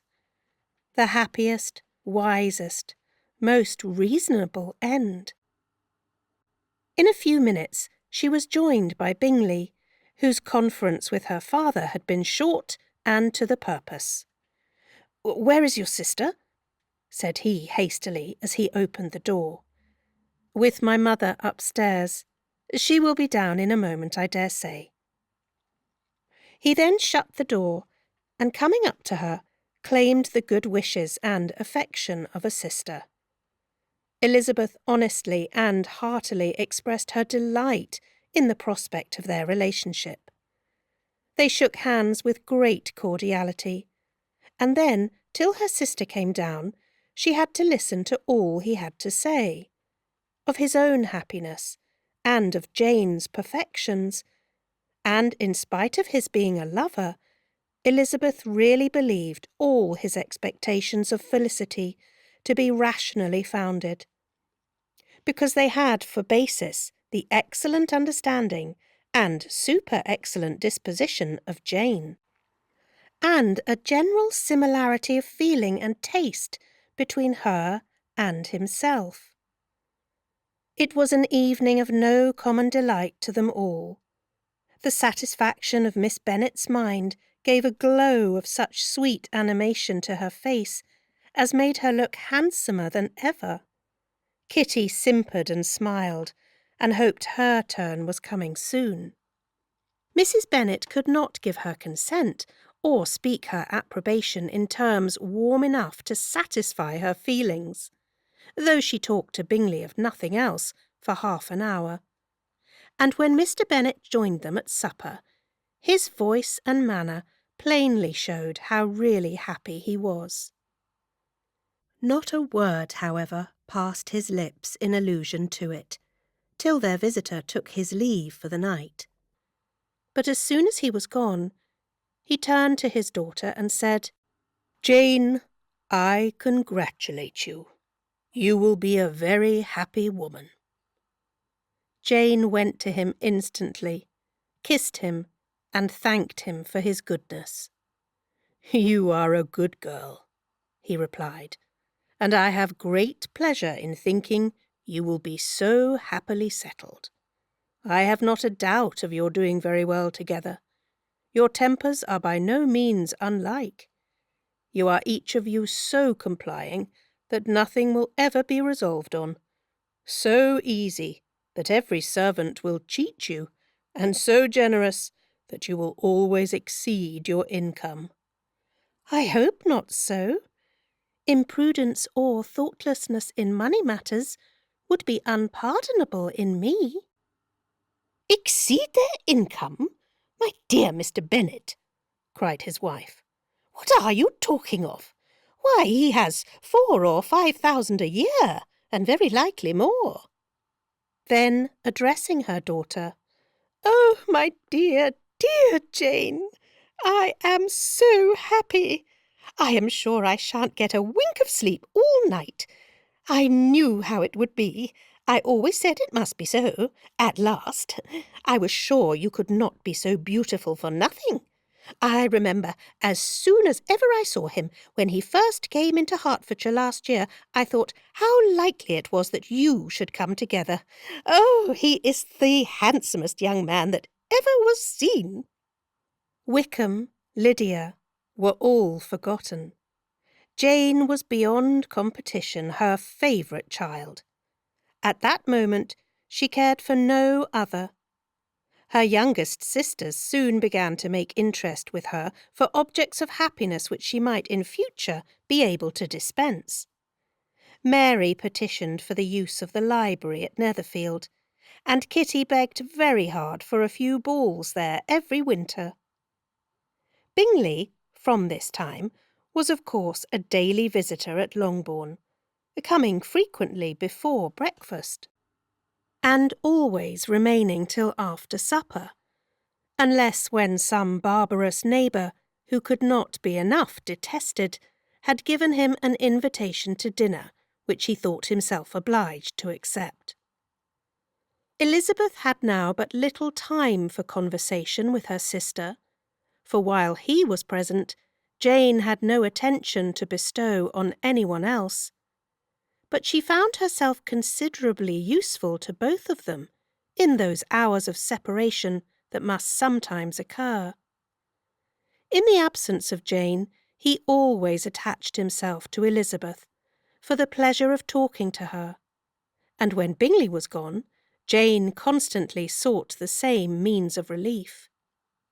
"He has made me so happy," said she one evening, "by telling me that he was totally ignorant of my being in town last spring.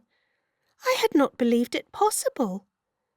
"I suspected as much," replied Elizabeth. "But how did he account for it?" "It must have been his sister's doing. They were certainly no friends to his acquaintance with me, which I cannot wonder at, since he might have chosen so much more advantageously in many respects. But when they see, as I trust they will, that their brother is happy with me, they will learn to be contented, and we shall be on good terms again, though we can never be what we once were to each other." "That is the most unforgiving speech," said Elizabeth, "that I ever heard you utter. Good girl, it would vex me indeed to see you again the dupe of Miss Bingley's pretended regard." "Would you believe it, Lizzie, that when he went to town last November, he really loved me, and nothing but a persuasion of my being indifferent would have prevented his coming down again?" "He made a little mistake, to be sure, but it is to the credit of his modesty." This naturally introduced a panegyric from Jane on his diffidence, and the little value he put on his own good qualities.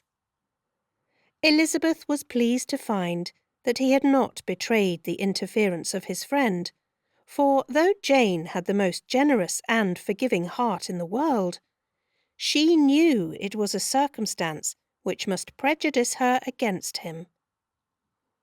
"I am certainly the most fortunate creature that ever existed," cried Jane. "Oh, Lizzie, why am I thus singled from my family and blessed above them all? If I could but see you as happy, if there were but such another man for you." "If you were to give me 40 such men, I never could be so happy as you. Till I have your disposition, your goodness, I never can have your happiness. No, no, let me shift for myself, and perhaps, if I have very good luck, I may meet with another Mr. Collins in time." The situation of affairs in the Longbourn family could not be long a secret. Mrs. Bennet was privileged to whisper it to Mrs. Phillips, and she ventured, without any permission, to do the same by all her neighbours in Meryton. The Bennets were speedily pronounced to be the luckiest family in the world, though only a few weeks before, when Lydia had first run away, they had been generally proved to be marked out for misfortune.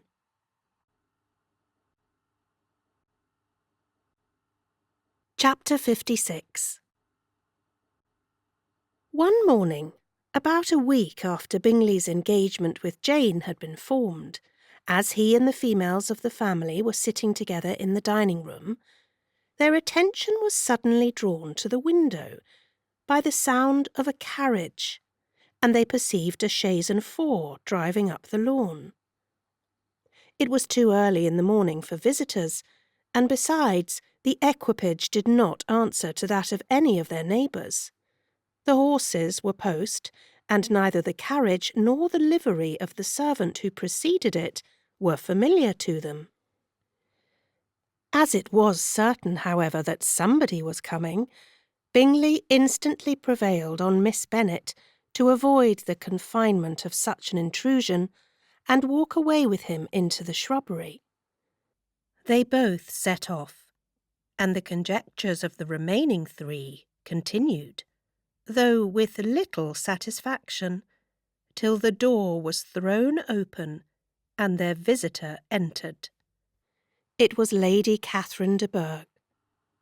They were, of course, all intending to be surprised, but their astonishment was beyond their expectation, and on the part of Mrs. Bennet and Kitty, though she was perfectly unknown to them, even inferior to what Elizabeth felt.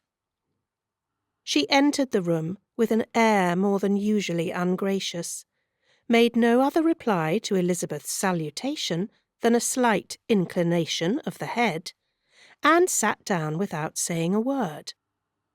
Elizabeth had mentioned her name to her mother on her ladyship's entrance, though no request of introduction had been made. Mrs. Bennet, all amazement, though flattered by having a guest of such high importance, received her with the utmost politeness. After sitting for a moment in silence, she said very stiffly to Elizabeth, "I hope you are well, Miss Bennet? That lady, I suppose, is your mother?" Elizabeth replied very concisely that she was. "And that, I suppose, is one of your sisters?" "Yes, madam," said Mrs. Bennet, delighted to speak to a Lady Catherine. "She is my youngest girl but one. My youngest of all is lately married, and my eldest is somewhere about the grounds, walking with a young man, who, I believe, will soon become a part of the family." "You have a very small park here," returned Lady Catherine after a short silence. "It is nothing in comparison of Rosings, my lady, I dare say, but I assure you it is much larger than Sir William Lucas's." "This must be a most inconvenient sitting-room for the evening in summer. The windows are full west." Mrs. Bennet assured her that they never sat there after dinner, and then added, "May I take the liberty of asking your ladyship whether you left Mr. and Mrs. Collins well?" "Yes, very well. I saw them the night before last." Elizabeth now expected that she would produce a letter for her from Charlotte, as it seemed the only probable motive for her calling. But no letter appeared, and she was completely puzzled. Mrs. Bennet, with great civility, begged her ladyship to take some refreshment, but Lady Catherine very resolutely, and not very politely, declined eating anything, and then, rising up, said to Elizabeth, "Miss Bennet, there seemed to be a prettyish kind of a little wilderness on one side of your lawn. I should be glad to take a turn in it, if you will favour me with your company." "Go, my dear," cried her mother, "and show her ladyship about the different walks. I think she will be pleased with the hermitage." Elizabeth obeyed, and, running into her own room for her parasol, attended her noble guest downstairs. As they passed through the hall, Lady Catherine opened the doors into the dining-parlour and drawing-room, and pronouncing them, after a short survey, to be decent-looking rooms, walked on. Her carriage remained at the door, and Elizabeth saw that her waiting-woman was in it. They proceeded in silence along the gravel walk that led to the copse. Elizabeth was determined to make no effort for conversation with a woman who was now more than usually insolent and disagreeable. "How could I ever think her like her nephew?" said she, as she looked in her face. As soon as they entered the copse, Lady Catherine began in the following manner. You can be at no loss, Miss Bennet, to understand the reason of my journey hither. Your own heart, your own conscience, must tell you why I come." Elizabeth looked with unaffected astonishment. "Indeed, you are mistaken, madam. I have not been at all able to account for the honour of seeing you here." "Miss Bennet," replied her ladyship, in an angry tone, "you ought to know that I am not to be trifled with. But however insincere you may choose to be, you shall not find me so. My character has ever been celebrated for its sincerity and frankness, and in a cause of such moment as this, I shall certainly not depart from it. A report of a most alarming nature reached me 2 days ago. I was told that not only your sister was on the point of being most advantageously married, but that you, that Miss Elizabeth Bennet, would, in all likelihood, be soon afterwards united to my nephew, my own nephew, Mr. Darcy. Though I know it must be a scandalous falsehood, though I would not injure him so much as to suppose the truth of it possible, I instantly resolved on setting off for this place, that I might make my sentiments known to you." "If you believed it impossible to be true," said Elizabeth, colouring with astonishment and disdain, "I wonder you took the trouble of coming so far. What could your ladyship propose by it?" "At once to insist upon having such a report universally contradicted." "Your coming to Longbourn to see me and my family," said Elizabeth coolly, "will be rather a confirmation of it. If, indeed, such a report is in existence." "If? Do you then pretend to be ignorant of it? Has it not been industriously circulated by yourselves? Do you not know that such a report is spread abroad?" "I never heard that it was." "And can you likewise declare that there is no foundation for it?" "I do not pretend to possess equal frankness with your ladyship. You may ask questions which I shall not choose to answer." "This is not to be borne. Miss Bennet, I insist on being satisfied. Has my nephew made you an offer of marriage?" "Your ladyship has declared it to be impossible." "It ought to be so. It must be so, while he retains the use of his reason. But your arts and allurements may, in a moment of infatuation, have made him forget what he owes to himself and to all his family. You may have drawn him in." "If I have, I shall be the last person to confess it." "Miss Bennet, do you know who I am? I have not been accustomed to such language as this. I am almost the nearest relation he has in the world, and am entitled to know all his dearest concerns."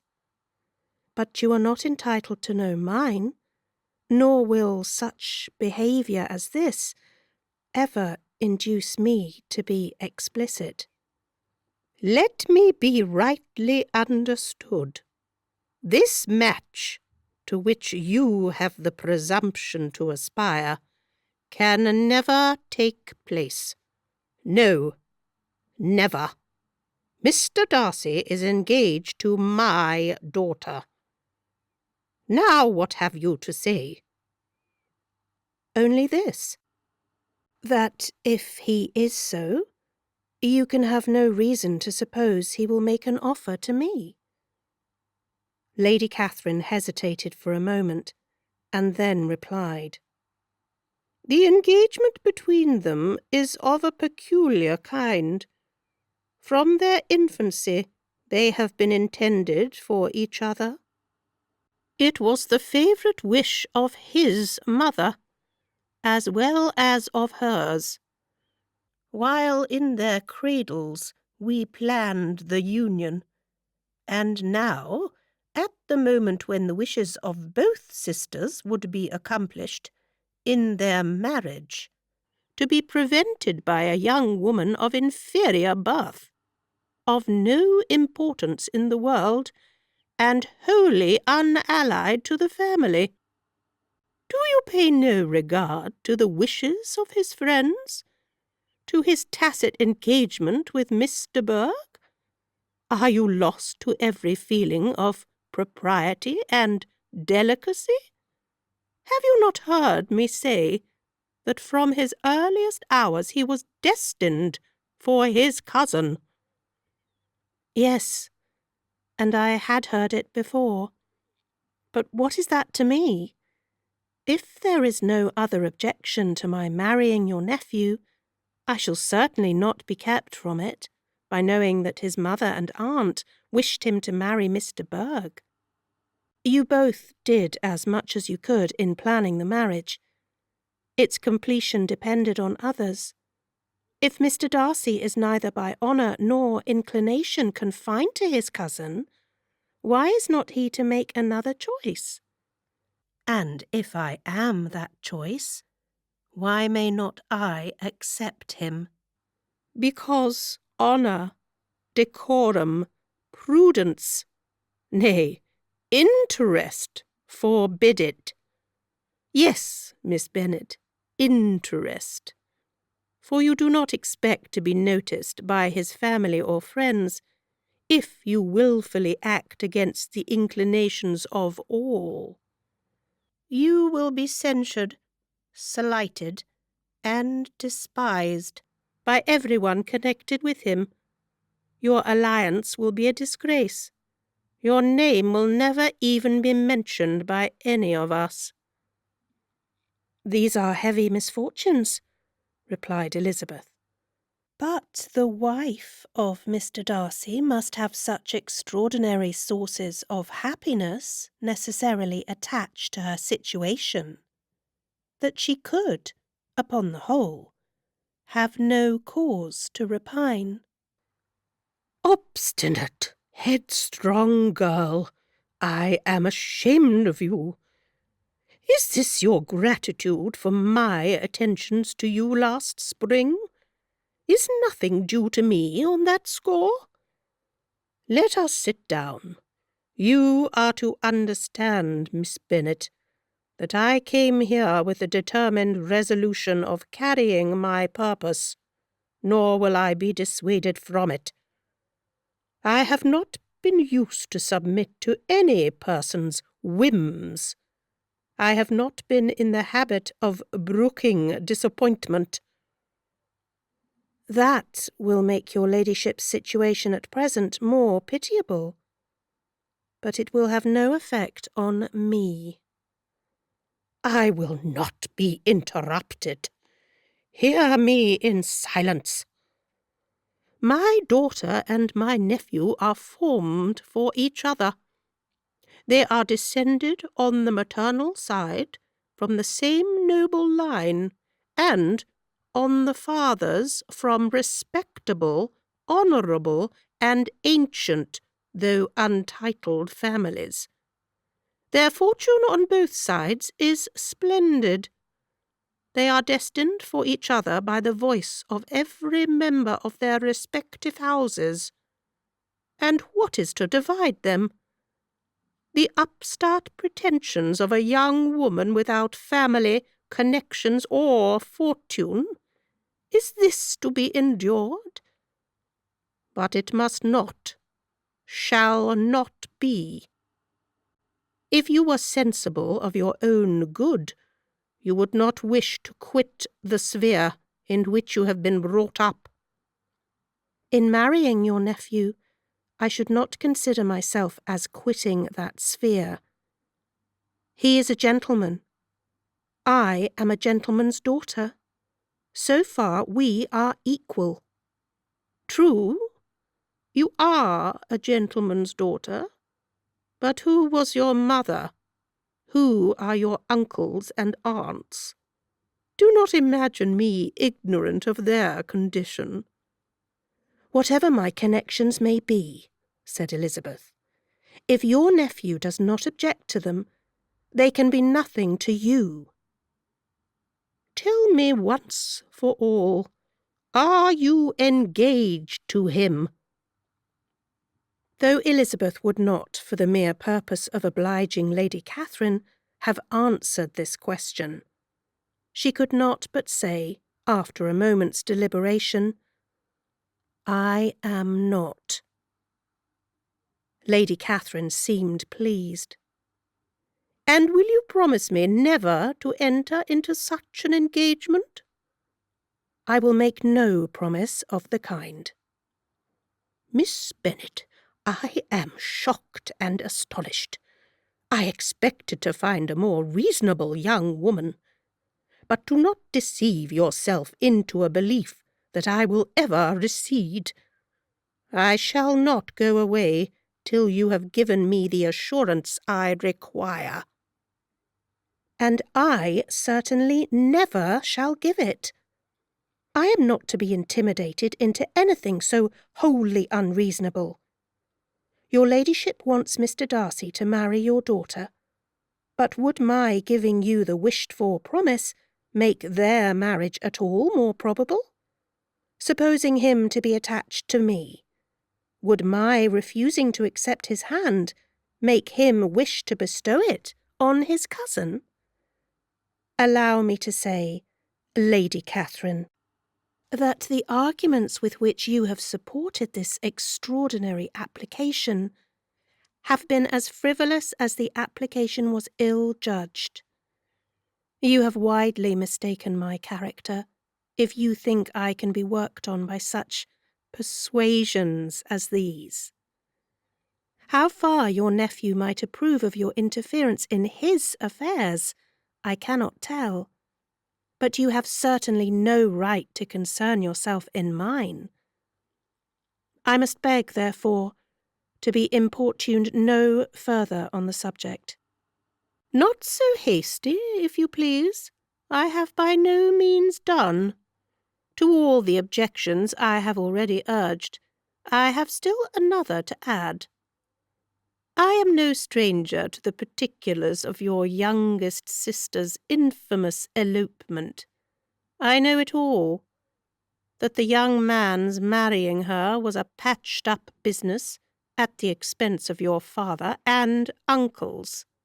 And is such a girl to be my nephew's sister? Is her husband, is the son of his late father's steward, to be his brother? Heaven and earth! Of what are you thinking? Are the shades of Pemberley to be thus polluted? You can now have nothing further to say, she resentfully answered. You have insulted me in every possible method. I must beg to return to the house. And she rose as she spoke. Lady Catherine rose also, and they turned back. Her ladyship was highly incensed. You have no regard, then, for the honour and credit of my nephew, unfeeling, selfish girl. Do you not consider that a connection with you must disgrace him in the eyes of everybody? Lady Catherine, I have nothing further to say. You know my sentiments. You are then resolved to have him? I have said no such thing. I am only resolved to act in that manner which will, in my own opinion, constitute my happiness, without reference to you or any person so wholly unconnected with me. It is well. You refuse, then, to oblige me. You refuse to obey the claims of duty, honour, and gratitude. You are determined to ruin him in the opinion of all his friends, and make him the contempt of the world. Neither duty, nor honour, nor gratitude, replied Elizabeth, have any possible claim on me in the present instance. No principle of either would be violated by my marriage with Mr. Darcy. And with regard to the resentment of his family or the indignation of the world, if the former were excited by his marrying me, it would not give me one moment's concern, and the world in general would have too much sense to join in the scorn. And this is your real opinion? This is your final resolve? Very well. I shall now know how to act. Do not imagine, Miss Bennet, that your ambition will ever be gratified. I came to try you. I hoped to find you reasonable, but depend upon it, I will carry my point. In this manner, Lady Catherine talked on, till they were at the door of the carriage, when turning hastily round, she added, I take no leave of you, Miss Bennet. I send no compliments to your mother. You deserve no such attention. I am most seriously displeased. Elizabeth made no answer, and without attempting to persuade her ladyship to return into the house, walked quietly into it herself. She heard the carriage drive away as she proceeded upstairs. Her mother impatiently met her at the door of the dressing-room to ask why Lady Catherine would not come in again and rest herself. She did not choose it, said her daughter. She would go. She is a very fine-looking woman, and her calling here was prodigiously civil, for she only came, I suppose, to tell us the Collinses were well. She is on her road somewhere, I dare say, and so, passing through Meryton, thought she might as well call on you.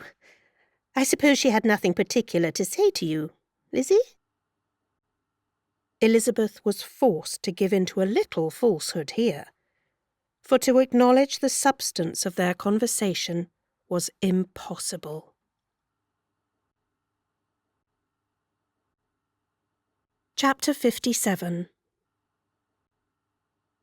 The discomposure of spirits, which this extraordinary visit threw Elizabeth into, could not be easily overcome, nor could she for many hours learn to think of it less than incessantly. Lady Catherine, it appeared, had actually taken the trouble of this journey from Rosings for the sole purpose of breaking off her supposed engagement with Mr. Darcy. It was a rational scheme, to be sure, but from what the report of their engagement could originate, Elizabeth was at a loss to imagine, till she recollected that his being the intimate friend of Bingley, and her being the sister of Jane, was enough, at a time when the expectation of one wedding made everybody eager for another to supply the idea. She had not herself forgotten to feel that the marriage of her sister must bring them more frequently together. And her neighbours at Lucas Lodge, therefore, for through their communication with the Collinses, the report she concluded had reached Lady Catherine, had only set that down as almost certain and immediate, which she had looked forward to as possible at some future time. In revolving Lady Catherine's expressions, however, she could not help feeling some uneasiness as to the possible consequence of her persisting in this interference. From what she had said of her resolution to prevent their marriage, it occurred to Elizabeth that she must meditate an application to her nephew, and how he might take a similar representation of the evils attached to a connection with her, she dared not pronounce. She knew not the exact degree of his affection for his aunt, or his dependence on her judgment, but it was natural to suppose that he thought much higher of her ladyship than she could do. And it was certain that in enumerating the miseries of a marriage with one, whose immediate connections were so unequal to his own, his aunt would address him on his weakest side.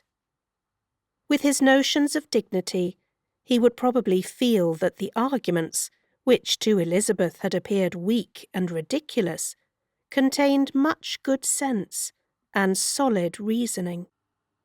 If he had been wavering before as to what he should do, which had often seemed likely, the advice and entreaty of so near a relation might settle every doubt, and determine him at once to be as happy as dignity unblemished could make him. In that case he would return no more.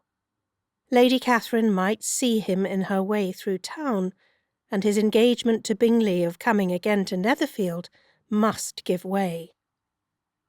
If, therefore, an excuse for not keeping his promise should come to his friend within a few days, she added, I shall know how to understand it. I shall then give over every expectation, every wish of his constancy. If he is satisfied with only regretting me, when he might have obtained my affections and hand, I shall soon cease to regret him at all. The surprise of the rest of the family, on hearing who their visitor had been, was very great, but they obligingly satisfied it with the same kind of supposition which had appeased Mrs. Bennet's curiosity, and Elizabeth was spared from much teasing on the subject. The next morning, as she was going downstairs, she was met by her father, who came out of his library with a letter in his hand. "Lizzie," said he, "I was going to look for you. Come into my room." She followed him thither, and her curiosity to know what he had to tell her was heightened by the supposition of its being in some manner connected with the letter he held. It suddenly struck her that it might be from Lady Catherine, and she anticipated with dismay all the consequent explanations. She followed her father to the fireplace, and they both sat down. He then said, "I have received a letter this morning that has astonished me exceedingly. As it principally concerns yourself, you ought to know its contents. I did not know before that I had 2 daughters on the brink of matrimony. Let me congratulate you on a very important conquest." The colour now rushed into Elizabeth's cheeks in the instantaneous conviction of its being a letter from the nephew instead of the aunt, and she was undetermined whether most to be pleased that he explained himself at all, or offended that his letter was not rather addressed to herself, when her father continued, "You look conscious.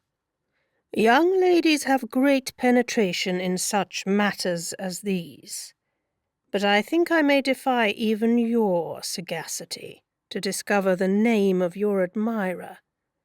This letter is from Mr. Collins." "From Mr. Collins? And what can he have to say?" "Something very much to the purpose, of course. He begins with congratulations on the approaching nuptials of my eldest daughter, of which it seems he has been told, by some of the good-natured, gossiping Lucases. I shall not sport with your impatience by reading what he says on that point. What relates to yourself is as follows. Having thus offered you the sincere congratulations of Mrs. Collins and myself on this happy event, let me now add a short hint on the subject of another, of which we have been advertised by the same authority. Your daughter Elizabeth, it is presumed, will not long bear the name of Bennet, after her elder sister has resigned it, and the chosen partner of her fate may be reasonably looked up to as one of the most illustrious personages in this land. Can you possibly guess, Lizzie, who is meant by this? This young gentleman is blessed in a peculiar way with everything the heart of mortal can most desire: splendid property, noble kindred, and extensive patronage. Yet, in spite of all these temptations, let me warn my cousin Elizabeth and yourself of what evils you may incur by a precipitate closure with this gentleman's proposals, which, of course, you will be inclined to take immediate advantage of. Have you any idea, Lizzie, who this gentleman is? But now it comes out. My motive for cautioning you is as follows. We have reason to imagine that his aunt, Lady Catherine de Bourgh, does not look on the match with a friendly eye. Mr. Darcy, you see, is the man. Now, Lizzie, I think I have surprised you. Could he, or the Lucases, have pitched on any man, within the circle of our acquaintance, whose name would have given the lie more effectually to what they related? Mr. Darcy, who never looks at any woman but to see a blemish, and who probably never looked at you in his life. It is admirable. Elizabeth tried to join in her father's pleasantry, but could only force one most reluctant smile. Never had his wit been directed in a manner so little agreeable to her. Are you not diverted? Oh, yes, pray read on. After mentioning the likelihood of this marriage to her ladyship last night, she immediately, with her usual condescension, expressed what she felt on the occasion. When it became apparent that on the score of some family objections on the part of my cousin, she would never give her consent to what she termed so disgraceful a match. I thought it my duty to give the speediest intelligence of this to my cousin, that she and her noble admirer may be aware of what they are about, and not run hastily into a marriage which has not been properly sanctioned. Mr. Collins, moreover, adds, I am truly rejoiced that my cousin Lydia's sad business has been so well hushed up, and am only concerned that their living together before the marriage took place should be so generally known. I must not, however, neglect the duties of my station, or refrain from declaring my amazement at hearing that you received the young couple into your house as soon as they were married. It was an encouragement of vice, and had I been the rector of Longbourn, I should very strenuously have opposed it. You ought certainly to forgive them as a Christian, but never to admit them in your sight, or allow their names to be mentioned in your hearing. That is his notion of Christian forgiveness. The rest of his letter is only about his dear Charlotte's situation, and his expectation of a young olive branch. But, Lizzie, you look as if you did not enjoy it. You are not going to be missish, I hope, and pretend to be affronted at an idle report. For what do we live but to make sport for our neighbours, and laugh at them in our turn? Oh, cried Elizabeth, I am excessively diverted. But it is so strange. Yes, that is what makes it amusing. Had they fixed on any other man, it would have been nothing. But his perfect indifference and your pointed dislike make it so delightfully absurd. Much as I abominate writing, I would not give up Mr. Collins's correspondence for any consideration. Nay, when I read a letter of his, I cannot help giving him the preference even over Wickham, much as I value the impudence and hypocrisy of my son-in-law. And pray, Lizzie, what said Lady Catherine about this report? Did she call to refuse her consent? To this question his daughter replied only with a laugh, and as it had been asked without the least suspicion, she was not distressed by his repeating it. Elizabeth had never been more at a loss to make her feelings appear what they were not. It was necessary to laugh, when she would rather have cried. Her father had most cruelly mortified her by what he said of Mr. Darcy's indifference, and she could do nothing but wonder at such a want of penetration, or fear that perhaps, instead of his seeing too little, she might have fancied too much. Chapter 58. Instead of receiving any such letter of excuse from his friend, as Elizabeth half expected Mr. Bingley to do, he was able to bring Darcy with him to Longbourn before many days had passed after Lady Catherine's visit. The gentleman arrived early, and before Mrs. Bennet had time to tell him of their having seen his aunt, of which her daughter sat in momentary dread, Bingley, who wanted to be alone with Jane, proposed their all walking out. It was agreed to. Mrs. Bennet was not in the habit of walking, Mary could never spare time, but the remaining 5 set off together. Bingley and Jane, however, soon allowed the others to outstrip them. They lagged behind, while Elizabeth, Kitty, and Darcy were to entertain each other. Very little was said by either. Kitty was too much afraid of him to talk. Elizabeth was secretly forming a desperate resolution, and perhaps he might be doing the same. They walked towards the Lucases, because Kitty wished to call upon Maria, and as Elizabeth saw no occasion for making it a general concern, when Kitty left them, she went boldly on with him alone.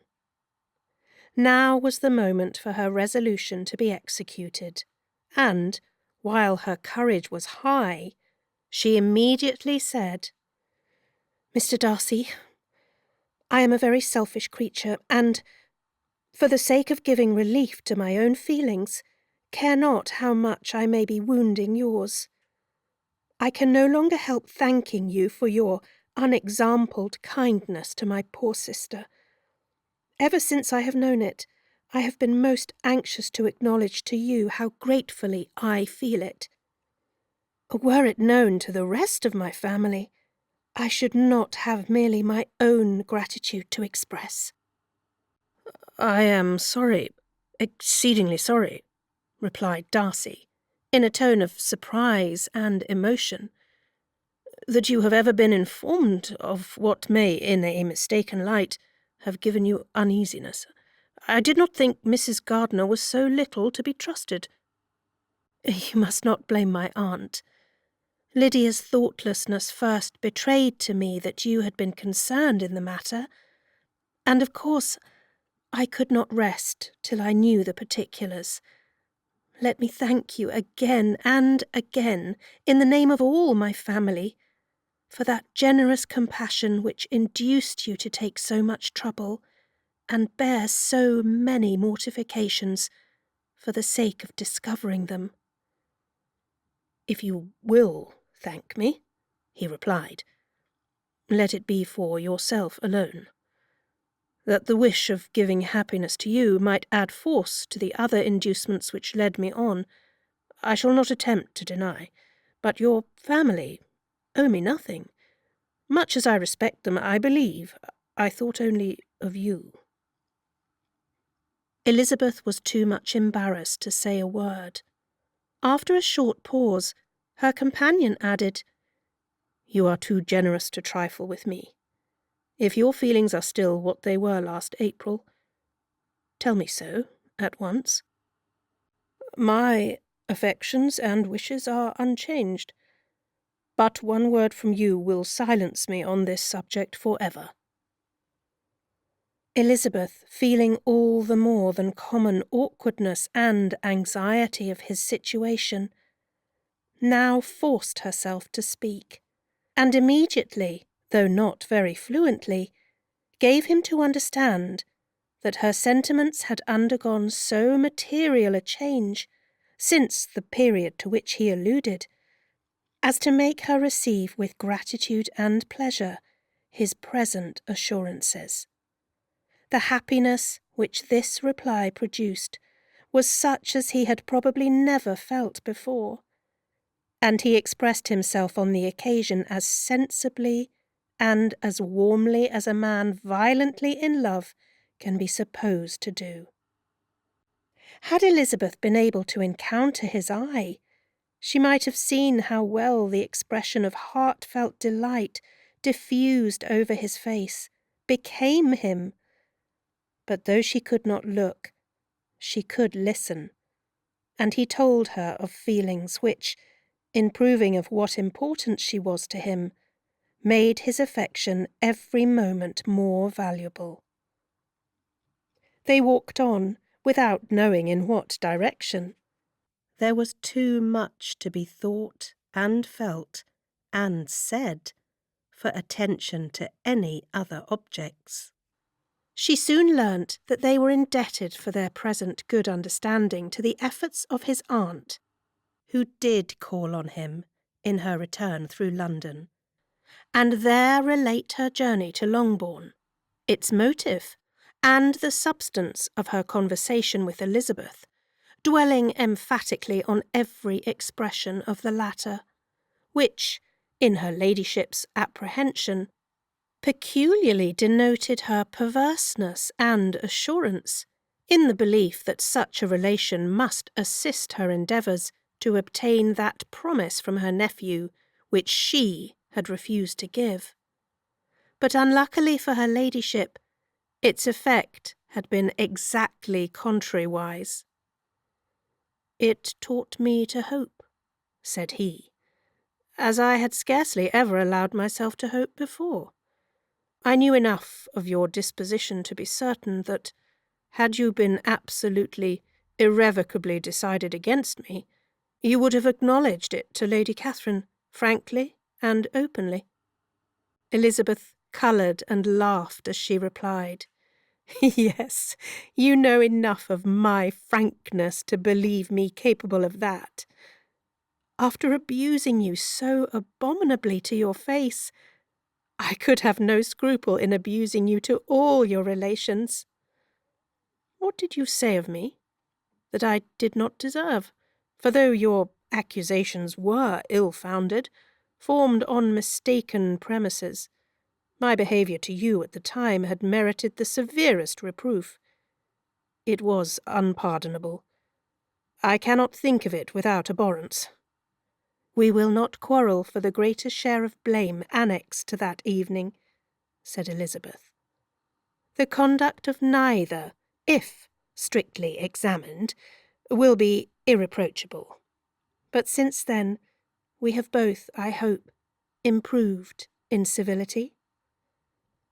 "I cannot be so easily reconciled to myself. The recollection of what I then said, of my conduct, my manners, my expressions during the whole of it, is now, and has been many months, inexpressibly painful to me. Your reproof, so well applied, I shall never forget. Had you behaved in a more gentlemanlike manner, those were your words, you know not, you can scarcely conceive, how they have tortured me, though it was some time, I confess, before I was reasonable enough to allow their justice." "I was certainly very far from expecting them to make so strong an impression. I had not the smallest idea of their being ever felt in such a way. I can easily believe it. You thought me then devoid of every proper feeling. I'm sure you did. The turn of your countenance I shall never forget. As you said that I could not have addressed you in any possible way that would induce you to accept me. Oh, do not repeat what I then said. These recollections will not do at all. I assure you that I have long been most heartily ashamed of it. Darcy mentioned his letter. Did it, said he, did it soon make you think better of me? Did you, on reading it, give any credit to its contents?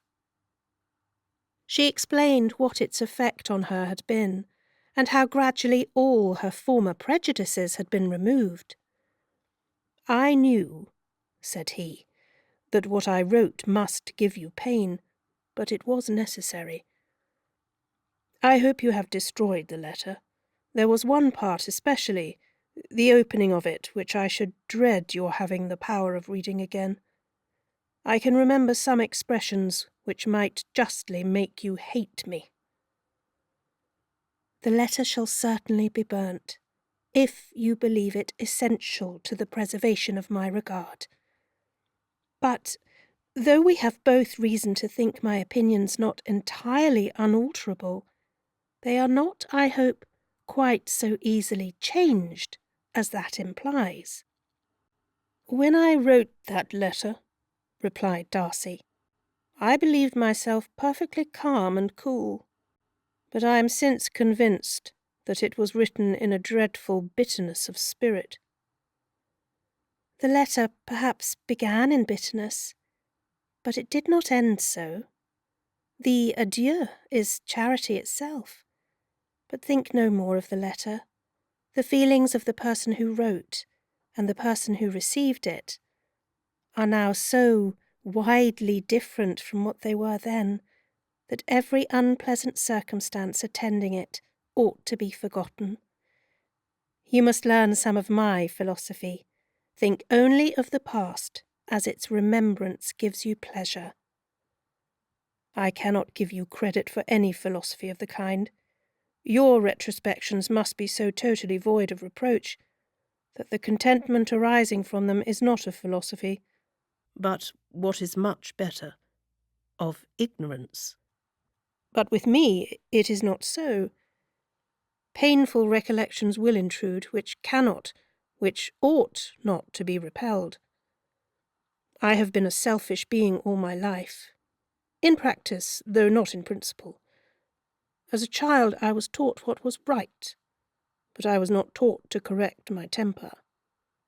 I was given good principles, but left to follow them in pride and conceit.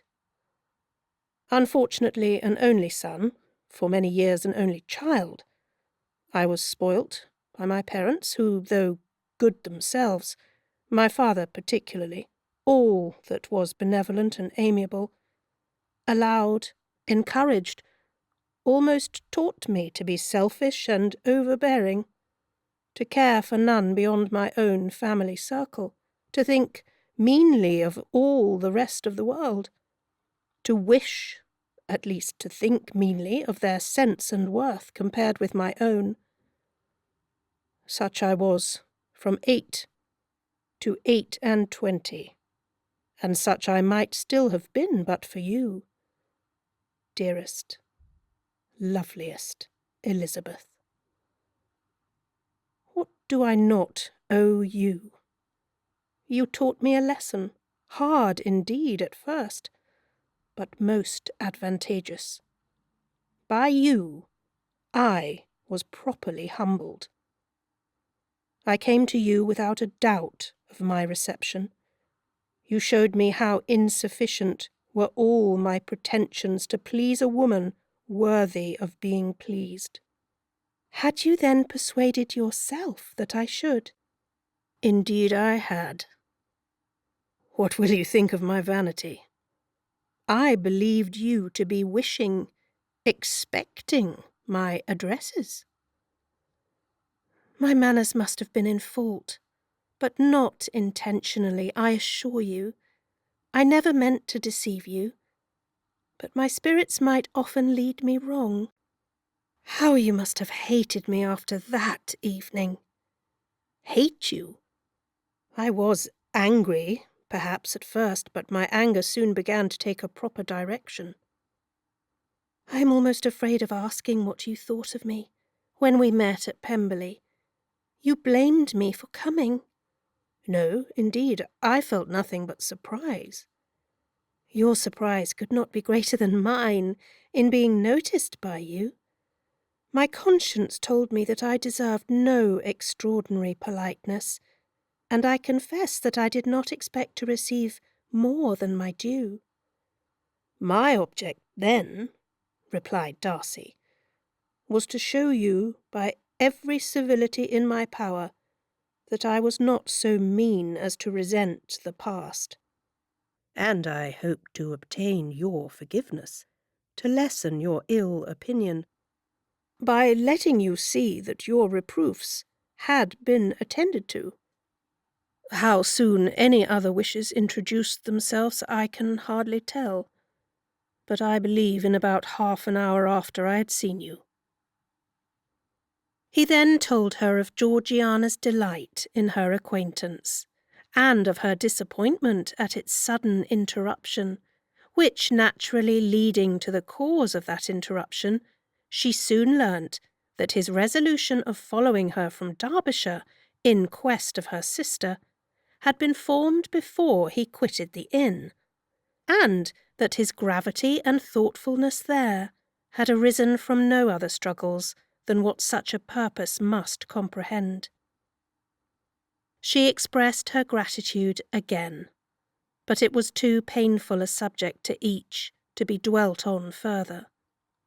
After walking several miles in a leisurely manner, and too busy to know anything about it, they found at last, on examining their watches, that it was time to be at home.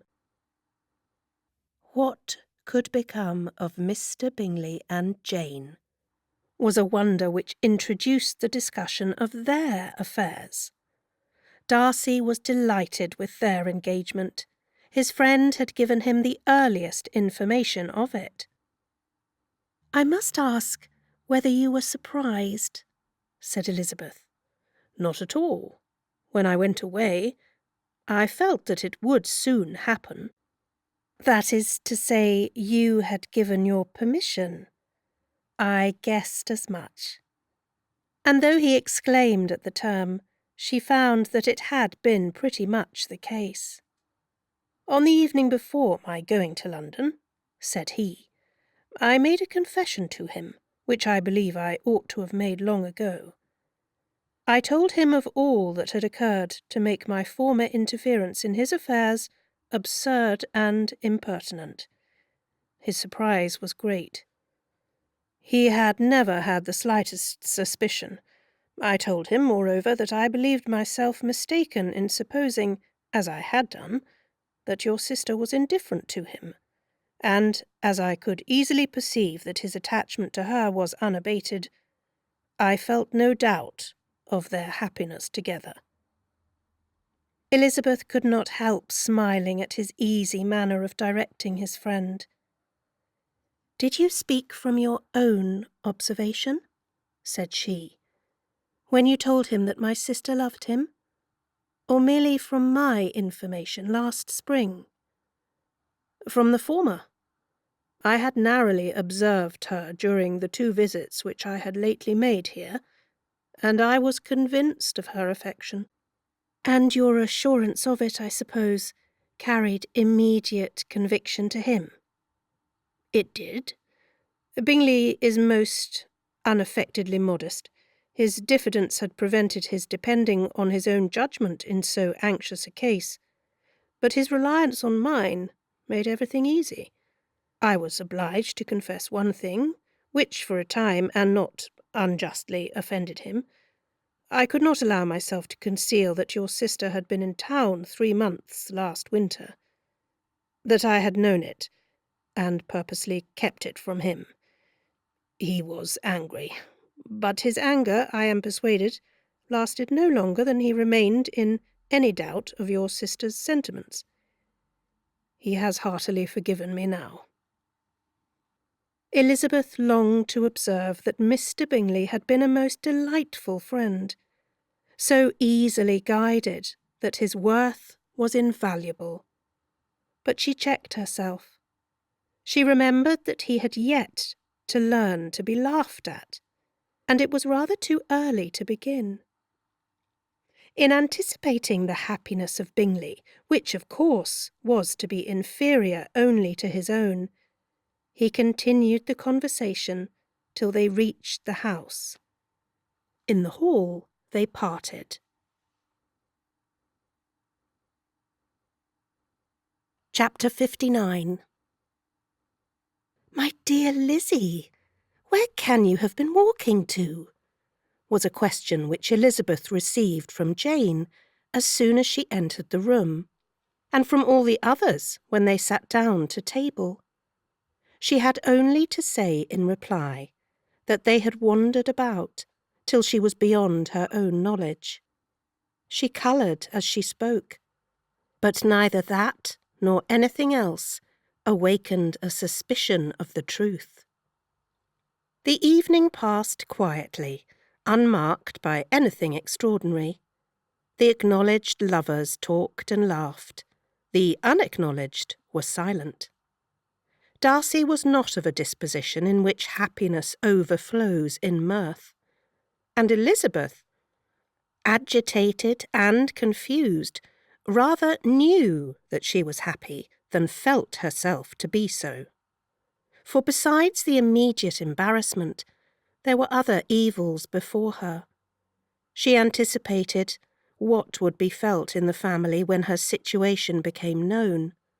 She was aware that no one liked him but Jane, and even feared that with the others it was a dislike which not all his fortune and consequence might do away. At night she opened her heart to Jane. Though suspicion was very far from Miss Bennet's general habits, she was absolutely incredulous here. "You are joking, Lizzie. This cannot be. Engaged to Mr. Darcy? No, you shall not deceive me. I know it to be impossible."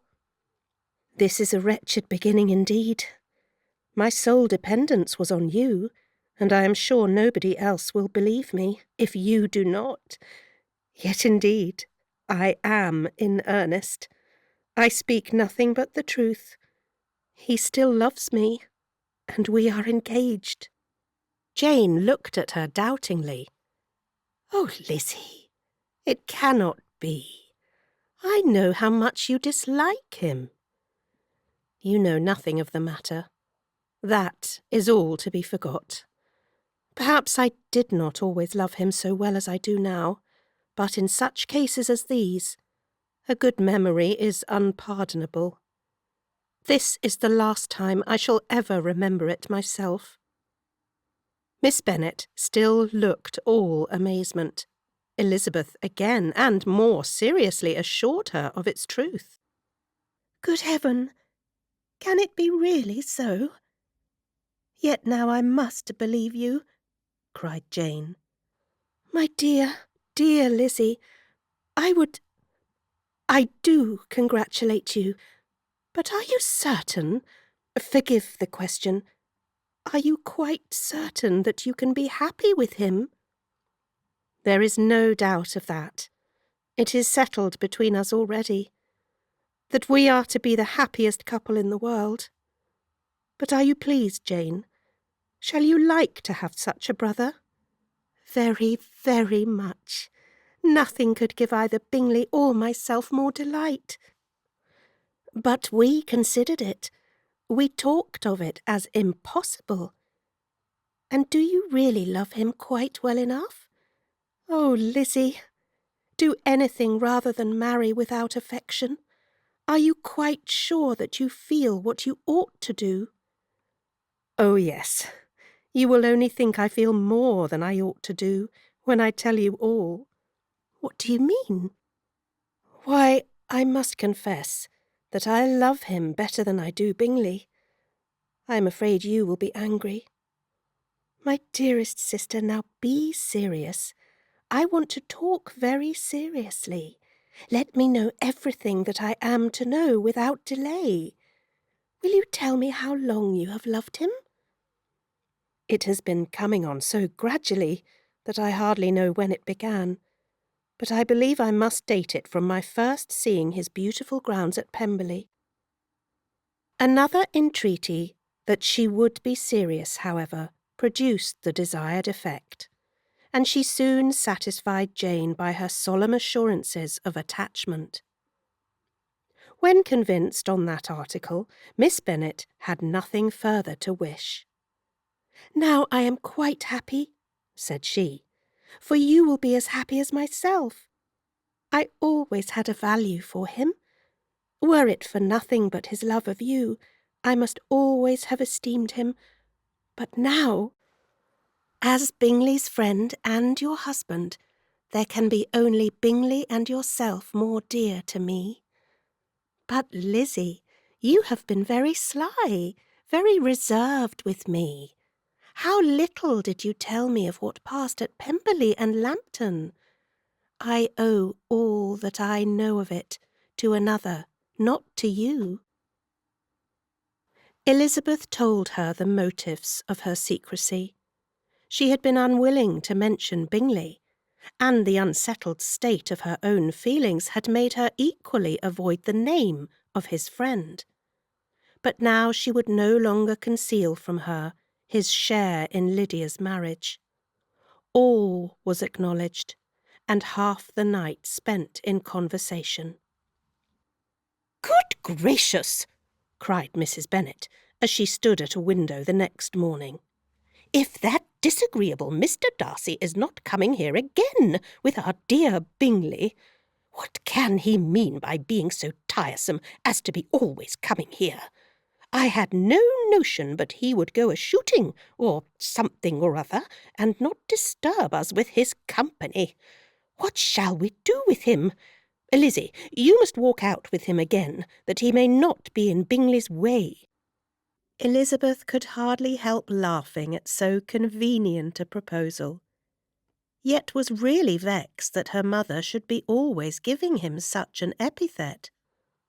As soon as they entered, Bingley looked at her so expressively, and shook hands with such warmth, as left no doubt of his good information, and he soon afterwards said aloud, "Mr. Bennet, have you no more lanes hereabouts in which Lizzie may lose her way again to-day?" "I advise Mr. Darcy and Lizzie and Kitty," said Mrs. Bennet, "to walk to Oakham Mount this morning. It is a nice long walk, and Mr. Darcy has never seen the view." "It may do very well for the others," replied Mr. Bingley, "but I am sure it will be too much for Kitty. Won't it, Kitty?" Kitty owned that she had rather stay at home. Darcy professed a great curiosity to see the view from the Mount, and Elizabeth silently consented. As she went upstairs to get ready, Mrs. Bennet followed her, saying, "I am quite sorry, Lizzie, that you should be forced to have that disagreeable man all to yourself. But I hope you will not mind it. It is all for Jane's sake, you know, and there is no occasion for talking to him, except just now and then. So do not put yourself to inconvenience." During their walk, it was resolved that Mr. Bennet's consent should be asked in the course of the evening. Elizabeth reserved to herself the application for her mother's. She could not determine how her mother would take it, sometimes doubting whether all his wealth and grandeur would be enough to overcome her abhorrence of the man. But whether she were violently set against the match, or violently delighted with it, it was certain that her manner would be equally ill adapted to do credit to her sense. And she could no more bear that Mr. Darcy should hear the first raptures of her joy than the first vehemence of her disapprobation. In the evening, soon after Mr. Bennet withdrew to the library, she saw Mr. Darcy rise also and follow him, and her agitation on seeing it was extreme. She did not fear her father's opposition, but he was going to be made unhappy, and that it should be through her means that she, his favourite child, should be distressing him by her choice, should be filling him with fears and regrets in disposing of her, was a wretched reflection. And she sat in misery till Mr. Darcy appeared again, when, looking at him, she was a little relieved by his smile. In a few minutes he approached the table where she was sitting with Kitty, and, while pretending to admire her work, said in a whisper, "Go to your father. He wants you in the library." She was gone directly. Her father was walking about the room, looking grave and anxious. "Lizzie," said he, "what are you doing? Are you out of your senses to be accepting this man? Have not you always hated him?" How earnestly did she then wish that her former opinions had been more reasonable, her expressions more moderate. It would have spared her from explanations and professions, which it was exceedingly awkward to give, but they were now necessary, and she assured him with some confusion of her attachment to Mr. Darcy. "Or, in other words, you are determined to have him. He is rich, to be sure, and you may have more fine clothes and fine carriages than Jane, but will they make you happy?" "Have you any other objection," said Elizabeth, "than your belief of my indifference?" "None at all. We all know him to be a proud, unpleasant sort of man. But this would be nothing if you really liked him." I do like him," she replied, with tears in her eyes. "I love him. Indeed, he has no improper pride. He is perfectly amiable. You do not know what he really is. Then pray do not pain me by speaking of him in such terms." "Lizzie," said her father, "I have given him my consent. He is the kind of man, indeed, to whom I should never dare refuse anything, which he condescended to ask. I now give it to you, if you are resolved on having him. But let me advise you to think better of it. I know your disposition, Lizzie. I know that you could be neither happy nor respectable unless you truly esteemed your husband, unless you looked up to him as a superior. Your lively talents would place you in the greatest danger in an unequal marriage. You could scarcely escape discredit and misery. My child, let me not have the grief of seeing you unable to respect your partner in life. You know not what you are about." Elizabeth, still more affected, was earnest and solemn in her reply, and at length, by repeated assurances that Mr. Darcy was really the object of her choice, by explaining the gradual change which her estimation of him had undergone, relating her absolute certainty that his affection was not the work of a day, but had stood the test of many months' suspense, and, enumerating with energy all his good qualities, she did conquer her father's incredulity, and reconcile him to the match. "Well, my dear," said he, when she ceased speaking, "I have no more to say. If this be the case, he deserves you. I could not have parted with you, my Lizzie, to anyone less worthy." To complete the favourable impression, she then told him what Mr. Darcy had voluntarily done for Lydia. He heard her with astonishment. "This is an evening of wonders indeed. And so, Darcy did everything.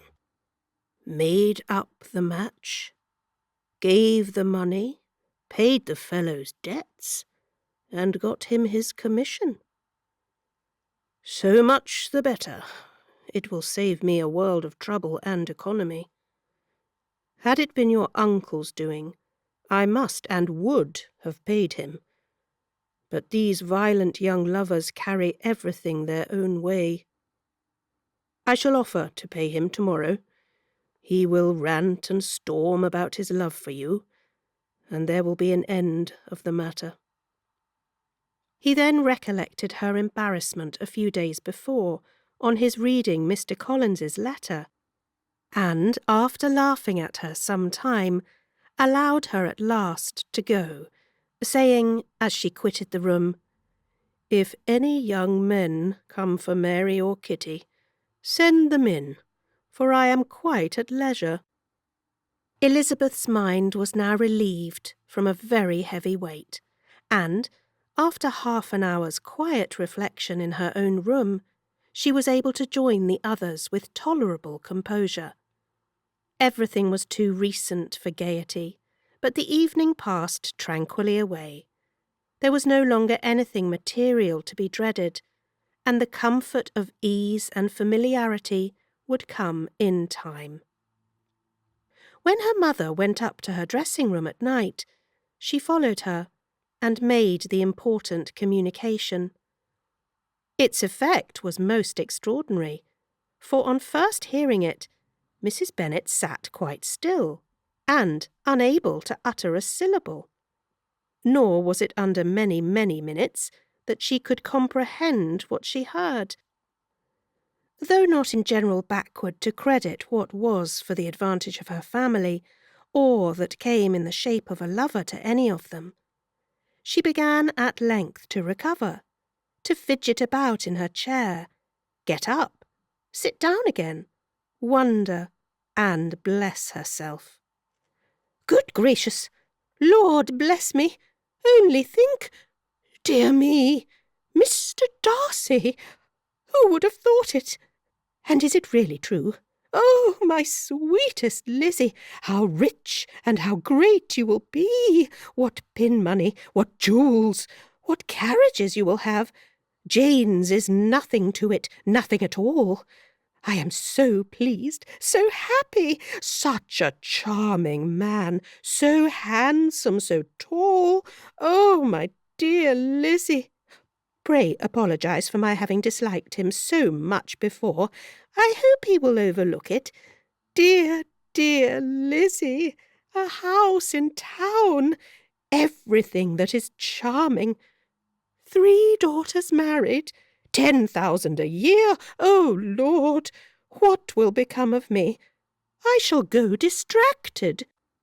This was enough to prove that her approbation need not be doubted, and Elizabeth, rejoicing that such an effusion was heard only by herself, soon went away.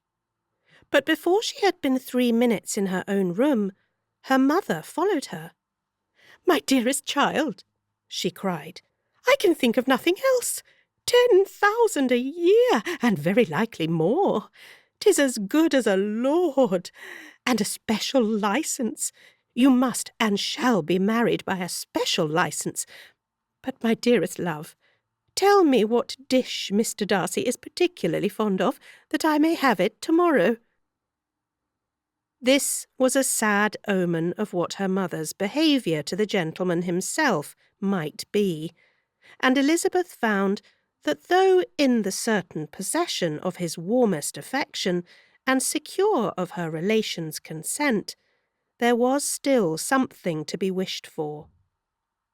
But the morrow passed off much better than she expected, for Mrs. Bennet luckily stood in such awe of her intended son-in-law that she ventured not to speak to him, unless it was in her power to offer him any attention, or mark her deference for his opinion. Elizabeth had the satisfaction of seeing her father taking pains to get acquainted with him, and Mr. Bennet soon assured her that he was rising every hour in his esteem. "I admire all my 3 sons-in-law highly," said he. "Wickham, perhaps, is my favourite, but I think I shall like your husband quite as well as Jane's." Chapter 60. Elizabeth's spirits soon rising to playfulness again, she wanted Mr. Darcy to account for his having ever fallen in love with her. "How could you begin?" said she. "I can comprehend your going on charmingly, when you had once made a beginning. But what could set you off in the first place? I cannot fix on the hour, or the spot, or the look, or the words which laid the foundation. It is too long ago. I was in the middle before I knew that I had begun. My beauty you had early withstood, and as for my manners, my behaviour to you was at least always bordering on the uncivil, and I never spoke to you without rather wishing to give you pain than not. Now be sincere. Did you admire me for my impertinence?" "For the liveliness of your mind, I did." "You may as well call it impertinence at once. It was very little less. The fact is that you were sick of civility, of deference, of officious attention. You were disgusted with the women who were always speaking and looking and thinking for your approbation alone. I roused and interested you, because I was so unlike them. Had you not been really amiable, you would have hated me for it. But in spite of the pains you took to disguise yourself, your feelings were always noble and just, and in your heart you thoroughly despised the persons who so assiduously courted you. There, I have saved you the trouble of accounting for it, and really, all things considered, I begin to think it perfectly reasonable. To be sure, you knew no actual good of me, but nobody thinks of that when they fall in love."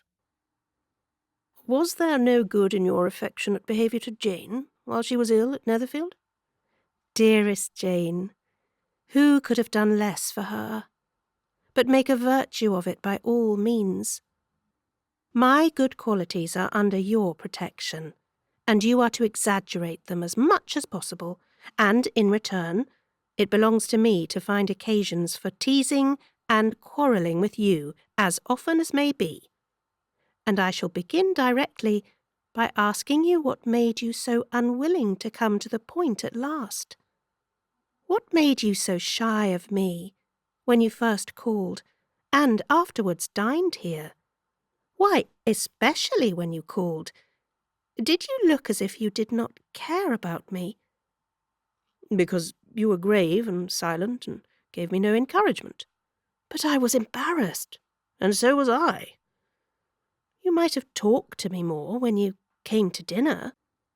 "A man who had felt less might." "How unlucky that you should have a reasonable answer to give, and that I should be so reasonable as to admit it. But I wonder how long you would have gone on, if you had been left to yourself. I wonder when you would have spoken, if I had not asked you. My resolution of thanking you for your kindness to Lydia had certainly great effect. Too much, I am afraid. For what becomes of the moral if our comfort springs from a breach of promise? For I ought not to have mentioned the subject. This will never do. You need not distress yourself. The moral will be perfectly fair.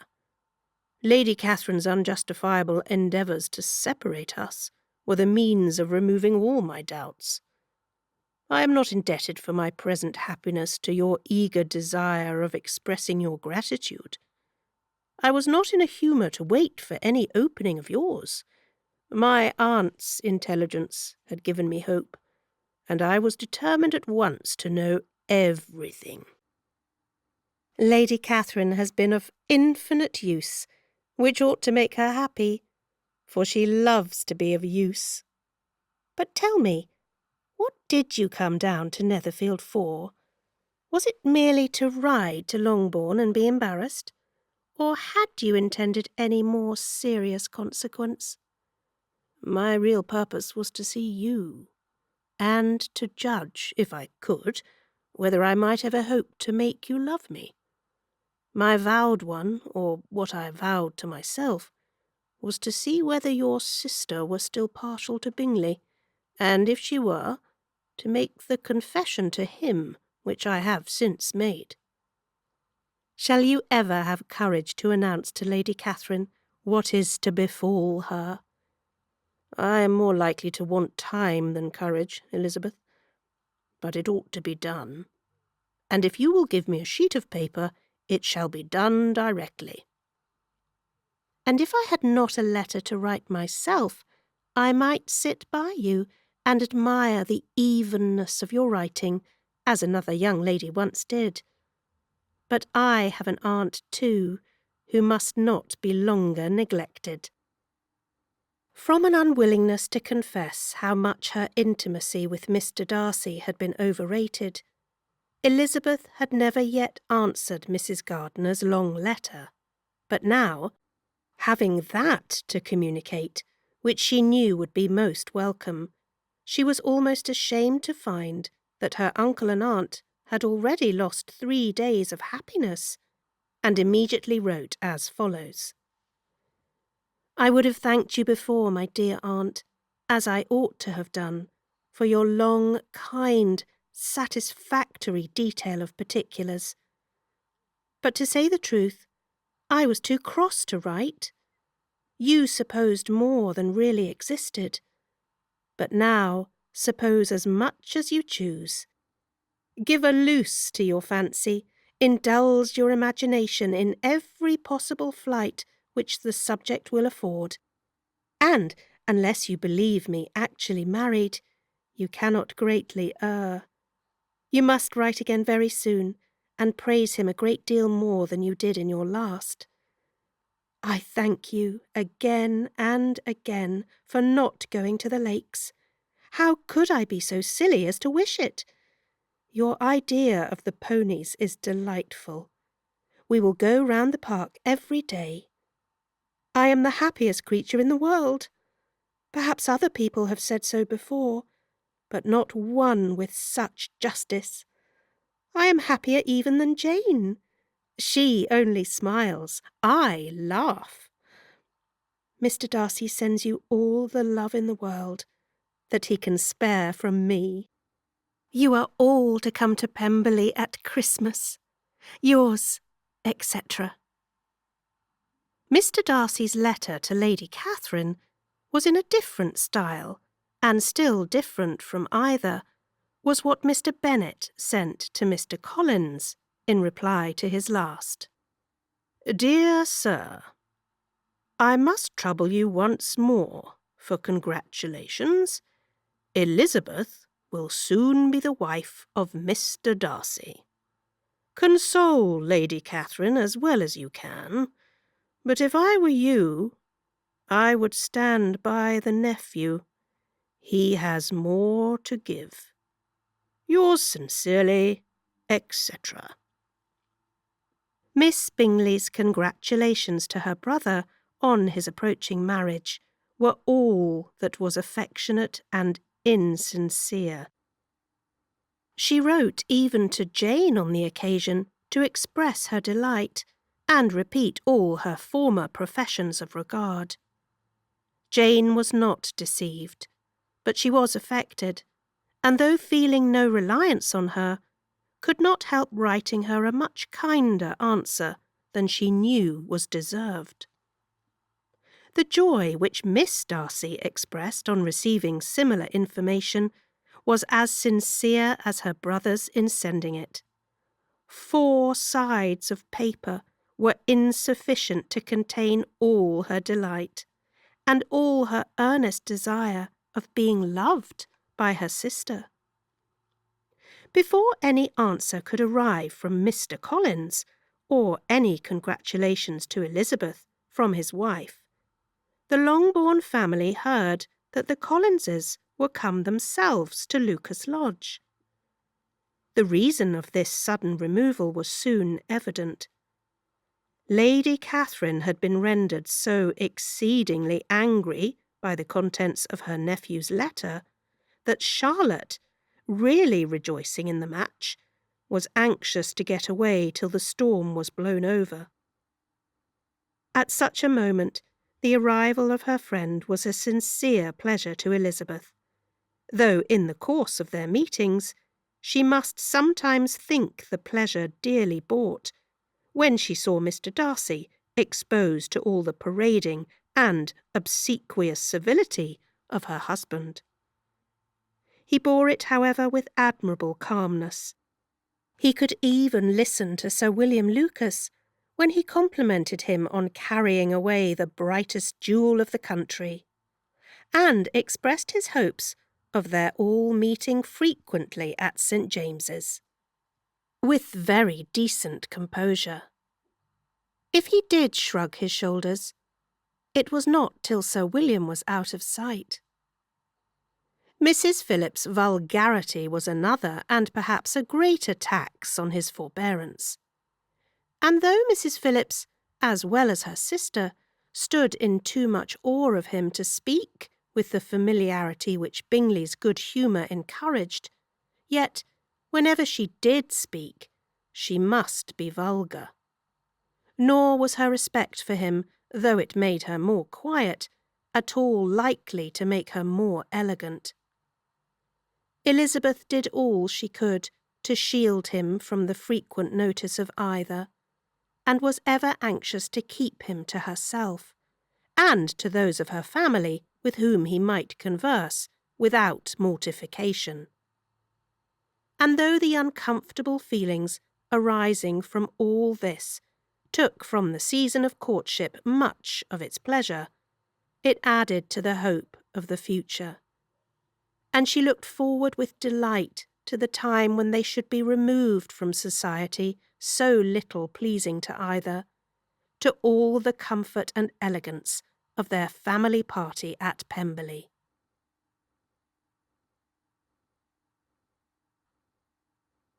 Chapter 61. Happy for all her maternal feelings was the day on which Mrs. Bennet got rid of her two most deserving daughters. With what delighted pride she afterwards visited Mrs. Bingley, and talked of Mrs. Darcy, may be guessed. I wish I could say, for the sake of her family, that the accomplishment of her earnest desire in the establishment of so many of her children produced so happy an effect as to make her a sensible, amiable, well-informed woman for the rest of her life.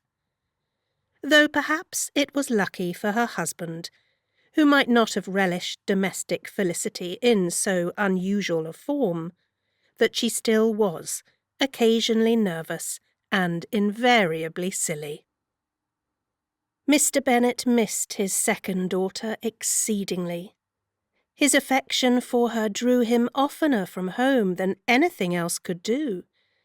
He delighted in going to Pemberley, especially when he was least expected.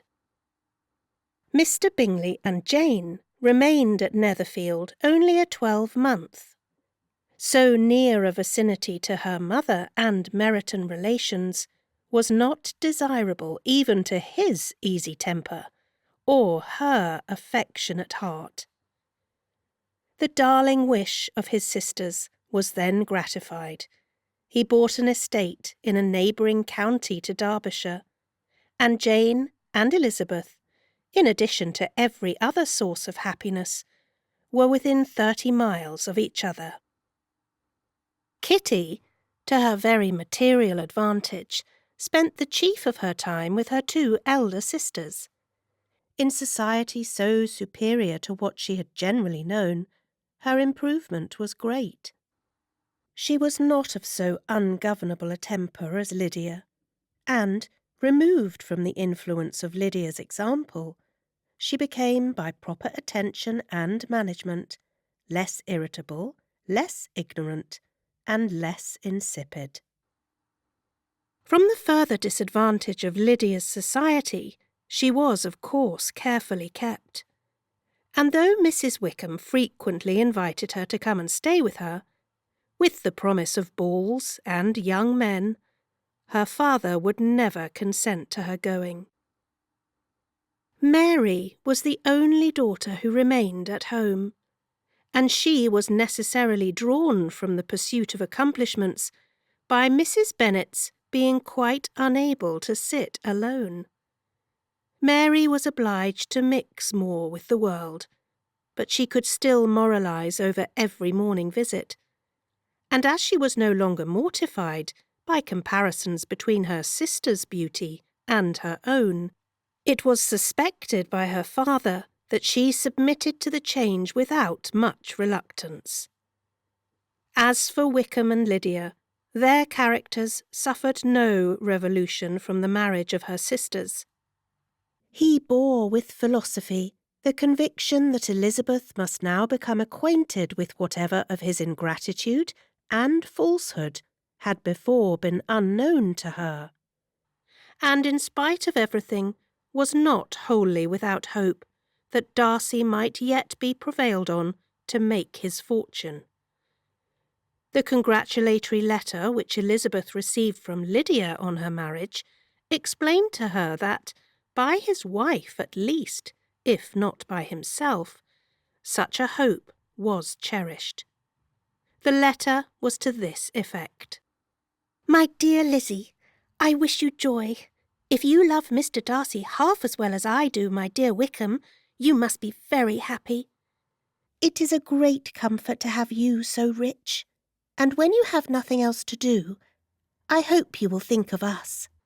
I am sure Wickham would like a place at court very much, and I do not think we shall have quite money enough to live upon without some help.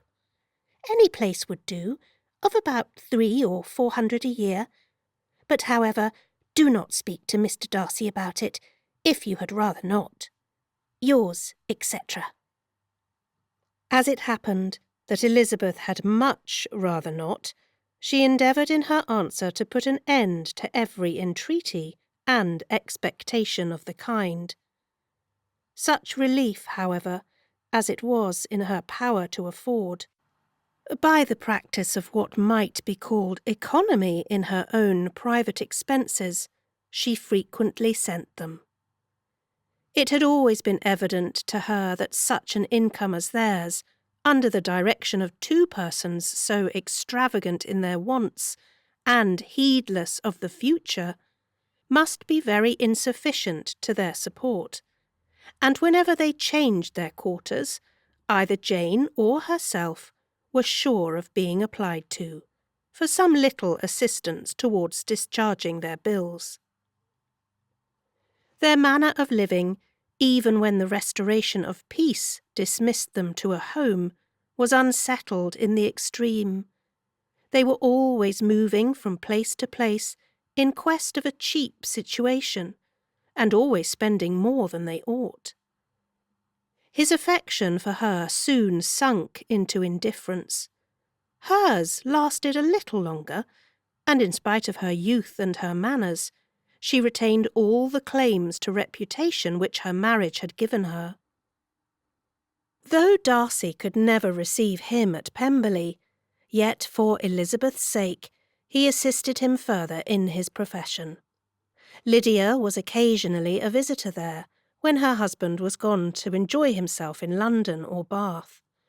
And with the Bingleys, they both of them frequently stayed so long that even Bingley's good humour was overcome, and he proceeded so far as to talk of giving them a hint to be gone. Miss Bingley was very deeply mortified by Darcy's marriage, but as she thought it advisable to retain the right of visiting at Pemberley, she dropped all her resentment, was fonder than ever of Georgiana, almost as attentive to Darcy as heretofore, and paid off every arrear of civility to Elizabeth. Pemberley was now Georgiana's home, and the attachment of the sisters was exactly what Darcy had hoped to see. They were able to love each other even as well as they intended. Georgiana had the highest opinion in the world of Elizabeth, though at first she often listened with an astonishment bordering on alarm at her lively, sportive manner of talking to her brother. He, who had always inspired in herself a respect which almost overcame her affection, she now saw the object of open pleasantry. Her mind received knowledge which had never before fallen in her way. By Elizabeth's instructions, she began to comprehend that a woman may take liberties with her husband, which a brother will not always allow in a sister more than 10 years younger than himself. Lady Catherine was extremely indignant on the marriage of her nephew, and as she gave way to all the genuine frankness of her character, in her reply to the letter which announced its arrangement, she sent him language so very abusive, especially of Elizabeth, that for some time all intercourse was at an end. But, at length, by Elizabeth's persuasion, he was prevailed on to overlook the offence and seek a reconciliation, and after a little further resistance on the part of his aunt, her resentment gave way, either to her affection for him or her curiosity to see how his wife conducted herself, and she condescended to wait on them at Pemberley, in spite of that pollution which its woods had received, not merely from the presence of such a mistress, but the visits of her uncle and aunt from the city. With the Gardiners, they were always on the most intimate terms. Darcy, as well as Elizabeth, really loved them, and they were both ever sensible of the warmest gratitude towards the persons who, by bringing her into Derbyshire, had been the means of uniting them. Finis. That is the end of Volume 3. You've been listening to Pride and Prejudice by Jane Austen, read by Sally Ann Burnett, published by Magpie Audio. This recording is copyrighted Magpie Audio 2021.